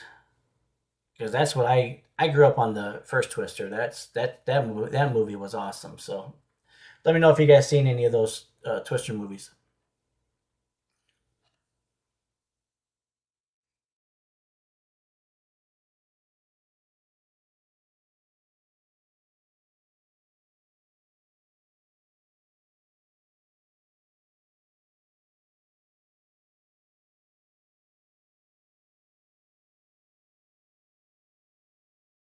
Gold Hunter says John is safe. And the only thing maybe you won't get away from sometimes is the hailstorm part of it. Yes. And get some glass broken like a windshield cracked, and that is about it though. Yeah. Absolutely. It definitely like if you're in that forward flank for sure, definitely, or around that area for sure. Great, yeah, awesome. Thank you, Gold, for that input. Peter says the original. My mom cried at the flying cows. Yeah, that's like one of the most notorious scenes in that original Twister. Is that's one of the most notorious scenes from that for sure. Um, but yeah, but if you remember from that movie, they were remember they were putting those little like probes or orbs. I think they called it Dorothy. I think is what it was or something.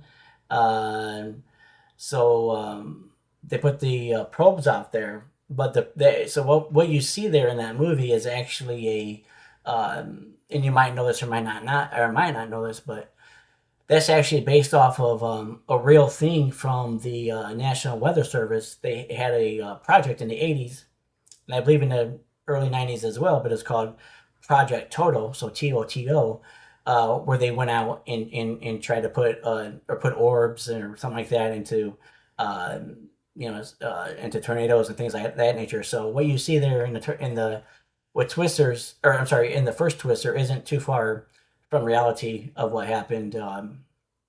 That the NWS was doing previously. So kind of a cool little tidbit there about that. So um, that when it comes to that from that first tornado or from that first Twister movie, so for sure from that. Julie says first one, yes. Haven't seen the new one though. The new one's not bad.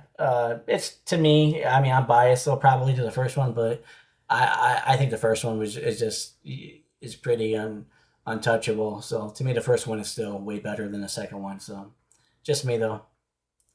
Um, Peter says yes. I watched a documentary on it. Awesome. That's awesome, brother. Very good stuff. Then yeah, very good there. Yeah, that's so Project Toto. That's what it was called in there. And I know it was in the '80s. I can't remember if it went to the '90s or not, but possibly so. But yeah, the first Twister movie is just super awesome, and excuse me. And then you can't really you can't really I can't think of another tornado movie that even really comes close to that to Twister movie. And we're talking that's what 30 some years, about 30 years old or something. So so that's pretty awesome for that. So pretty cool. I find that very awesome, very fascinating. So yeah, Gold Hunter says yes. I watched both of the Twister movies and they were good. So awesome. What about you, Gold Hunter? Have you been? I didn't see. Maybe I missed it in the chat. But you storm chased? Or you been out storm chasing before? Or what does it look like for you? Don't know if I asked you that, and would like to know that for sure. So um, from that, so awesome.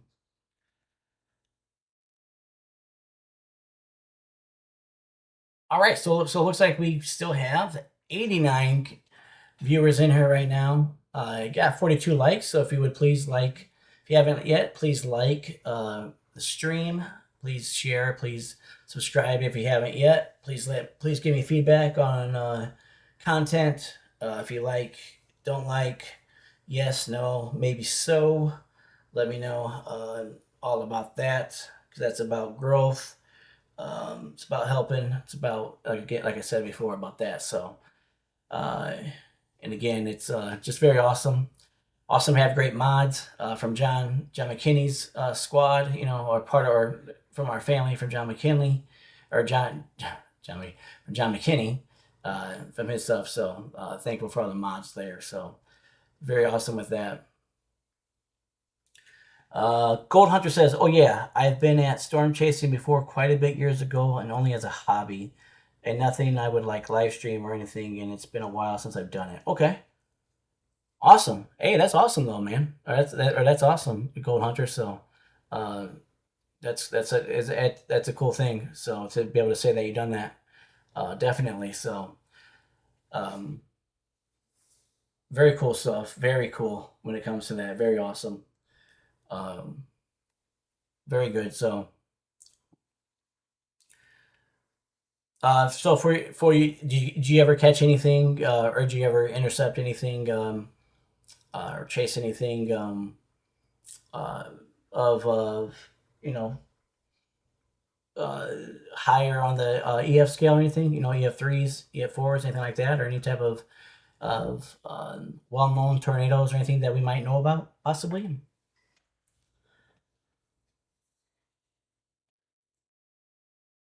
'Cause that would be pretty awesome to know. So.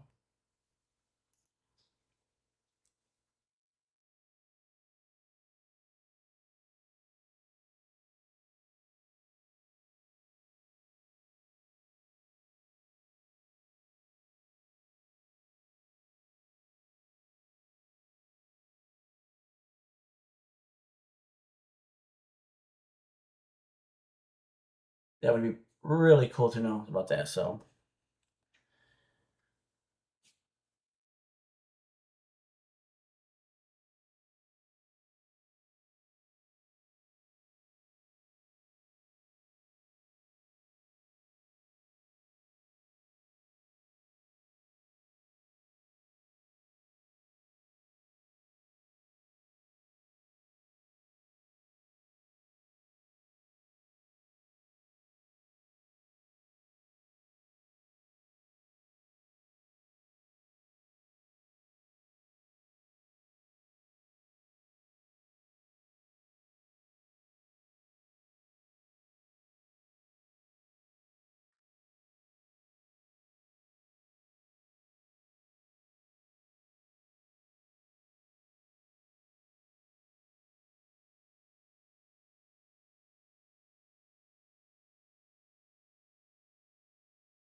all right, awesome. Very cool. Still got 89 viewers in here at 3:22 my time.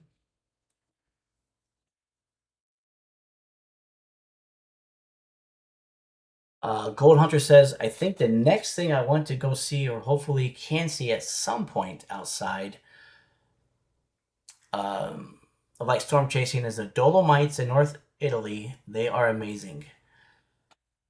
Wow. I've heard. I'm not quite familiar with what that is. I've heard of that before, but you're going to have to fill me in on what that is fully. So, if you will, please. Thank you, Gold Hunter, for that.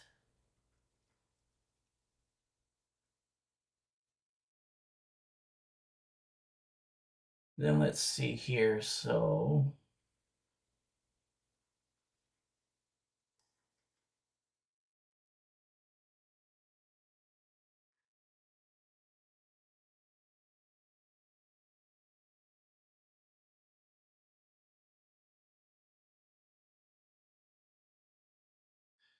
the Dolomites are like huge mountains, but they're made of nothing but solid stone. Okay. Solid rock and cliffs. Thousands and thousands of feet like. Oh, sorry. Thousands and thousands of feet tall. Like some look like they never end in the sky. Oh, that's awesome. I've heard of that. I just didn't know exactly what they were about. So that's awesome. I'll have to check that out. Thank you for that, Gold Hunter. Thank you very much. Awesome for that. I want to look at.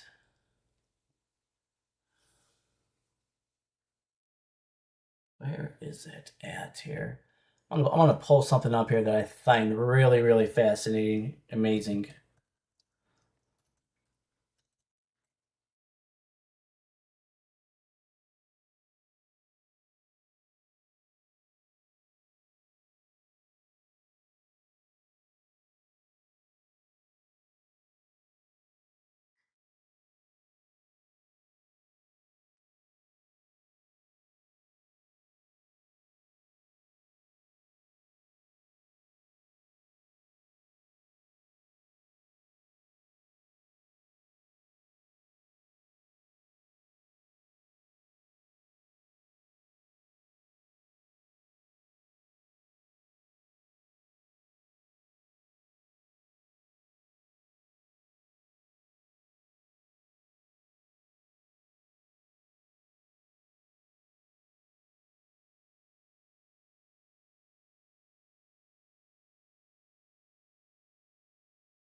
Okay.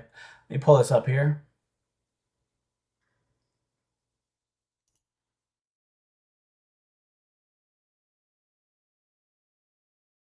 Let me pull this up because this is freaking awesome.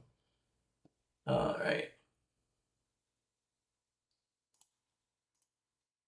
And if you're kind of a weather nerd like myself, or a weather who's into kind of cool stuff like this,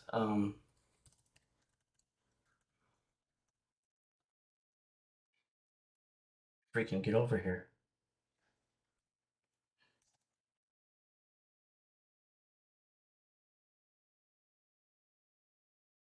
This is gonna be pretty cool. At least that I think it is. So, all right.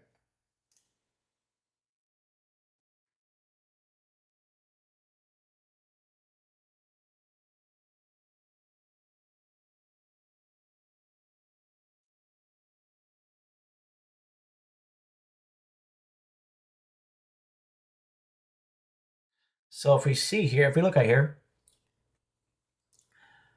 the highest temperature yesterday recorded on Earth yesterday, 117 degrees. Oh, I'm sorry, 117 and a half degrees in Pakistan.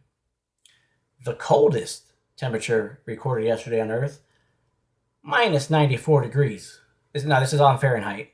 Um, I know Celsius is used. I don't know Celsius. I could click on it, but so if you look at that, so 117 and a half degrees in Pakistan was the highest yesterday, June 30th in the world, and minus 94 in Antarctica, where it right now in Antarctica is completely dark at. So uh, they are in their winter season right now in Antarctica. Uh, so very cold down there, very very cold. So if you do so if we add those numbers up to get the difference between that, or that is just in my head, what is that? Let's see, that would be 217 minus 6, or that 211? It's like 211-degree difference in temperature. So that's almost what's boiling, 212, I believe, Fahrenheit. So the difference in temperature from Pakistan to Antarctica is 211 and a half degrees, or maybe 210 and a half. I have to do the math in my head correctly, but right around there. So basically about the boiling point of water at 212 degrees Fahrenheit. So if you went from Pakistan to Antarctica, you would have experienced a drop of about 211 degrees. If you would have went from uh,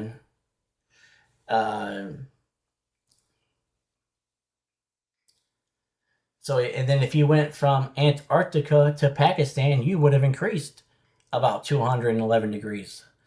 So to me, I find that freaking extremely wild. Could you imagine hopping on a plane? You're like, oh, we're gonna go to. I don't know if the body could. I don't know if our bodies could even withstand that temperature gradient. But yeah, Gold Hunter says yes. It is boiling water temperature nearly because 212, I think, to boil water. Yes, it is. So this is basically about boiling water difference in temperature right here. So uh, pretty cool, pretty wild there. So I don't know. I look at some like some cool stuff like that just to because it's pretty freaking fascinating.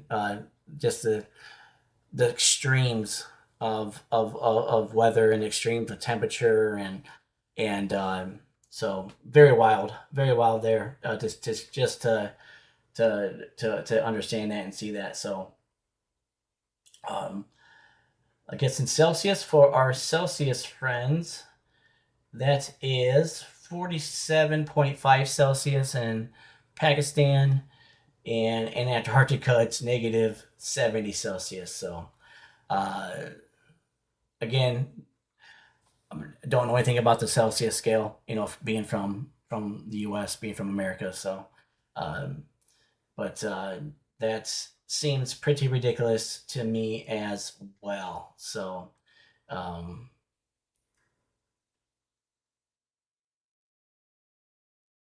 can humans even go all the way to Antarctica's South Pole or even the Arctic Circle, North Pole, to the dead center of both, or is it just too cold for human? No, we actually have people down there at the South Pole right now. We or just right outside the South Pole. So we do have the U.S. has McMurdo Station. That's a station down there in Antarctica, and there's also another station down there that is permanently. Um, I don't know if inhabited is the right word, but permanently has people there all year round for science, science things of that, and science expeditions and things like that. So yes, you can go. You can go to the North Pole and you can go to the South Pole. The North Pole is just harder to get to because the North Pole is in the middle of water, so that's very hard to get to the North Pole. What on the South Pole we can get to because it's on land. So, but yes, South Pole can be there. We're there right now, and North Pole you'd have to get there basically by boat or by plane or whatever or how it may be or whatever it may be. So and and yes, if you're wondering, yes, I believe that the Earth is round and that it is not flat. I won't get into that debate. I'll save that debate for a whole nother topic or video or something. Uh, but definitely believe that the world is round and that. So, but yeah, we can definitely go to the South Pole. We can definitely go there, and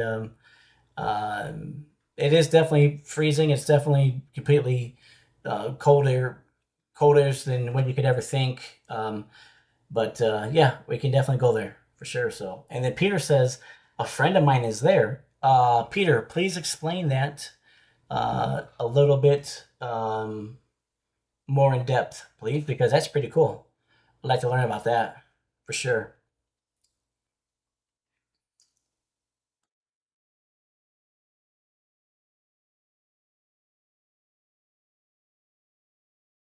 And if you haven't, please like the stream. Please share. Please subscribe.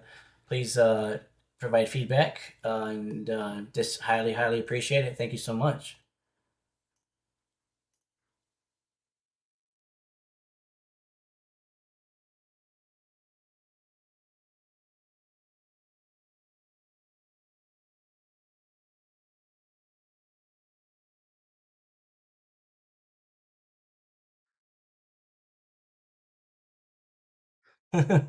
Yeah, Gold Hunter says, "Oh, okay. I thought both North and South poles were in water, and yeah, I definitely believe their Earth is round. The Earth is round also, and there is many others who think it's flat for whatever reason. Who knows? Left out. No, I definitely believe just by uh, science and by pictures and by uh, everything else just points the earth is round, but again we won't get into all that. So but yeah, no, and so there's yeah, so the South Pole is smack dab. Antarctica is right there in the where the South Pole is at. So you can walk on foot.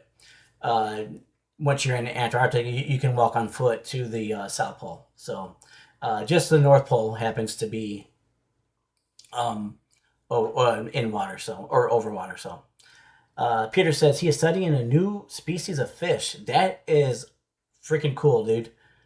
I've watched so many Antarctica documentaries and things like that, and so that's awesome. So um, that is so awesome. So let me know if you can still see me okay, hear me okay. Everything is going good. Appreciate that. But yeah, it's um, and you know what's really cool? And this is so freaking fascinating. So if you were standing at the South Pole, like you're standing directly on the South Pole, any direction you move is north. It's north. How cool is that? And then the same thing is in the North Pole. If you're at the North Pole, any direction you travel from that center of the North Pole is south. That's freaking awesome. So that's just some pretty cool tidbits there. Some pretty cool nuggets from that. So uh, that's pretty wild. So yeah, no, I've always been fascinated about Antarctica and things like that and everything. So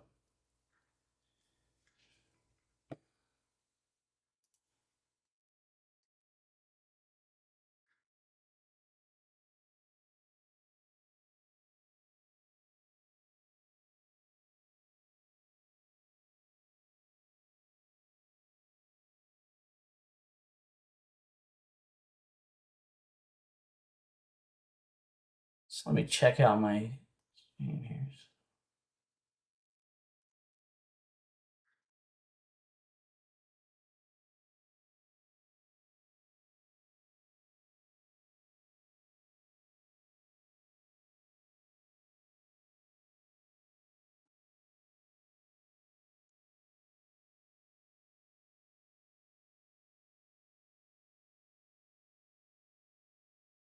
Yeah, let me know if you can hear me. Okay, please.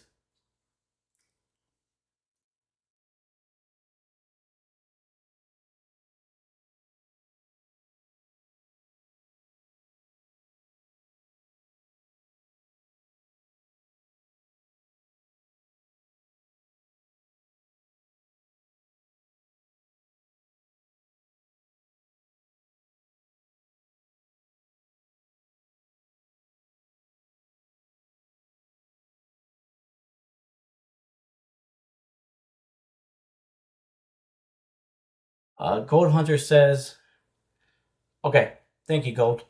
Yeah, my streaming system was saying something, so just wanted to make sure we were good there. So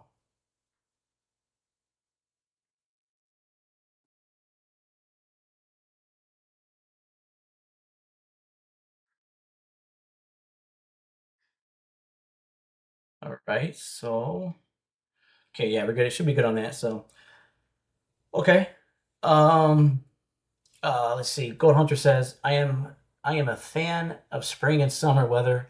I cannot deal with fall or winter, even though it doesn't get really cold here where I live in the winter. Gold, are you from the U.S.? I didn't see that. If you, I would assume so if you went storm chasing, but could be wrong. Not going to assume from that, but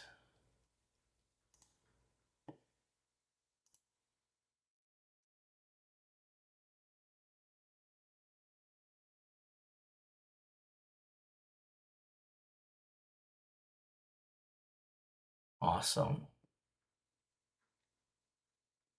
That's awesome.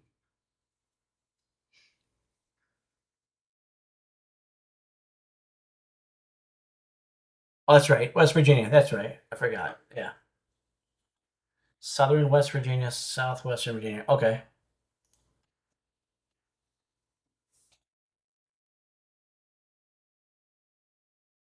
Cool. Cool, brother. That's awesome.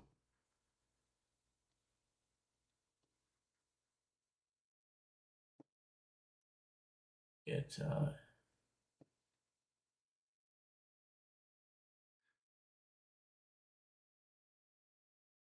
that's so cool.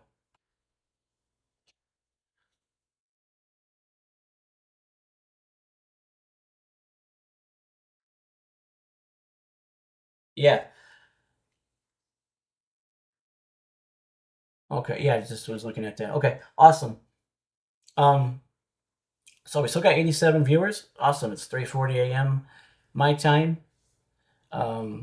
Going to be wrapping up my stream here at 4 a.m. my time, so 20 minutes from now. Um, and so I'll be wrapping up at 4 a.m. my time, 5 a.m. Eastern, 3 a.m. Mountain, 2 a.m.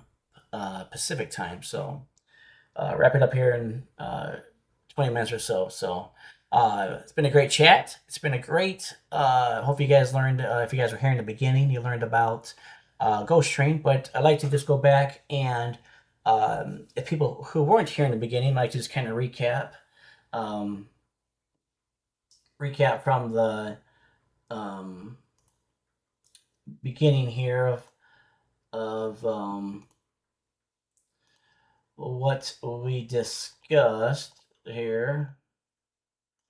And I don't know why I went the long route for, but I did. Let me get over here. So there we go.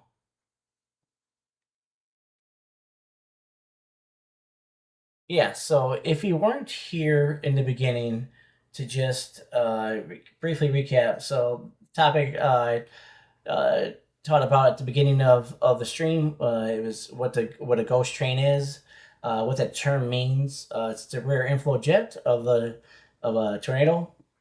Um, and if you see, it's a channel of extremely strong 90 to 100 plus mile an hour winds, just above the surface level. It follows a tornado and is about the length of a football field. So, football field, if you're not familiar in the U.S., a football field is 100 yards, about 300 feet. So, or 300 feet exactly. Uh, so even after the tornado has passed, the ghost train is present for 200 to 300 feet, which is equivalent to the football field. Feet behind it. So this ghost train is it's pulling in a channel of air at ground level, and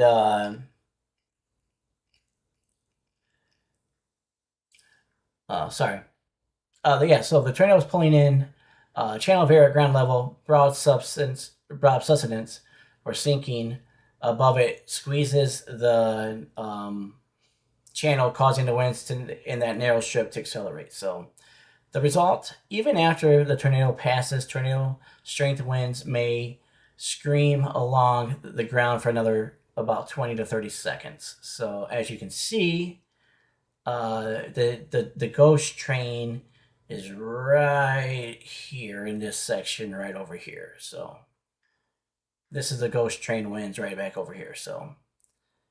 Um, so again, yes. So just to briefly touch that on a high level at what we talked about at the beginning there, to teach about that, about the rare inflow jet, about what that looks like. Gold Hunter says, is that ghost train due to forming because of anything to do with rear flank downdraft or RFD? I don't think it has to do with the RFD at all.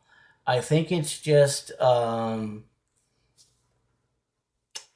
inflow jet behind the tornado. That is barely seen because the RFD is going to be I think because it comes on a little bit later on after the tornado has passed and everything. So this I do believe has nothing to do with the RFD whatsoever. So and I'm like 99.9% sure of that. So when it comes to that, so I would say no to that. Um, yeah, because it's the yeah. So that's what I at least on the stuff I looked at. Gold Hunter says okay because I'm not familiar with the ghost train term, and then that probably means a particular tornado that has more than one flow will cause that to happen too, won't it? Um, let's see. Okay, because I'm not familiar with.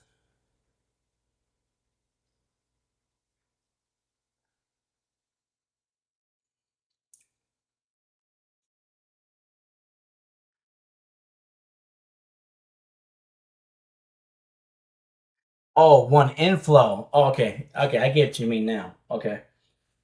So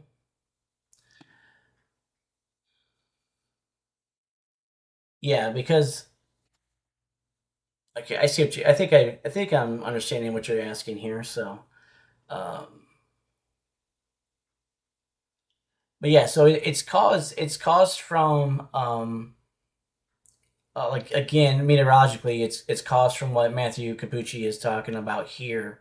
Um, it pulls in a channel of air at ground level, and then it gets broad. Their sustenance gets broad, or sinking is a term of it. So it sinks as it starts to sink.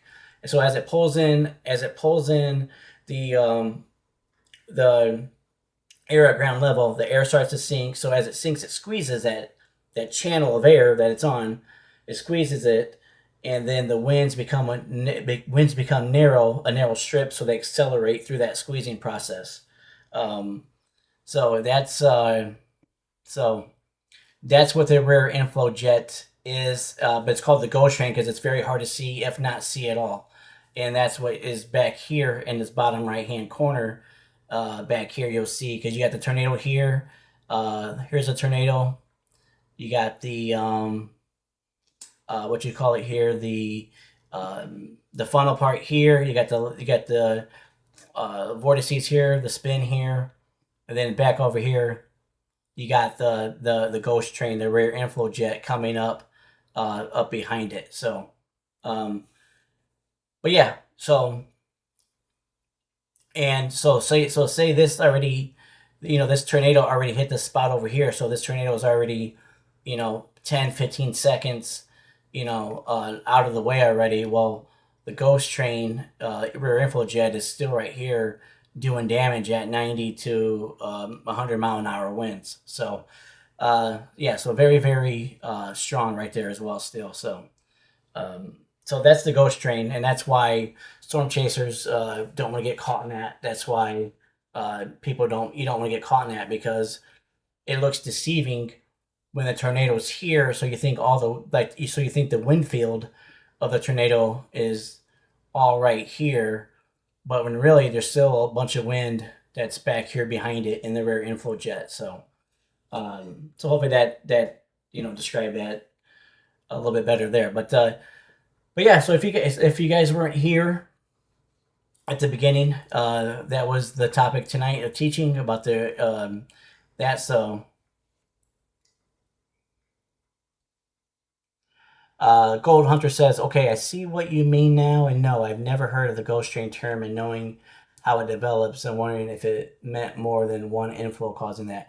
No, not more than one inflow, not to my knowledge of that or anything. So it's just the rear inflow is all it is, that the tornado is sucking towards it. So when it comes to that, but again, if you were not here at the beginning, that's the high overview of what was taught tonight, what we discussed. So if you hear ghost train, if you hear storm chasers talk about the ghost train, they're talking about the rear inflow jet, that they don't want to ever get caught in that. But there is videos of chasers getting hit by the rear inflow jet and things of that nature, and they're all over YouTube that you can check out and see yourself. So but for that's the main overview for tonight and what we discussed tonight. So with that and everything, so so again here, thank you everybody. Looks like we still got 81. Is that what they say is a bear's cage? Great question, Peter. I talked about that a little bit earlier. That was probably obviously before you came in. So the bear's cage is different. The bear's cage is when a tornado gets rain wrapped, and the tornado is the bear, and the cage is the rain around the tornado. So think about it's a bear's cage. So the rain acts as a cage, and the bear is a tornado. So it's a rain wrapped tornado, and you can't see it, and you definitely don't want to get inside of that bear's cage and fight that tornado, because you most likely are not going to win that battle. So that's the bear's cage. The bear's cage is a rain-wrapped tornado. It's the rain around the tornado that traps the bear, that has the bear inside of it, and that's the bear's cage for you. So again, not a safe spot. And again, you can see there's a lot of videos on YouTube as well as people getting in the bear's cage, and it's a very, very dangerous situation, very scary spot to be in for that. So so definitely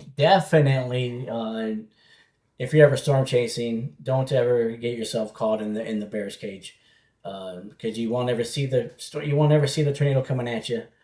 And again, it's not a battle that you want to fight. Because the bear is very mean, and the bear is very upset when it comes to that. So very awesome. So but yeah, so that was the teaching tonight, about the ghost train. So when you hear that term, it's a big fancy term used in storm chasing. Bear's cage is a big fancy term used in storm chasing as well.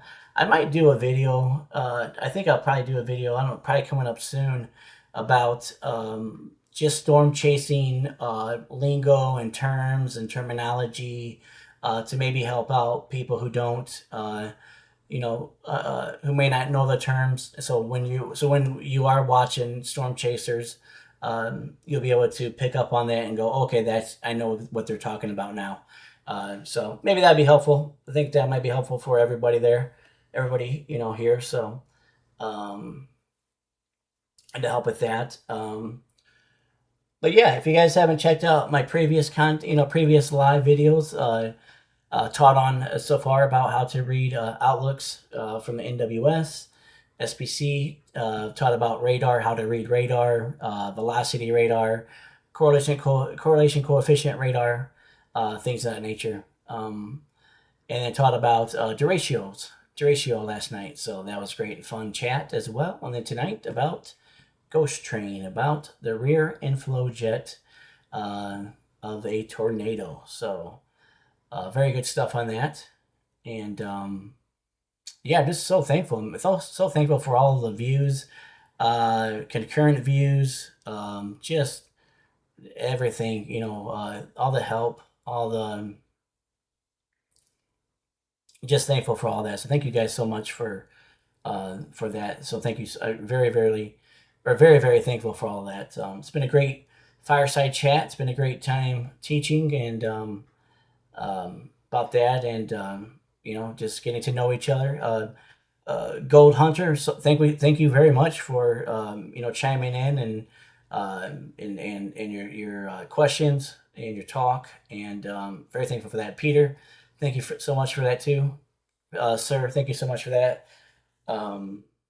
Just very grateful, very thankful for all of that and everything. So I know here in Chicago it's pretty hot. I think it's probably pretty hot in West Virginia, Virginia area as well.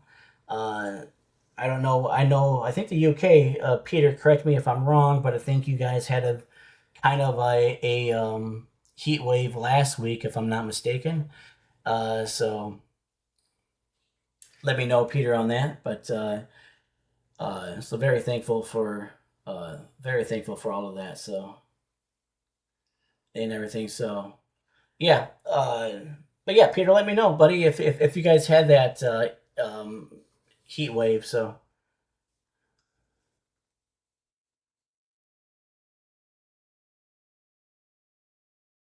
oh yes, Peter, yes, awesome. Thank you, Peter. Glad to catch you online. Yes, you too, sir. Thank you so much. Uh, Goat Hunter says, "You're welcome, man. I was going to tell you that it was Smithville, Mississippi. Yes, Smithville. Very close. Yes, absolutely. Yes, Smithville and Philadelphia and all that. Yes, very true. So, um, awesome. Thank you." Um, Peter says, I was doing my gardens for 5 hours for 2 days. Wow. Wow. Gold Hunter says, yes, sir. It is definitely hot and muggy here in Virginia, West Virginia area. Has been this way for a while, but tonight it's like a pressure cooker. Yeah. Chicago, I mean, we've been toasted. Yeah, just toasting. AC has been running nonstop for sure. And uh, thankfully, it's doing a great job of keeping up. But yes, very, very hot and muggy and sticky and everything else you can possibly think of. So, very thankful for that. Very thankful for, um, yes, very thankful for you guys sticking around for your chat, chats chiming in and everything else. So, uh, Gold says, Peter, I know it's been hot. They have said over there in Europe and places that if you're not used to it, then it's miserable. But just be glad it ain't like what we have here in America in most areas. Yeah. Uh, Peter says, if you ever come to UK, drop me a line so I can help you out. Yeah. So if are you talking to me, Peter? I believe so. I don't know. But if so, thank you for that. Definitely. So, um, but yeah, let me know, in the chat, either now or after my live stream here, if there's anything that I could pray for you guys about anything that I can be, praying for or to help you guys, and anybody who's watching, everybody who's watching, just let me know. Because we all have struggles. We all have battles that we fight. And again, don't fight your battle in silence. If you know somebody who's struggling with mental illness or mental health, please help them. Please show them some grace, show them some love, and and if you're struggling with mental health or mental illness yourself, please reach out to somebody, and please don't fight that battle alone. Because obviously you have a purpose and you have a worthy, you have a cause, here on earth. So definitely thankful for that. But yeah, so just let me know how I can pray for you, how I can help you guys out, anything else you want to learn about. There's some great earlier in the chat, some great recommendations. So I'll probably with do some teaching on lightning, do some teaching on tilt, do some teaching about that, because lightning is very cool. I like talking about lightning and teaching about lightning, so that's a pretty cool topic. That actually might be my stream later today, possibly. So just haven't decided on that yet when it comes to that. So again, very thankful for all of you. Thank you, Peter, for modding. Thank you, Gold Hunter, for all your questions. Thank you, everybody. Still got 81 concurrent viewers, which is 81 concurrent viewers at almost 4 in the morning is pretty fantastic. So pretty awesome here over here in the U.S. So with that, but I am pretty sure that Brother John McKinney will be streaming today. And again, if we look at it real quick. Let's go to it real quick. And if we look at it, let me go to,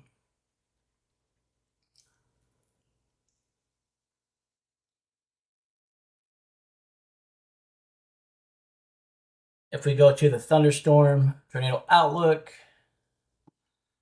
So this is the parameters here.